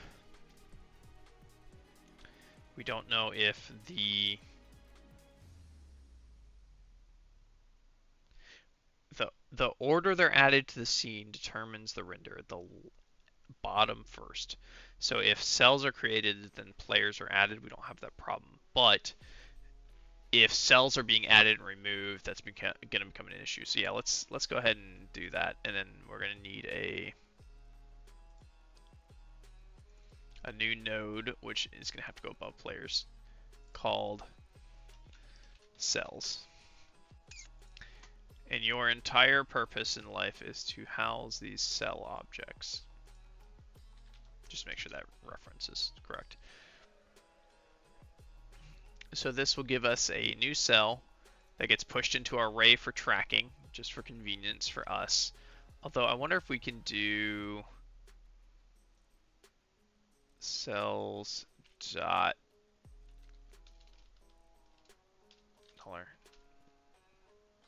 cells dot get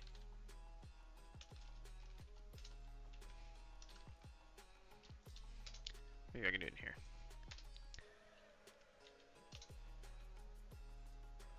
Cells dot children. I can get children, so I could just use their order. I assume this is a zero. Oh, it returns an array even. A zero indexed array. So we don't even need to store cells this way. We just need to iterate through adding cells to our cell node. We can then cell dot, what do we need to set on these?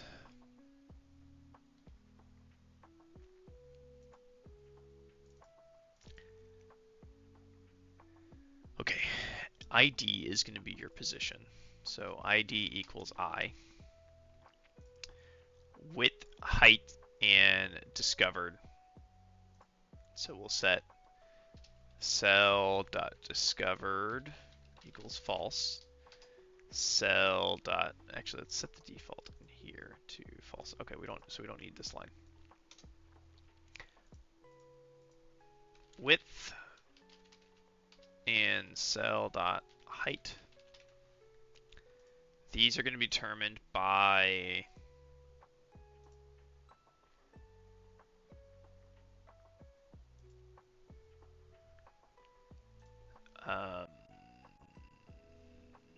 game dot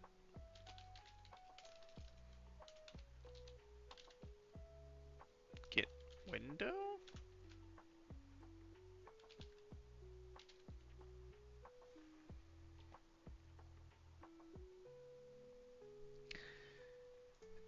GD script, how to fetch viewport width.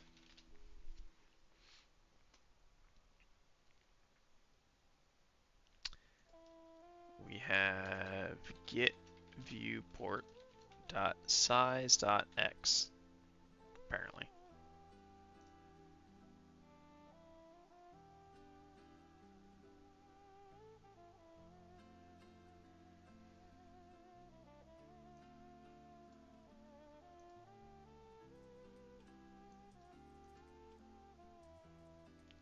This should be the viewport size. Divided by cells wide. And then we should do the same.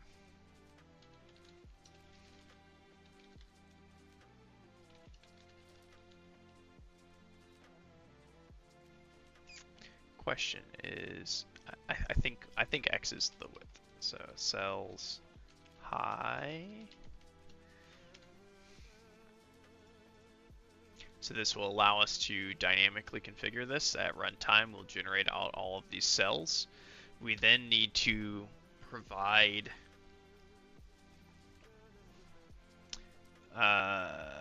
before we add it, the last thing we want to do is cell.position.x equal to width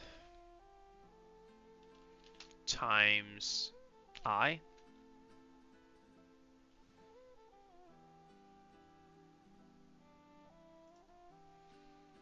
Cell.width times I.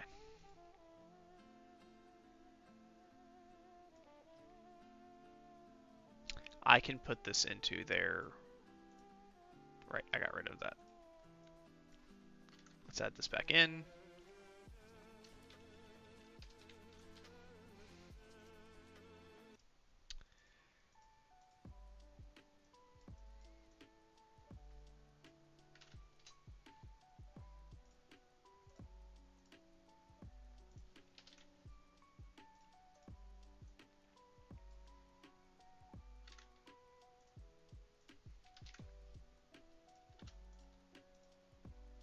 It's going to be position.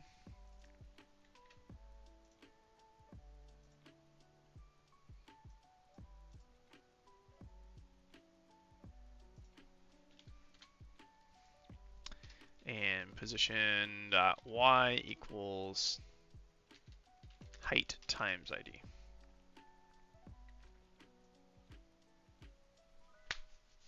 Not correct. This needs to be ID mod cell width. And this is mod cell height.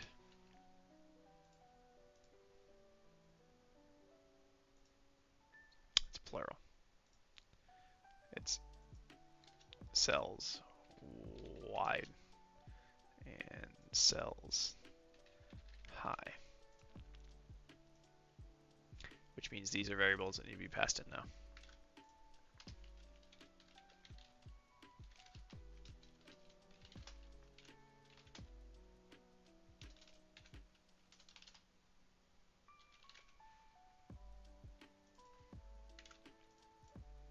Can this be a constant? I don't think it can, no.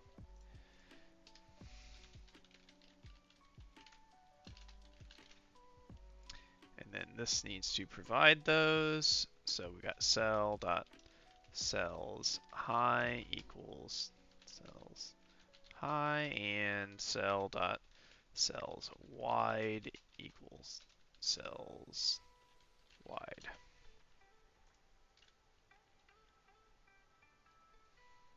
Are you not afloat? Oh, yep. You are in fact in it, because this is a total count.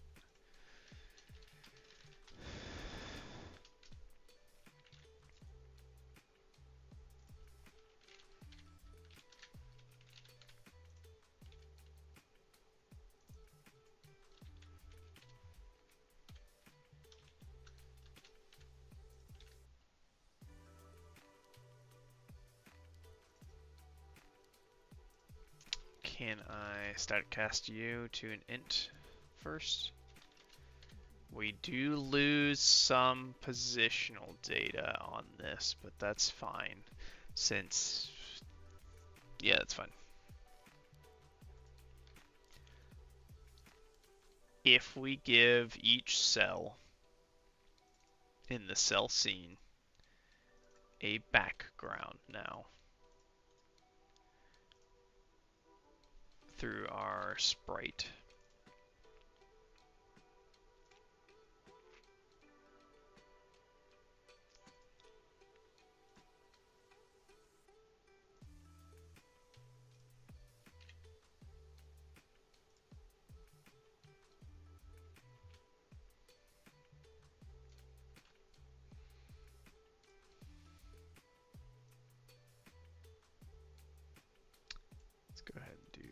something like that.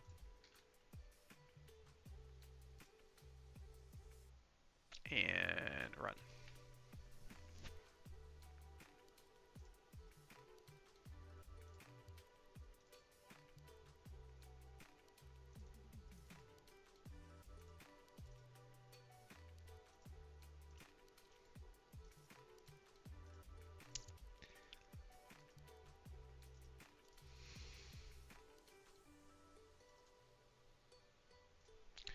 GD script, how to import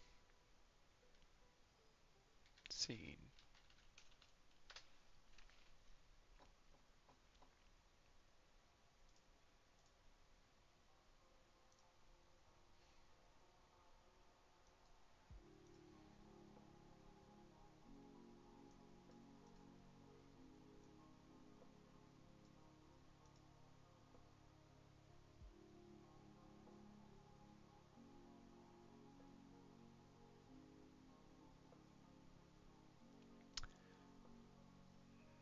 Const preload resource colon slash slash. I should do some organization down here. This is looking good. Then it says to call scene by name, instantiate with no variables, and then you can add it.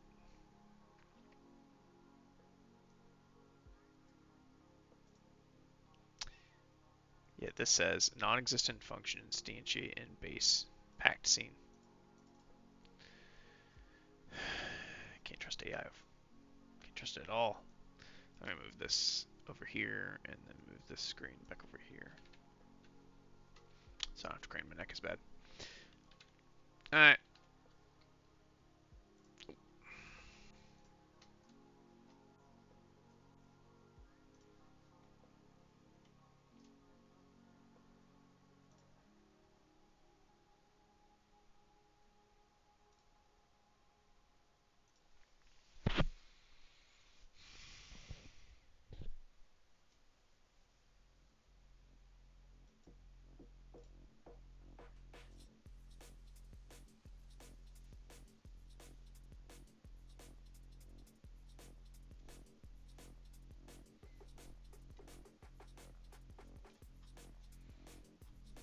Do you at least have a reference to the docs?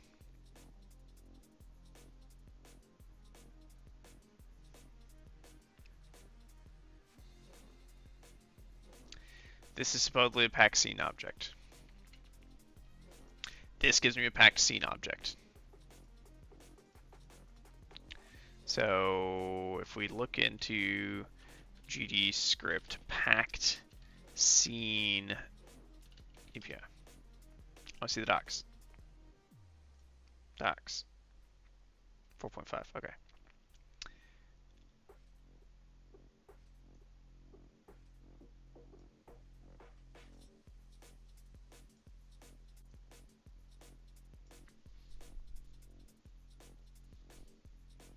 Interesting.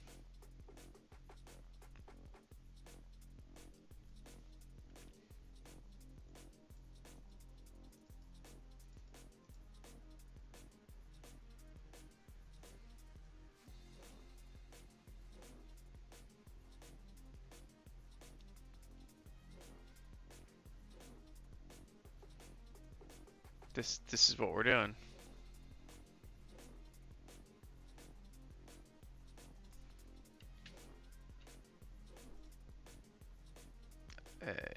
Help about. And just make sure we're 4.5 stable.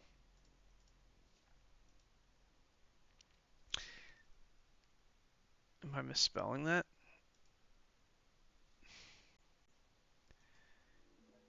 We should be on the game script. Game script.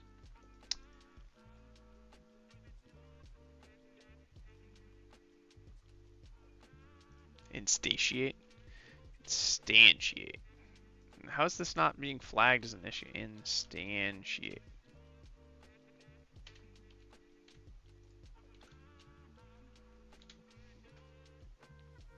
Okay. Our cells are odd. you shouldn't have. Okay, well, let's add a... I think I know what's going on. I think I know what's going on. Okay, so we need to define...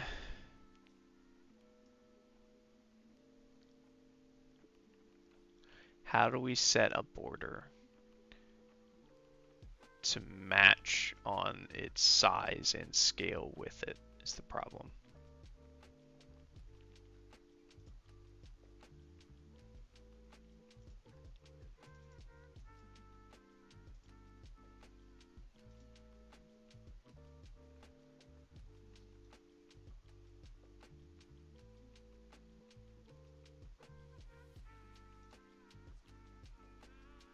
Okay, so if we take the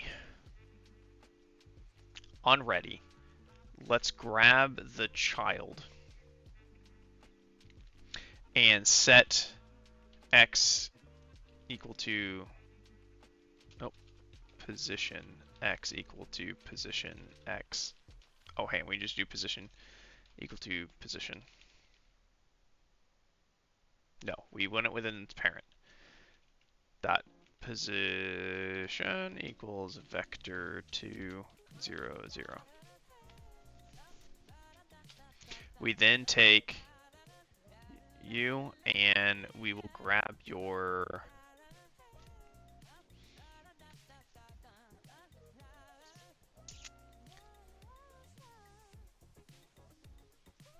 I want you. Rotation, scale, skew. No. Is it your? It's under gradient. Is this where we were setting this? No. Boom, boom. No, that was setting the color.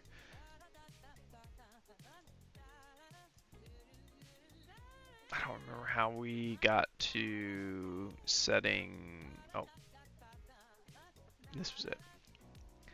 Gradient under texture. So we can just do texture.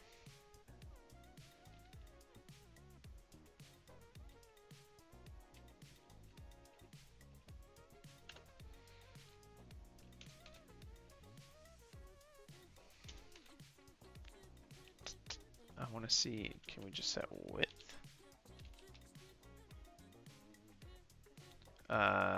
Width. Maybe?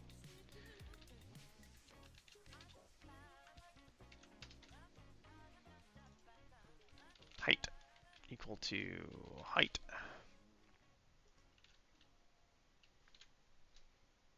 There we go. Okay, so if we change this texture, let's change you to be a... I don't know if I can create a texture that will do what I want on this one.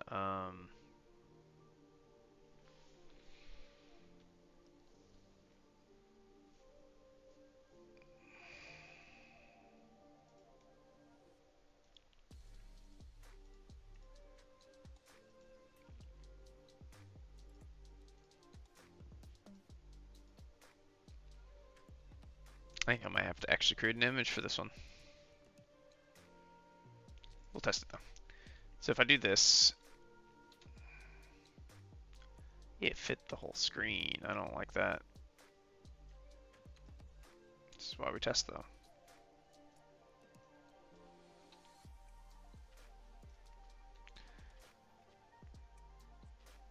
Okay. That's not working. Which tells me these aren't being set correctly. Which is a problem with our code here. So width is size divided by cells wide.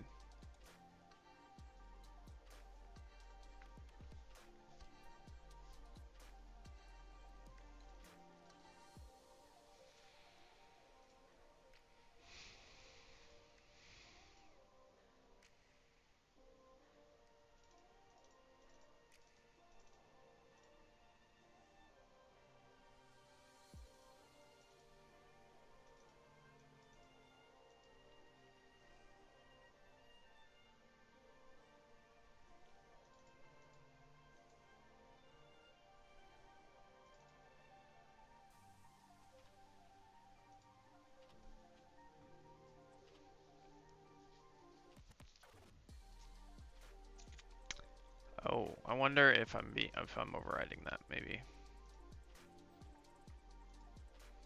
Nope, they are the defaults.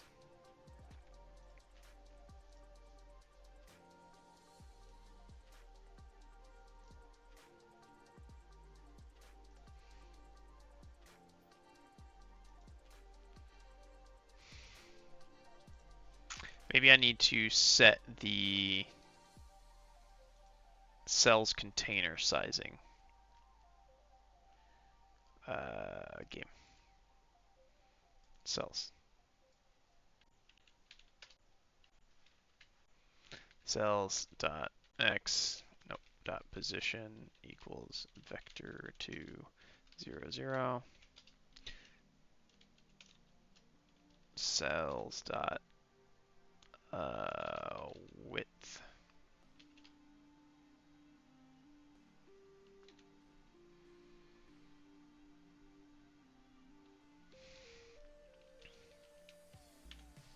Get viewport dot size dot x, and then we can duplicate this for height and y. It also means we can use cells.width now for this, and height for this.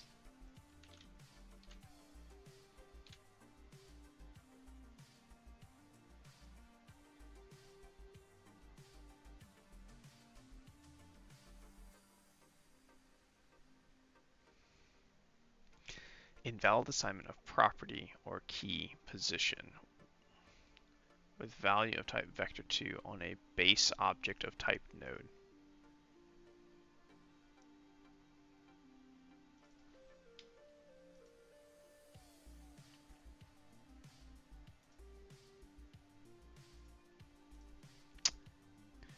Interesting. Do these not have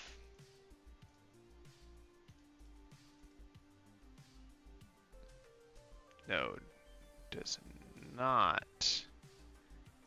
I need a node 2D. Okay. So add child node, no. Expand, no. Attach, change type. Node 2D.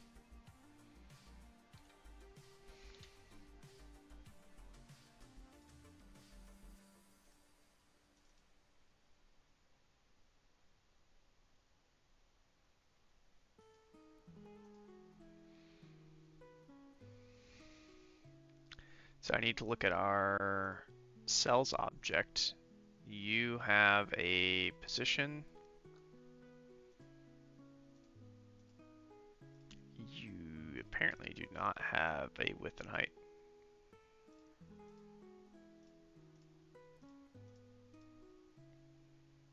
Alright, so I can't set those.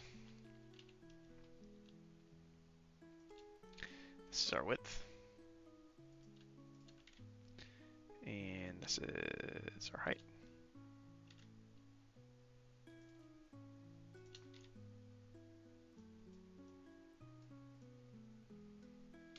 We do have a position though.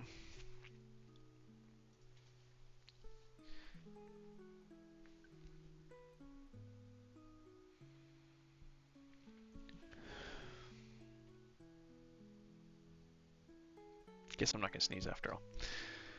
Hi.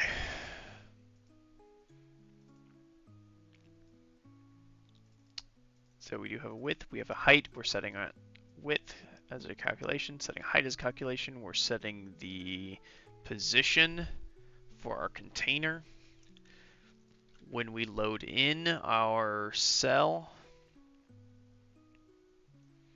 we set our position.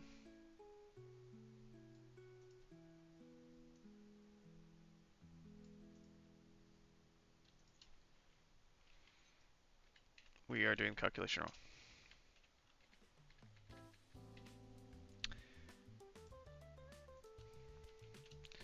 Just to make sure our order of operations are getting calculated correctly, let's do that.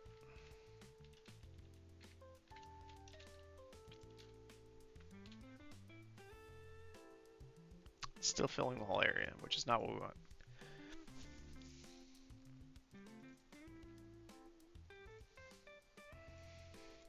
Do we have print F or something? Print.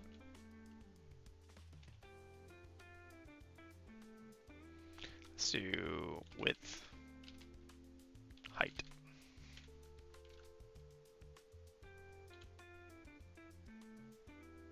All of these are 213, 213. 640 divide 3. Yeah. We do want to find a slightly better number. I might do 660 maybe.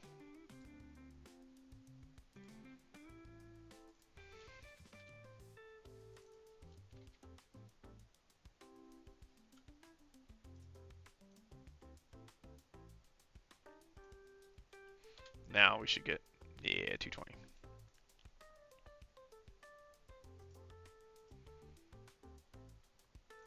Our width and height are being passed in correctly. So all of our cells have the correct width and height.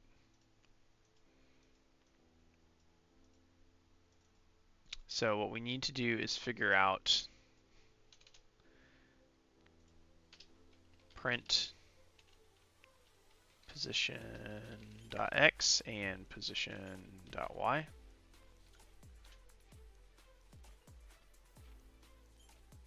So 0, 0, 220, 220. Ooh, it is moving at a diagonal. Okay, so that's one problem we have.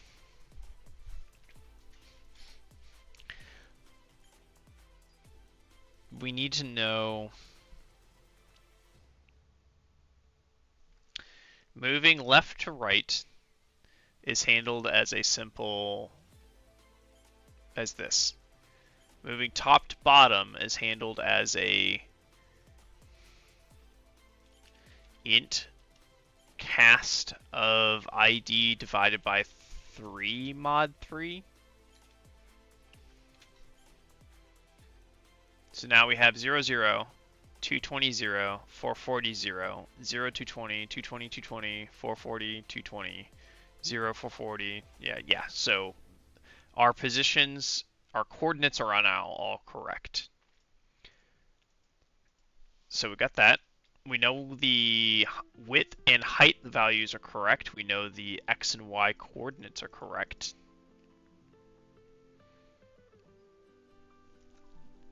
What are you complaining about? Decimal part will be discarded. Yes, that is exactly what I want. Maybe, do they have a floor command? That floor I?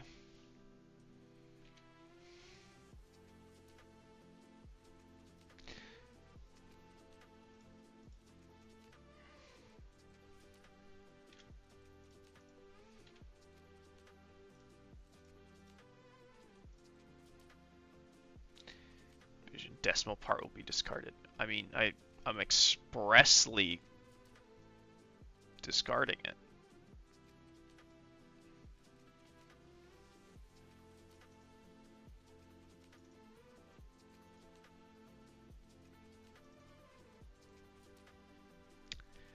I don't know why it would tell me, give me a warning for this when I'm explicitly flooring it.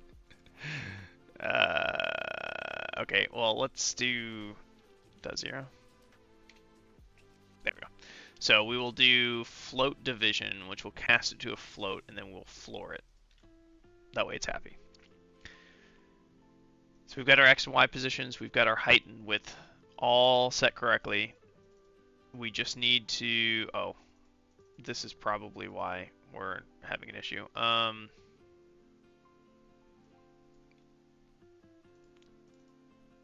No, this is the inner. Okay, so set your position and then set your texture width to match the cell's width and your texture height to match the cell given height, so that this should fill the content area.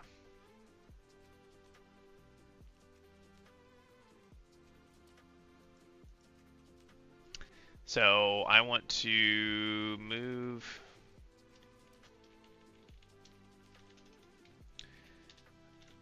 that to here, and let's get our sprite 2D dot position, our sprite 2D dot texture dot width, and our sprite 2D dot texture dot height.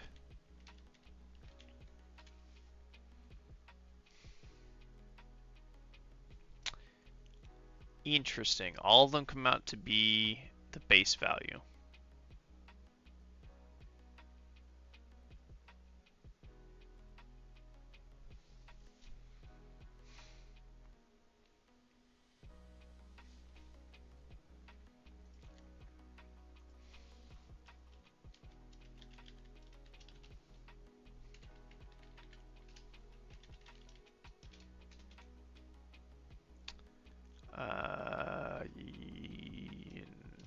Node. It's going to be position, width, height.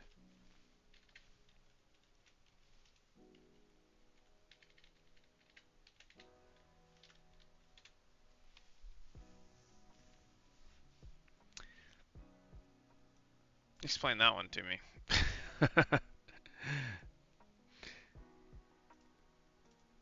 Position is equal to vector start point.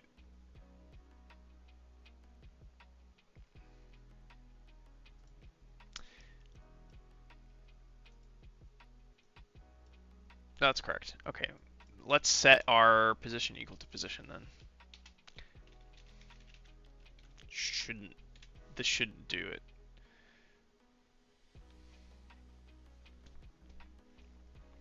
Our problem is that it's spreading the full size of the viewport.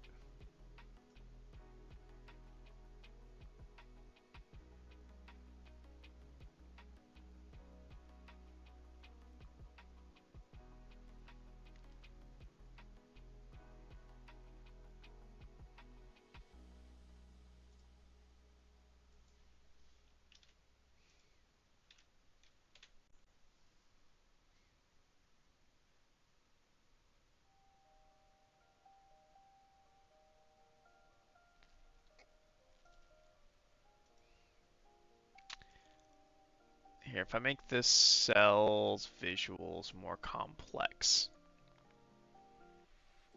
maybe we can get a better idea of what's going on here. Yeah, I need the sprite.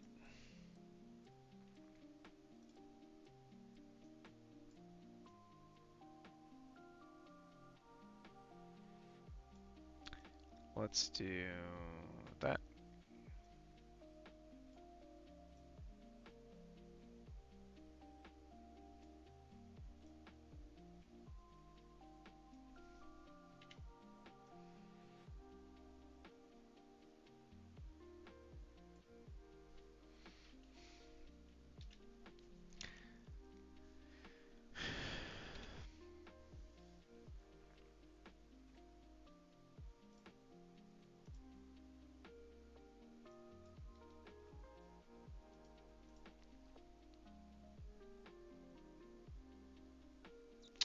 When we change this to pass through position,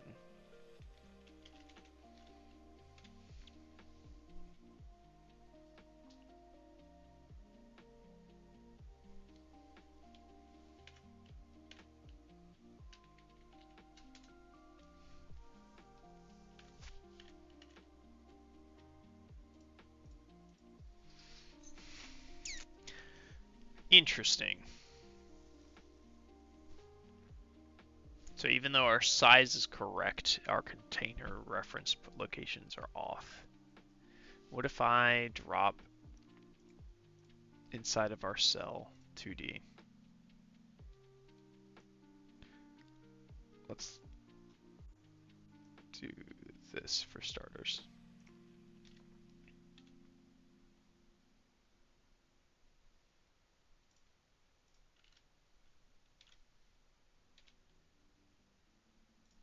change anything. All right.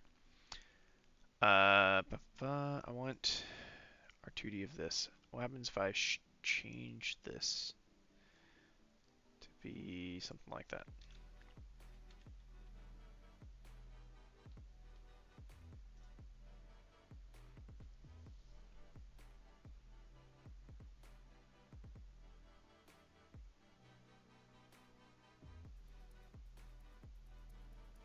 I don't,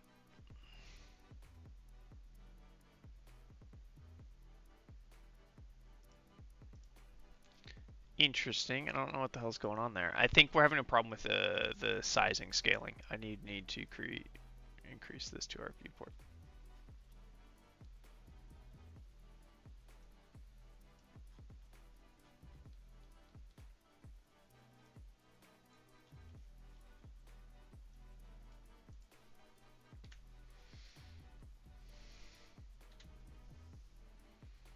What I don't know is why it is attempting to. First off, it seems to only be creating 4.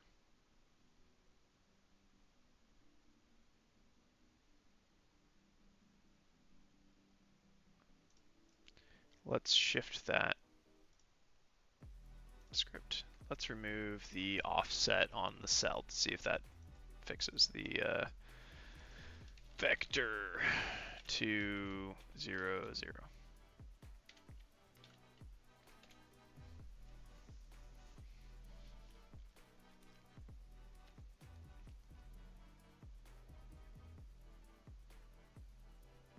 Okay, I think I see one problem we're having. I think this is half a cell offset shift. I think our scene actually starts here, our container, but it's centered so it shifts back. So if we do cell 2D, shouldn't be.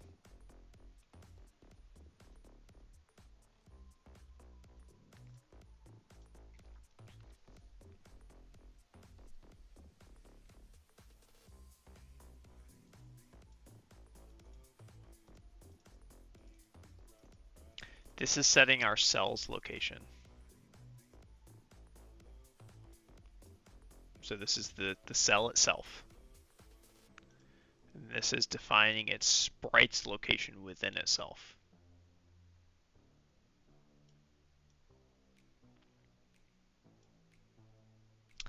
Oh. This should be plus, let's just do int width divide 2. Int height divide 2.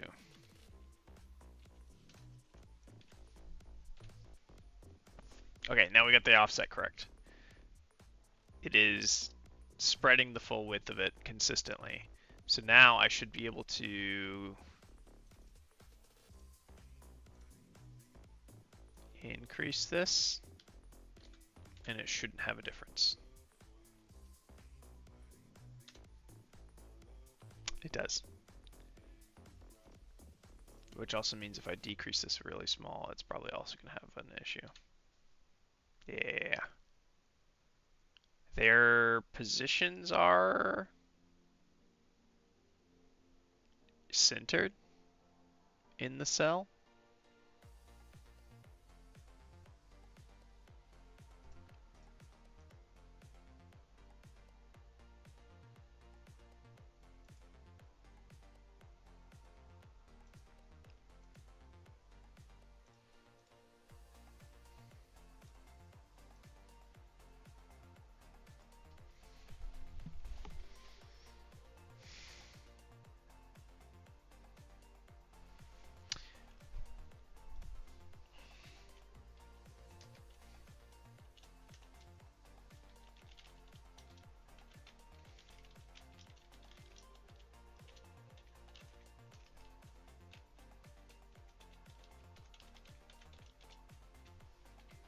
Also, these are floats. I don't actually need these to be integers.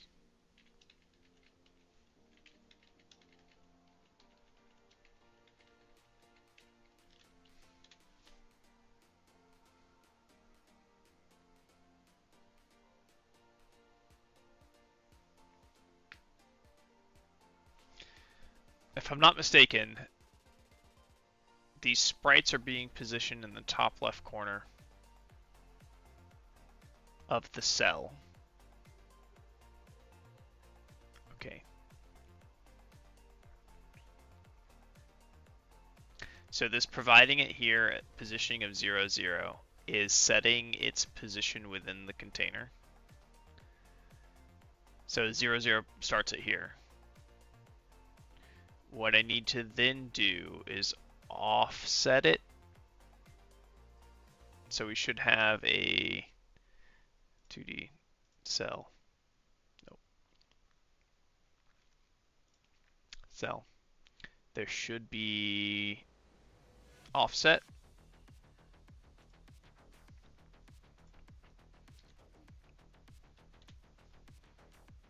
Okay, it's top left corner now. Now we need to figure out why it's not stretching the texture. I'm willing to bet there's a no repeat. What if we do mirror repeat? No.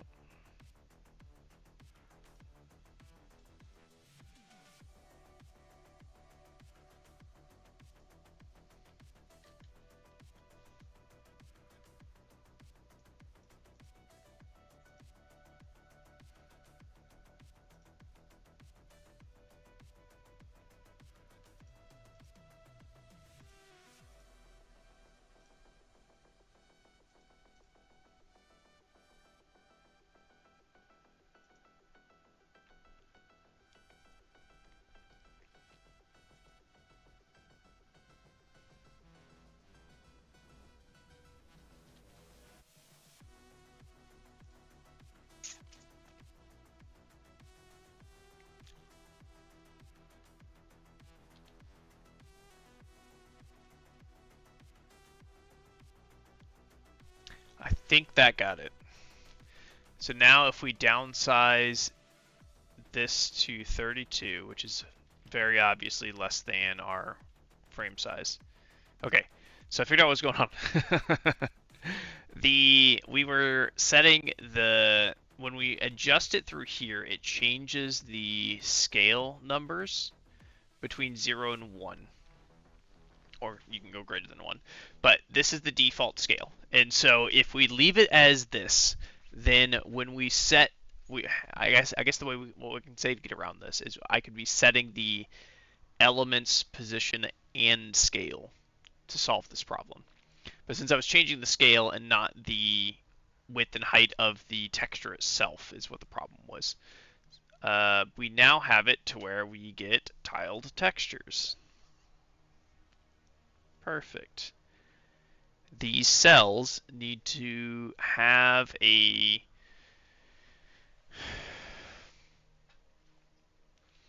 if this is a sprite, I can add a child node.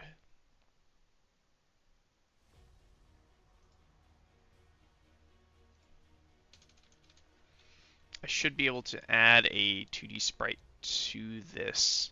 Do I want to do it as a 2D sprite though? I'll try it. If I then remove the texture from this and add a texture to here that is a 1D,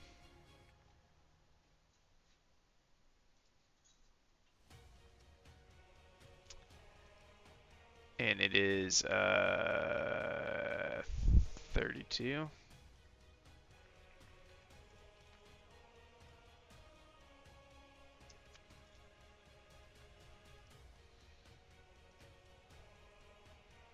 If I then paste that, move it under this top level one, and change the offset to, what is the size of this?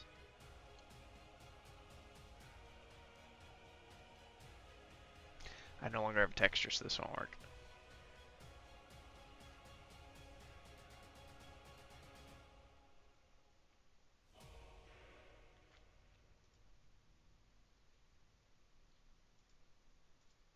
think I'm gonna have to create a image for this. I don't know how to do.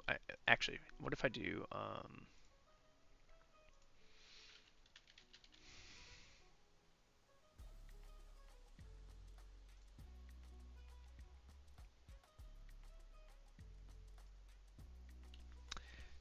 derived nodes that? How do I increase just this area? Can I increase the description area? That's it. Direct or indirect children of a canvas layer will be drawn in that layer. The layer is a numerical index. Default 2D scene renders index 0, blah blah. Can be hidden. That's not what I'm looking for. Merges several 2D nodes into a single draw operation.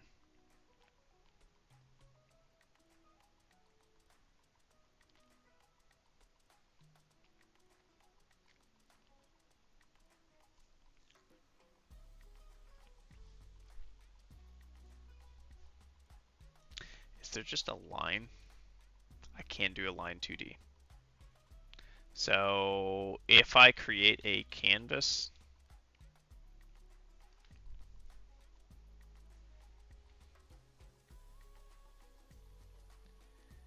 merges several 2D nodes into a single draw operation. I wonder if a canvas group gains it says position, rotation, scale, skew.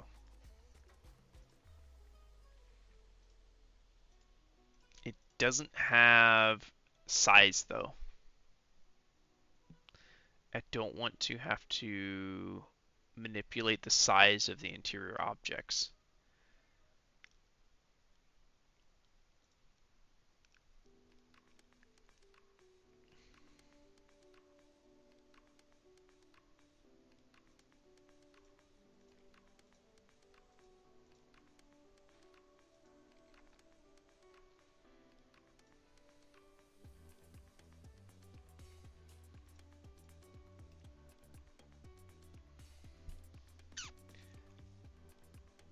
The nice thing about the texture is that I can just scale up the texture to a set width.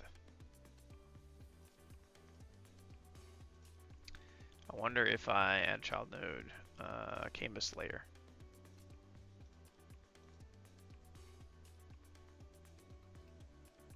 XX, XY, XO.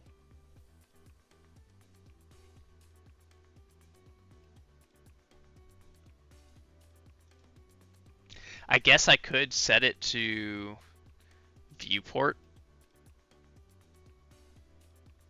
full size of the viewport, and then downscale it and position it.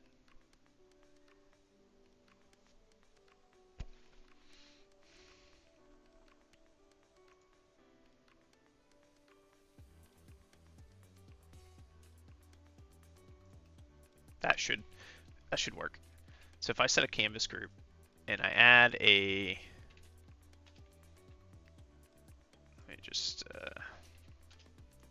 clean this up, add a child node, we're gonna put a line in here. Can we just do a square, rect?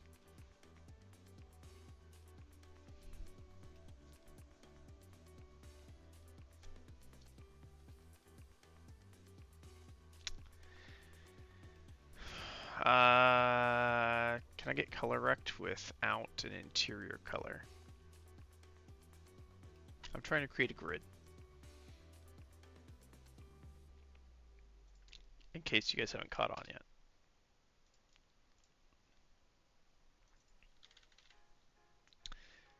Nine path rect, no container. Oh, can I do an outline on a container? I don't think I can.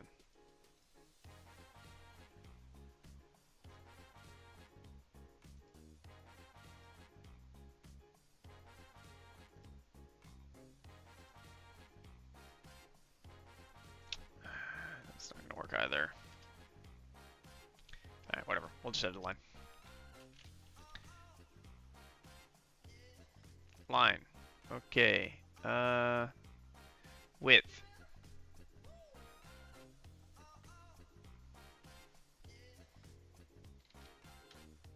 do 64, I guess. Let's do a gradient fill. Black line. Border, no. I just had an idea. Child node. Rect.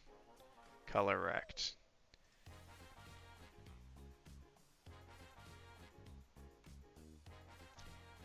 Where's that? Where's that? Border. It's just top level. This doesn't have a border. Damn.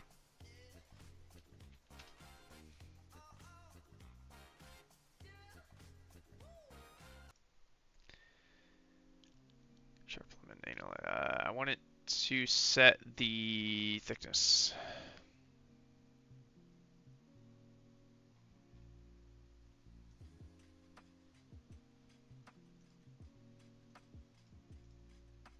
That's not what we're going for.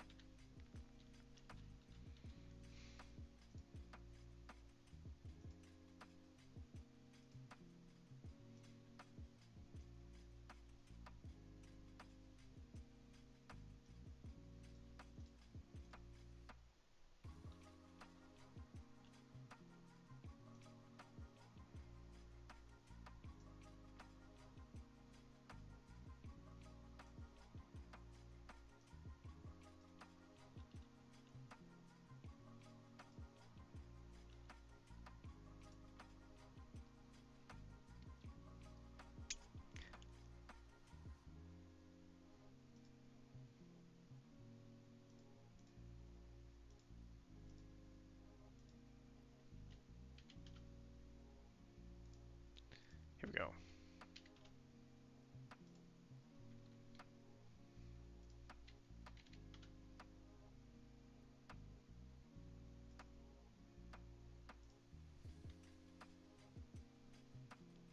Zero 64, and then this should be 64. 64, and then this one can go to 064.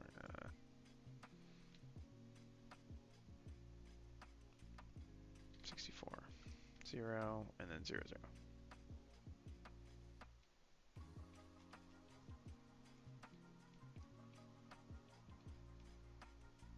So 0 to 64. All right, that's 0, 0.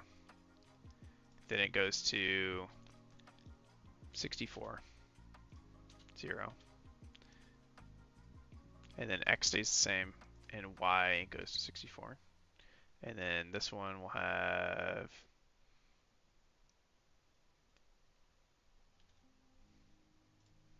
64. We need to add an element, 0, 0. Oh, undo that. That's what we got. Okay, and so that's good. We need to set width to 2. Set width to 1. I don't like that.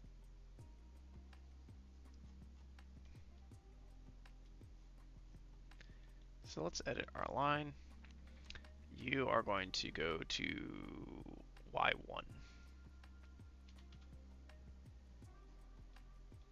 Nope. Y negative 1. Nope. 0 isn't right. Negative 1 goes past it. Negative 0.5.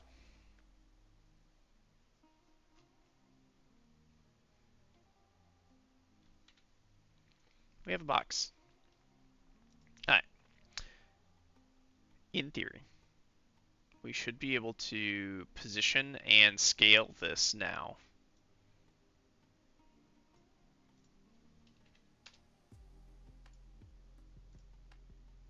So if we save that, and then we go to the script for this, and we replace everywhere we're referencing our sprite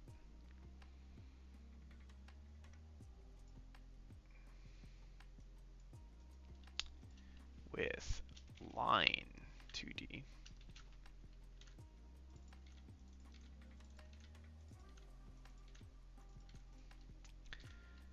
This is gonna have an issue. Yeah. That's because position is fine, it's width and height that don't exist. So if we do that, and we trim that,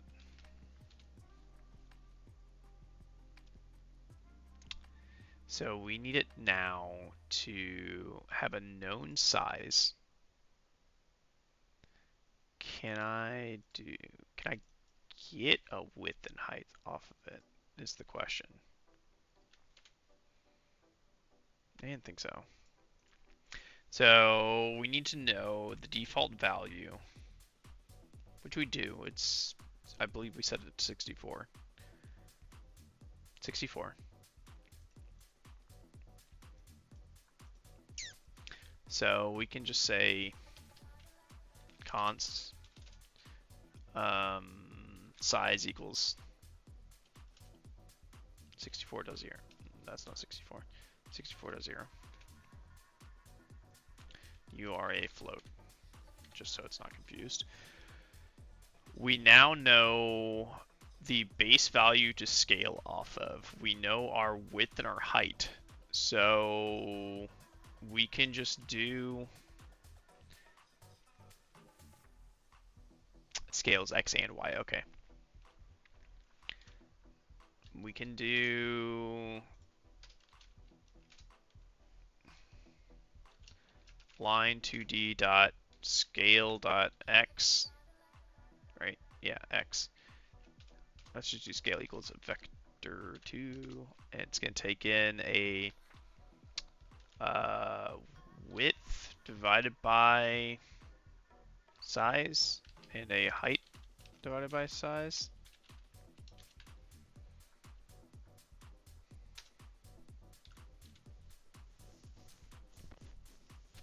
We now have a grid. I need to make this a little more subtle. I need to fix some positional things. That's our grid is slightly off.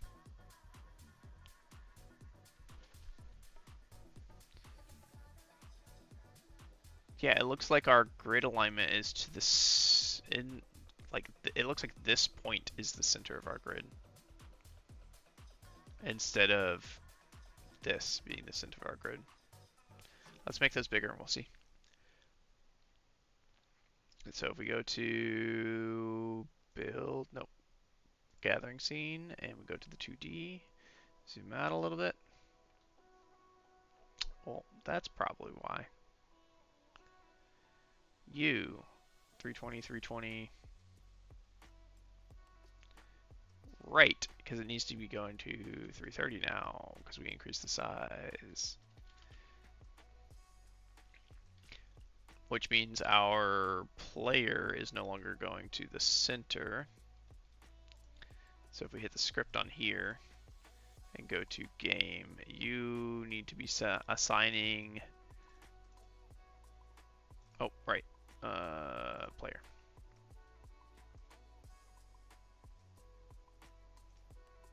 Is it the script for player? Yeah, I'm defaulting it.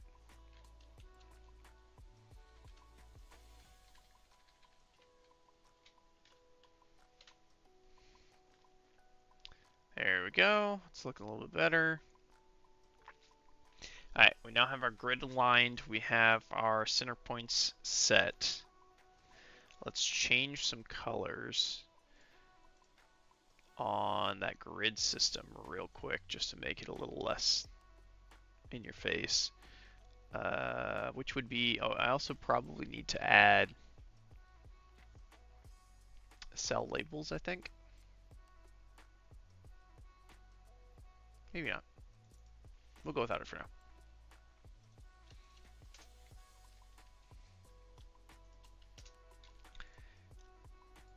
We need to pop this open in 2D. We should be able to modify our default color for our line.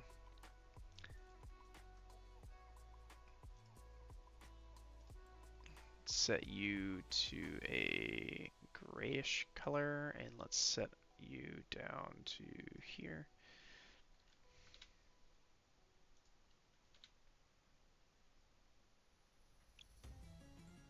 I like that a lot more. Maybe a little bit darker.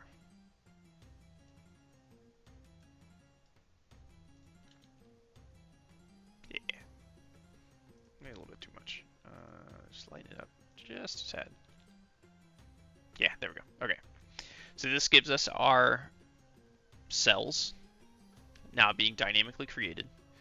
So let's go to game on here. Let's delete player. Let's dynamically inject our player object into our game. For now,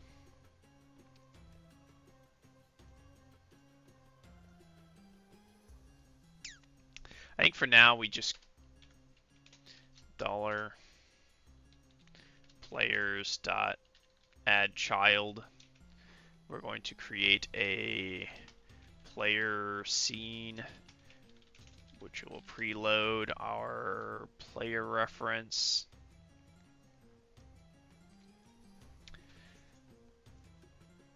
And let's create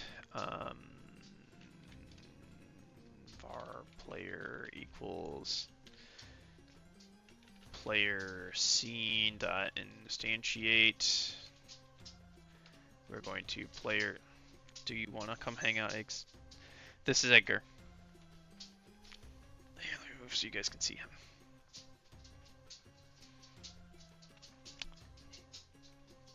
Oh, he's a big boy. He's a very handsome boy, but he's a big boy. He weighs 20 pounds. Alright. Player dot. We need to set the name equal to player 1. Let's do this in a small loop and actually create a few of these, I think. In range, let's add 5. We want to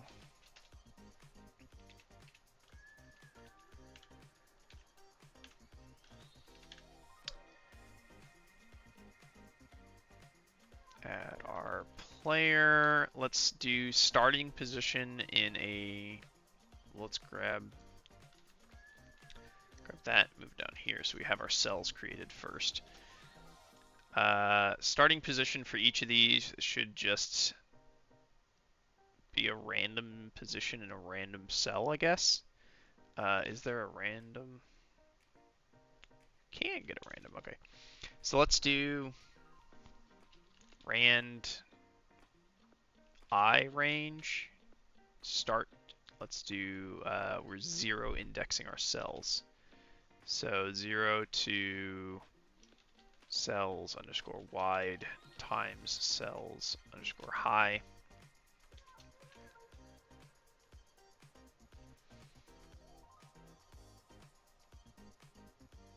Let's set all of them to player dot. What do we add on player? Name, screen, velocity. We need to set position. Position equals a vector 2 with the starting position being 330.0, 330.0. They are going to set their, I believe we called it target.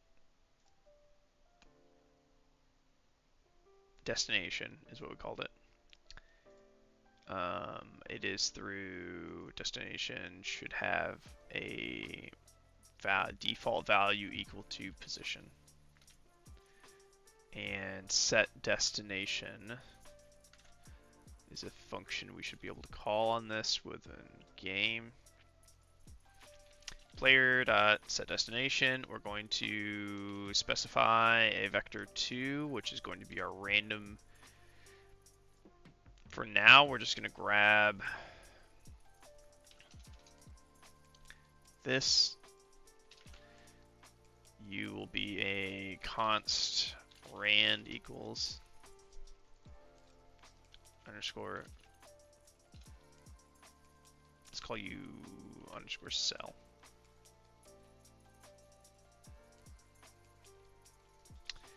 Var. Alright. So we'll just do cell.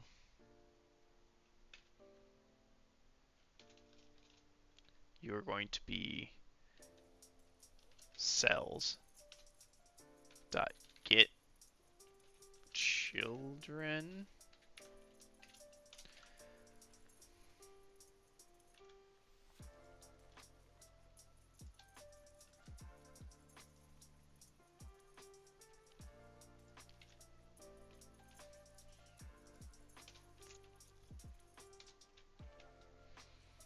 Store this as a cell count equals that. We can use cell count here, and we can use cell count here. This will get us a random cell. And then we want to, I'll just call you cell. We want to set, yeah, I thought that might be a problem. We will set underscore cell dot underscore cell dot position as our target.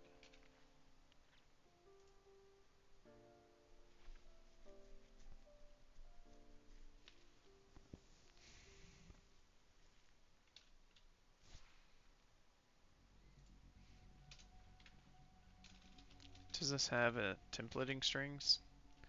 Player.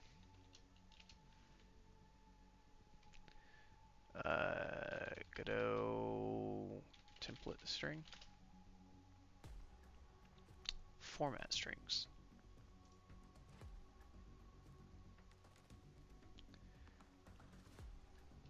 It is quote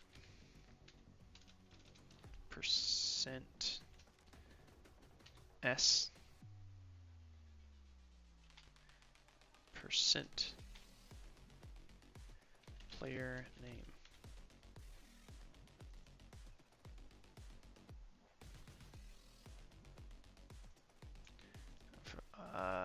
Player.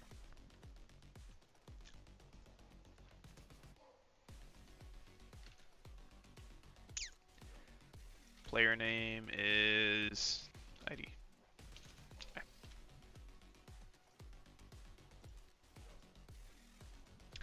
What else do we need to set on player? Screen name we can come back to later. This is preset. Destination is being set through a function. We should be good.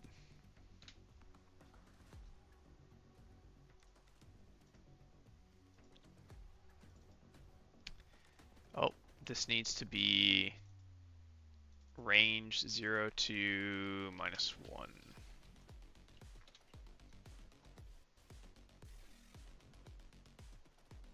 Zero, 2, 3, 4. Interesting. Let's restart.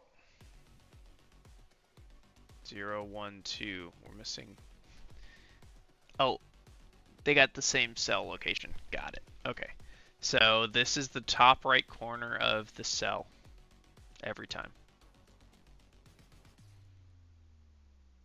Let's see if we can get one where they're not stacked.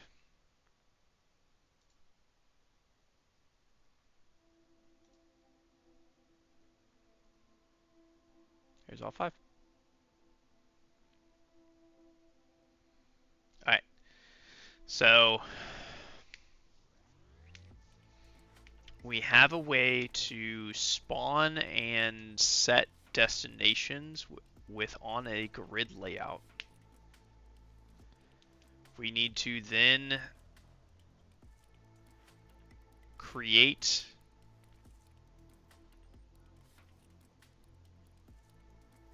let's create a resource node. I think that's our next step here. So next up, let's create a folder. This folder is going to be called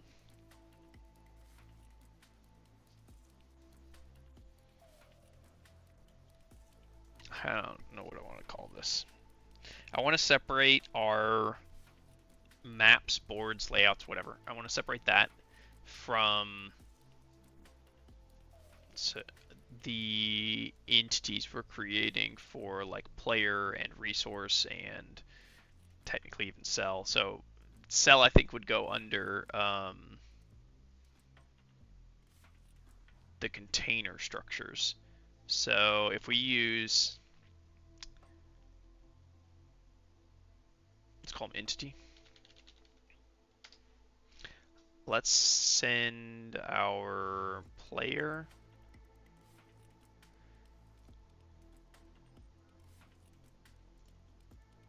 under entity.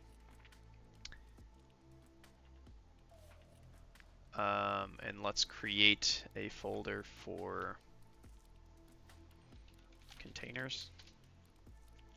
Call this, rename this to entities. Player is now under entity slash cell. I need to rename this to player. I want all these capitalized.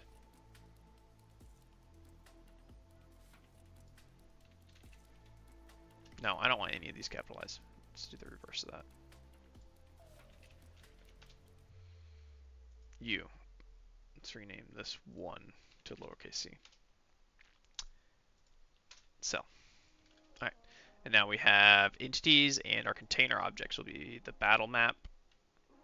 And let's make another one's folder. Maps. So we've got battle, building. You go under there. Gathering will go under maps. The hub is a entity. The cell is a container. Technically, game functions as a container. All right, that cleans things up a little bit. So you are now a containers. If we go into the scripts for cell, you're good. Player, you're good. I don't think I have any other references I need to worry about.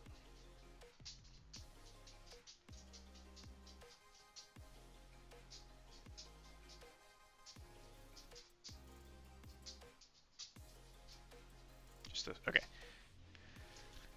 So we've got our references set up now for relocation of our sprites. Those are all linking around. We need to create a new entity. Let's create a new scene. We are going to call you resource.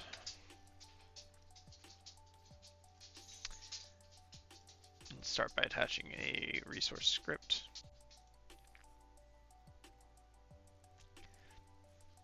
We need to, okay, so a cell can contain a resource. It's going to have a, it's going to need to randomly choose its position within the cell when a cell is generated. So I think that needs to be part of cell. So a resource will have a type.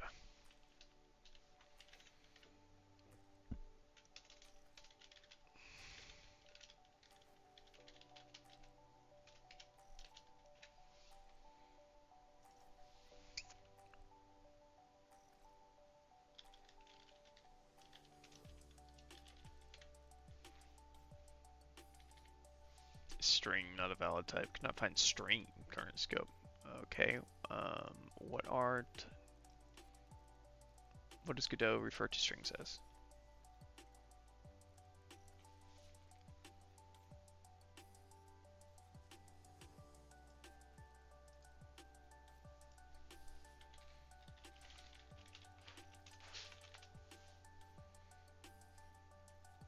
It's a capital S string. Got it. All right.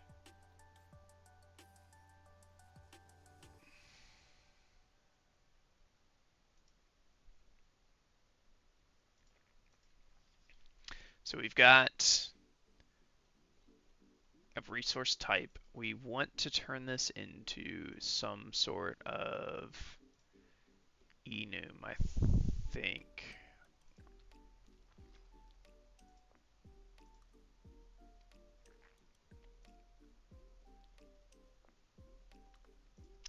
Probably best to do this in enum. But we'll have a resource type. We'll have some sort of quantity.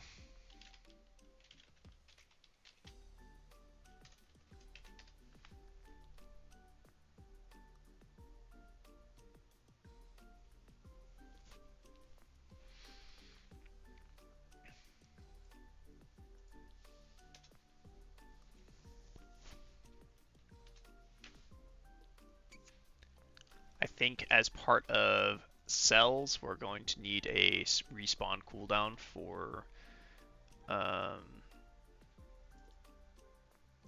this. So we're going to need some sort of var RSS cooldown.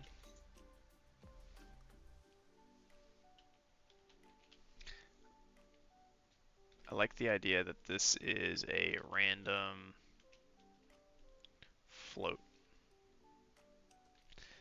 No, random integer on a range of 0. No, I don't want it to be 0. If we do it as Godot should have a wait. It should not have a timer function is what it's called. So add child node timer. Wait time. Time required for the timer to end in seconds. So it is defined in seconds as a float, not an integer. So we'll do a random float of the range of 30 to 60 for now.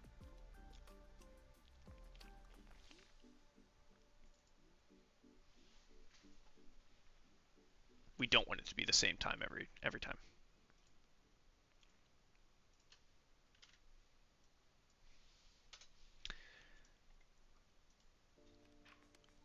Let's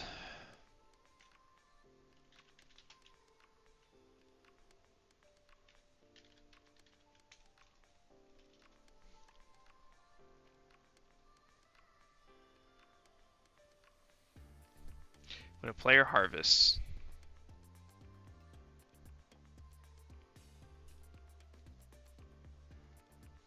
if we have a depleted RSS depleted,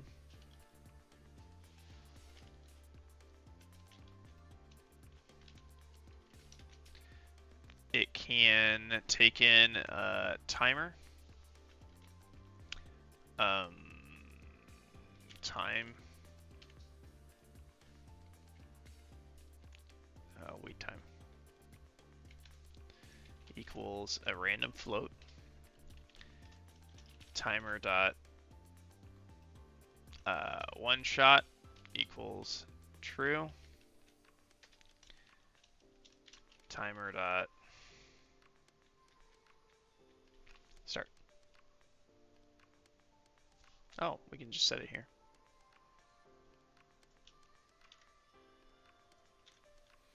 And let's just set one shot to true by default as part of the node object one shot true. And then we should be able to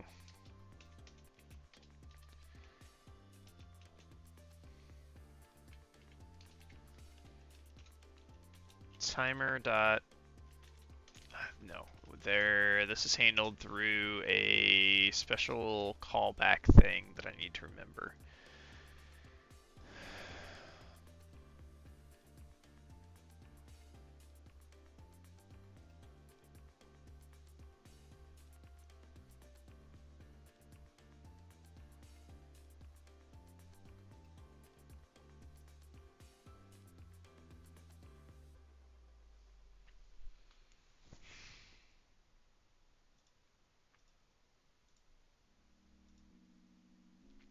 There's a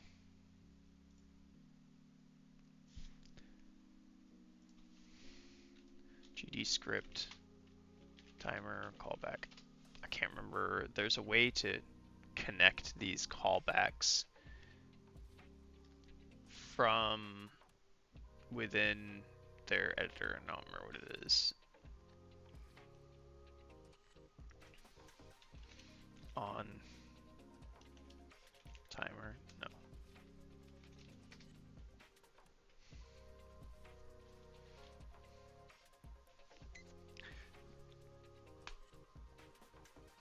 I'm gonna have to look up to remember how to do their event listeners. There's a special syntax for it that you can trigger through this.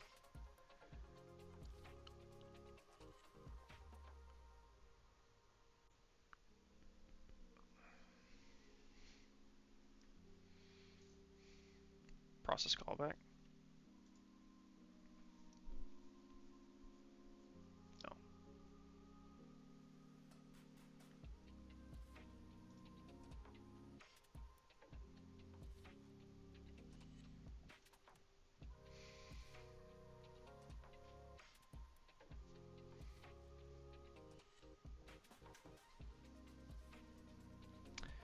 There's a special thing specifically for these that I just need to remember the syntax for. It's just been so long, I can't remember it for the life of me.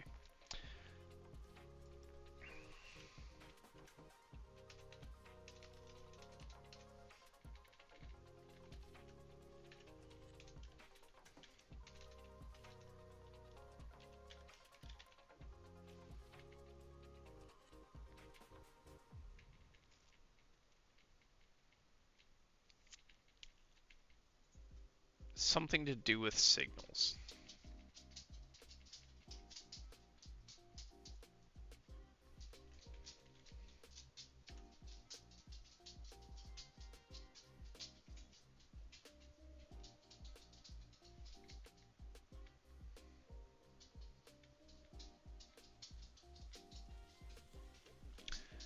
Timeout, callable, and we will call this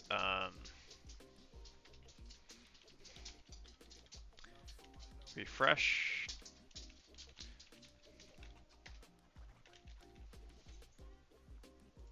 So you will call RSS refresh. Okay. This should go at the beginning. There we go. Now, when the timeout hits for our timer, it will call our refresh. Our refresh doesn't do anything right now. And then upon being depleted, it will start a new timer. I will need to wire this up still.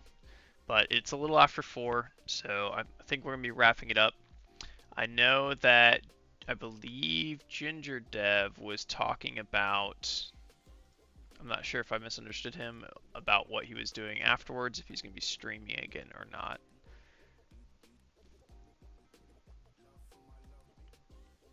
Let me see if I can... There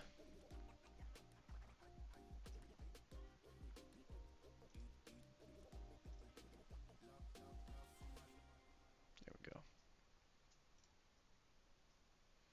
Looks like he's still offline, so maybe not. Let us find someone to raid then.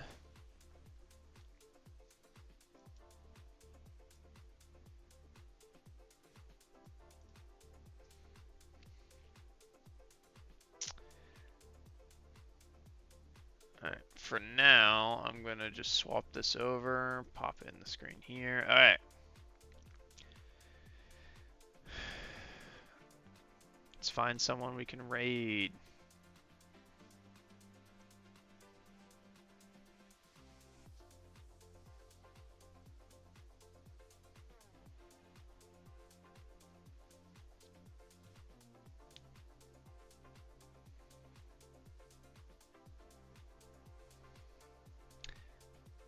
Let's find, sorted by, there we go.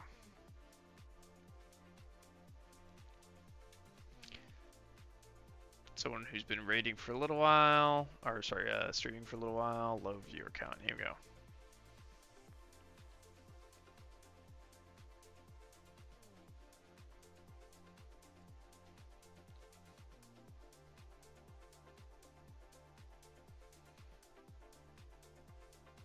Just pick one of these at random. Here we go. Let's raid. Thanks for joining me, guys. Like I said, I stream regularly. Most days right now, I am streaming pretty much every day, Monday through Friday, 10 a.m. Central Time U.S. until 4 p.m. Central Time. So yeah, check out the Discord. Follow me to get stream notifications, yada yada, the usual. Again, thanks for joining me. I'll be back tomorrow, most likely. What is tomorrow? Yes, tomorrow is Wednesday. I will not be streaming Thursday or Friday this week or the weekend, but I will be streaming tomorrow, and hopefully we can start tying in some of the actual Twitch side of things to tie things in. But again, thanks for joining me. Let's start our raid.